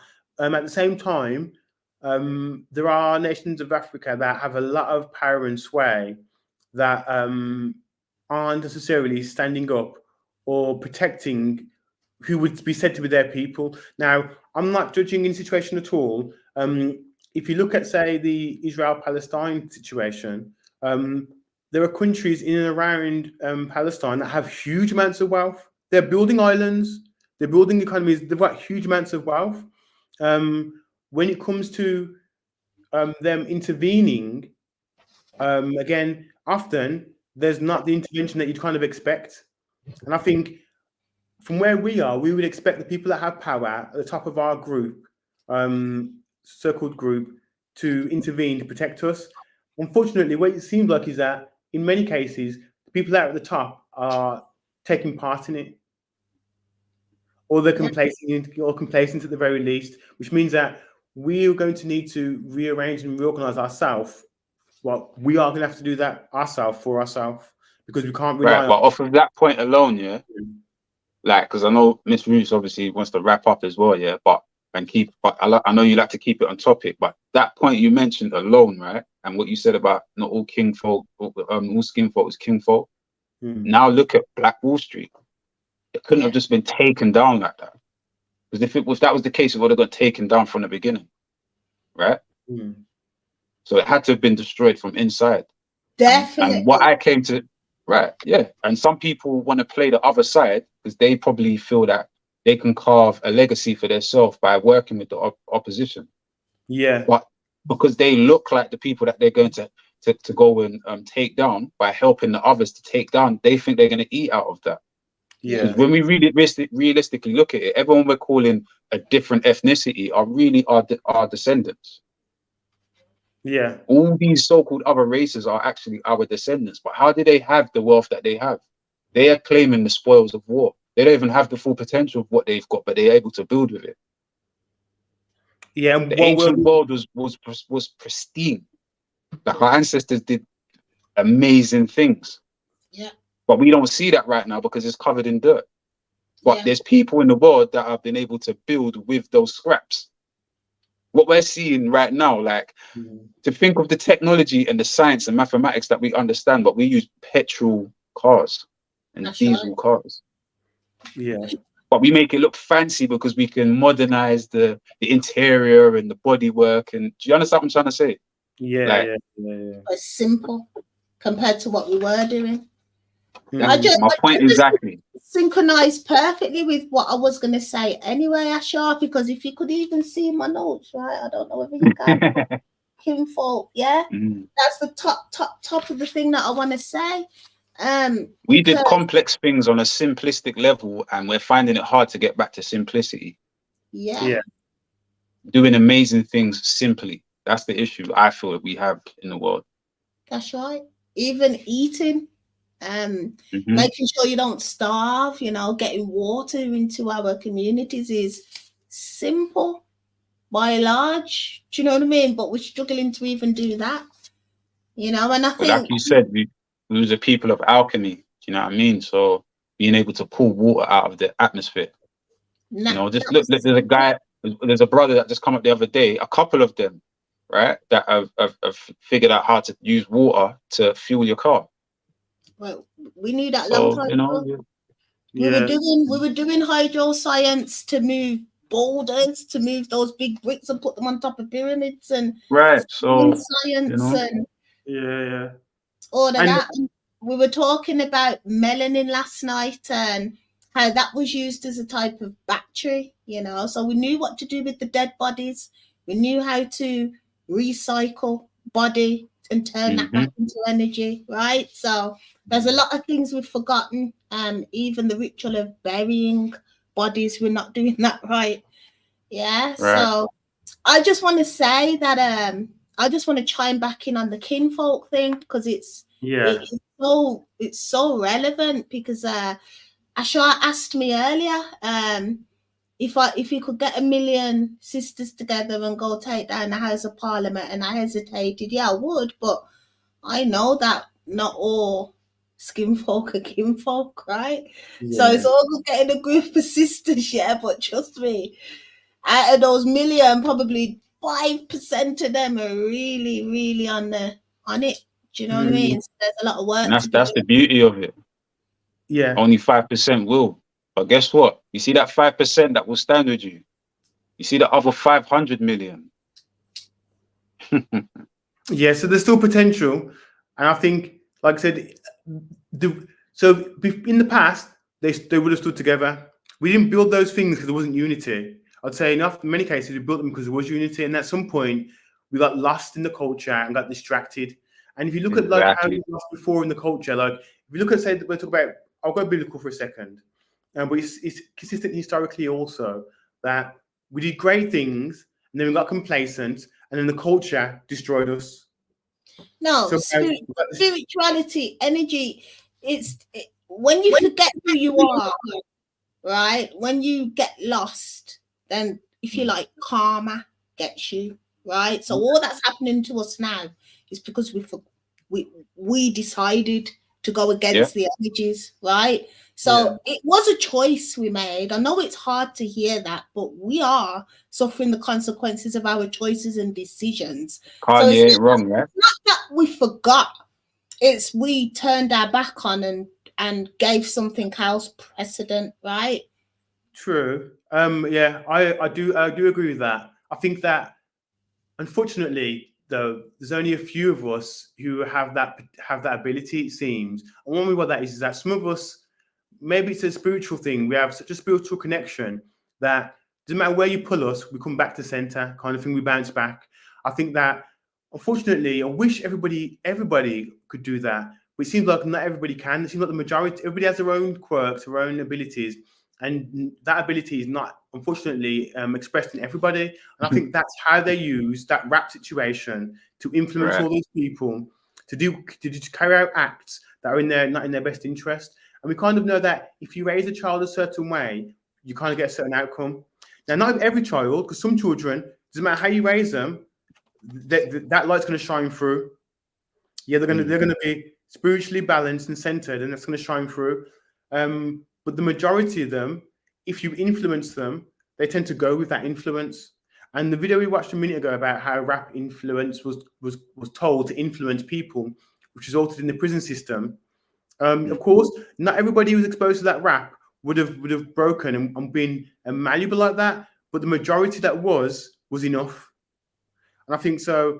Yeah, I think some people have this ability to maybe stay free, or at least recenter themselves. And I think that we may need to look at, okay, what do we do with the other 95% of females that for whatever reason, some of them may have made choices, but some of them may have been brought up in a situation where they kind of they didn't have, whatever for whatever reason, the tools to avoid becoming that way. It's mind control. When we start understanding the science of mind control, but Ruth said it earlier, what mind control, she basically broke down what mind control is. But mind control is neutral, is good, or is parents control the mind of their children. That's what the word government means. It means govern minds. Yeah, but the head of the government is the mother, like I expressed earlier about the science behind trust law and estate law, natural law, mother nature, not father nature. Do you know what I mean? It's like, it's all predicated on the same stuff. The purpose of marriage. It wasn't essentially, marriage was essentially business. Do you know what I mean? But it later became a way to dominate the woman. That's why she has to take the man's name. But when you follow nature, it doesn't work like that because the man gets his blood from his mom. Yeah. Yeah, I agree. You know what I'm saying? Right. So, but yeah. We may have to organize and arrange with the 5% for now, and then figure out a way of informing and enlightening the 95%. We ain't got energy for that. Do you know what I mean? Maybe the 5% is enough. I really feel like we're in a time where it's almost like that, like the pyramid itself, right? We focus on the top, yeah. The top is the 5%. At the bottom, they have to take that journey, right? So they have to work that shit out for themselves. Excuse me for learn from the people at the top, right? I mean, I know it sounds really simplistic to say it that way, but I had to start there and take the journey. You can't just fly to the top, right? You have to go through the purging too. So, and whether that takes generations, I don't know. But I do know that the pyramid depicts it. Yeah, there's an order. Yeah. And maybe in all the times I've come back and done my thing, and I'm probably midway now, somebody's starting there at the bottom. So this is what I'm saying about attracting your tribe, finding the people of like-minded frequency who have already took that trod and are now ready to work there in the middle of the order, because everyone's got their purpose, right? Everything's got its purpose. So it's about finding that, coming together, chiming in, working out what it is, practicing some sort of spiritual practice that you don't know until you come together, right? And then you can work out what it is you're meant to do, what you're meant to create, what is your contribution to it all, right? So the 95%, they've got their own work to do, right? Okay. So that's how I think we're coming close to that point of 95%. It's just the rest, like when you don't see it happen, materializing right in front of your face. Yeah. It can tend to look like it's only a 5%, but this is why I feel like we're in a good time. It's just what's going to make it scary is people not embracing that we must see what's been controlling us destroyed. But because people have found their way to integrate and survive off of that same mechanism, that's where the fear comes from, that we're fearful of seeing the master fall. Yeah. But the master has to fall because he's living off of the back of the true masters. Yeah. Yeah. And this is I'll end on this point as well, right? About the word more. In Kemet, the word more is actually the same way you spell pyramid. The Egyptian word or the Kemetic or the helicopter word for pyramid is actually mer, M-E-R. But the Cometians didn't use vowels apparently, but there's some scholars that say that's not true. However, M-R is the way you actually spell more. But M-R in English is Mr. Now, Mr., when you look up Mr., it will tell you it's the abbreviation of the word master. Now, what master are they talking about? I just said Pharaoh is actually Pa'ar, and Pa'ar are women. So the true master, the navigator, you know, we navigate on the waters of our mothers, is the woman, the mother. The mother is the master. And then when she becomes a higher, if you want, a higher priest mother, she's called a grandmother and a great grandmother. Look at these words. They're not just regular words, man. Yeah, powers. I Loads like of I like the fact that obviously because our ancestors before the term old didn't really exist. The way I think of it now, it was an elder, and so as you became a grandmother, there were certain benefits and certain things that were happening in society that actually supported that concept of being grand, and like you said, having a higher position in society and the impact you would have in society itself. Whereas now we kind of view from the Western perspective, grandparents or great grandparents as being old people rather than elders. Yeah. And so rather than what's another word that you find old in of value? What's another a word of value that you find the word old in? Sold. Gold. Gold. Okay. Gold is old. There's a saying: if it's old, it's gold. If it's new, it ain't true. Yeah, levels. I also want to mention something about defense, right? Which was the demise of Black Wall Street and many isolated societies, right? Yeah. So that really is what's that's the hindrance, isn't it? You know, when these spaces get created, they're bombed up by the oppressor, or, you know, as you say, infiltrated by an insider and then broken down. So again, I just want to say that the only thing that can stop that from happening in the future is some sort of spiritual practice, right? Is you gotta know how to use them forces. I know it sounds radical, but that's the only thing we've not done before, right? In modern day, should I say, in modern day, that's not been done before. But we know in ancient societies, even in the Caribbean, if you want to look at people like Nani, they were using energies, they were tapping in, right? As well as Toussaint. As well as Toussaint in Haiti, right? So, you know, we talk about Obeah and voodoo in them ways. We need to really apparently those are the oldest religions, right? Where all the other ones come from. And there were defense mechanisms. There were defense. Exactly. Yeah. Yeah. I think the sad thing is that I think other groups know more about that than we do right now. I think that's like, obviously we can tap into it, but I think that from my experience, other groups are using that more than we are even. And yeah, we're in a literal state of necromancy reality. The necromancy is what we're looking at as reality. Right. Like a dead state, you mean, kind of like. Yeah, we're literally in a zombified state.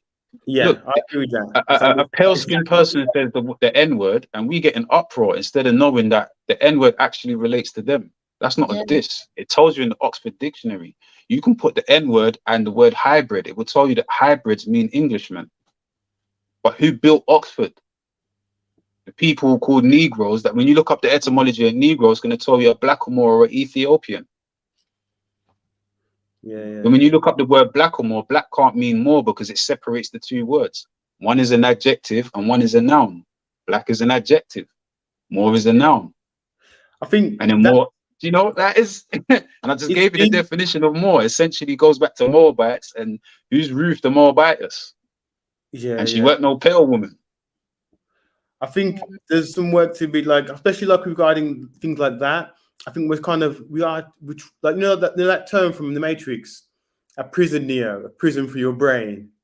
Like that statement there, that's kind of where we're at the moment. Well, we've got like. And who created the Matrix movie? Sophia. Yeah. Look at the name, Sophia. Yeah. And her last name is Stewart, right? And who were the Stewarts? Yeah, like European nobles. Right. And who was Neo supposed to be played by? Will and who Smith. was Neo? Right. And why did they want Will Smith to play Neo? Because he played Muhammad Ali, and Neo was actually supposed to be based on Muhammad Ali. Wow. Now, Muhammad Ali got nationalized via Elijah Muhammad because Elijah Muhammad was a student of Noble Jew Ali. Noble Jew Ali's Moorish American movement was based on the Freedmen's Bureau to reconnect Africa to America because it's one superpower. Inheritance again.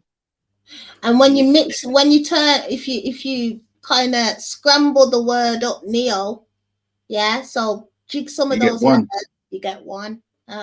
Yeah, the one. But out of the one, what's the saying of like the Jamaican saying? Out of many is one. Yeah. Come on, innit? Yeah. I think there's so much we can do. I think so. I think to summarize, probably would be good is that we could probably do with question is how do we implement and mechanize these things? So we're going to need to have that spiritual practice we've spoken about before.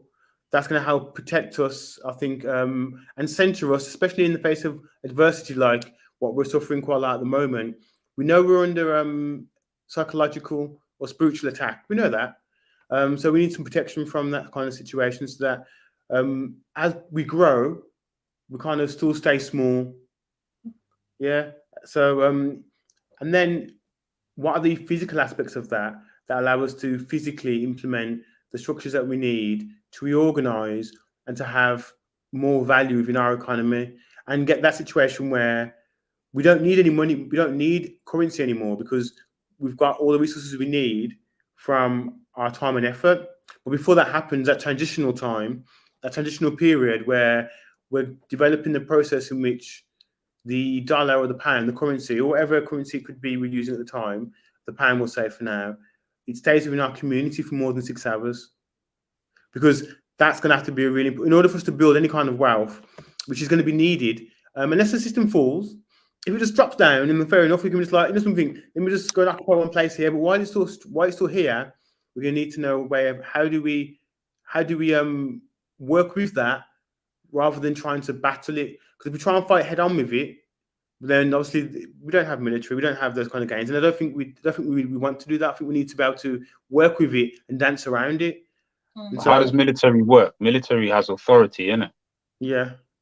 Now imagine you found out that you descend from a certain area of authority in some type of royalty whereby you could claim that, and now that military has to answer to you. Then we don't have to worry about war, especially if you're kingfolk as well, right? Yeah, yeah. I mean, I have a pretty amazing genealogy, but I'm not sure how I would currently implement. No, we all do, because we all can we can literally probably all trace ourselves back 100,000 years to one grandmother. We don't think like that no more. That raising critical confidence from raising our critical thinking, which is spirituality, and spirit alone just means breath. So if we breathe right and we access the deepest chambers, like you said, Wu-Tang, the 36 chambers, 3 and 6 is 9, the ninth ether, the ninth ether chamber, the pineal gland, and really connect on a simplistic level, we would think. So we got to do some simple. There's simple things that we need to be doing. We're not doing because we're looking at things too complex. But the reason we're looking at things complex because of complex people are trying to do what we was doing simply, and they can't do it. That's it. They're disconnected from a certain part of the structure of how things work. You know what I mean? Like I've been looking up imperial records that changed. It neutralized so many different confusions I had when I started looking at imperial records. But I had to go through the etymologic chapter first so that I got my concepts about language right as far as it relates to English. Because you can use English if you know how to use it correctly to track your way back to what it is that you need to understand or what you're digging for, going down the rabbit hole. You know, the rabbit hole can take you everywhere. But when you're trying to get to a specific part, right? So once I realized and I got to the imperial records, because we keep talking about we come from kings and queens. But that's imperial. But kings and queens answer to emperors and empresses, and then empresses and emperors answer to gods. All of this is what we're related to. But because we're not in these positions no more, we're suffering, and everyone else is suffering around the world. There's, like Ruth said, there's a divine way that we dealt with law.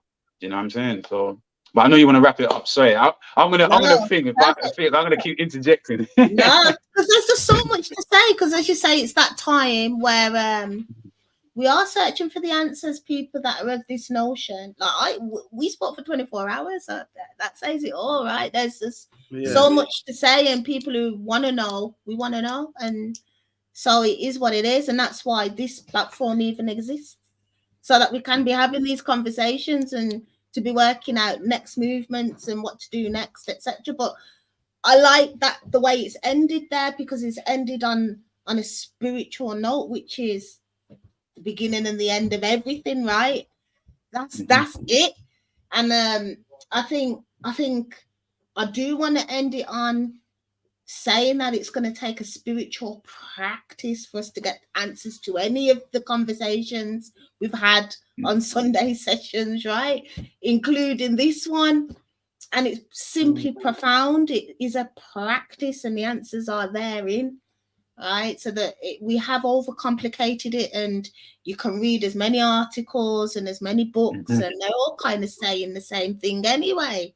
You know, you can read, you know, is books about Islam, books about ancient Africa, books about ancient Europe, and they're more or less saying the same thing. Same thing. Yeah, it's that practice, it's that love energy, it's that holistic mind, body, and soul connection. Divinity.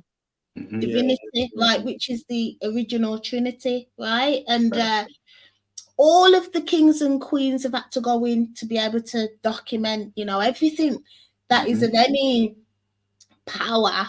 Anything that's been documented has come from somebody who's chimed in. All of those powerful books that have been written by scholars, they've gone in to get it out. So not only that, anciently we were advisors. And you see your last show that you was talking about, like, who are the black people in the Bible? What you literally just said relates back to that. But what we don't realize, because they don't want us to remember that, is that we didn't necessarily deal with kingship or queenship, because we were considered the ones that were the angels, the extraterrestrials, the aliens, angels, all one and the same.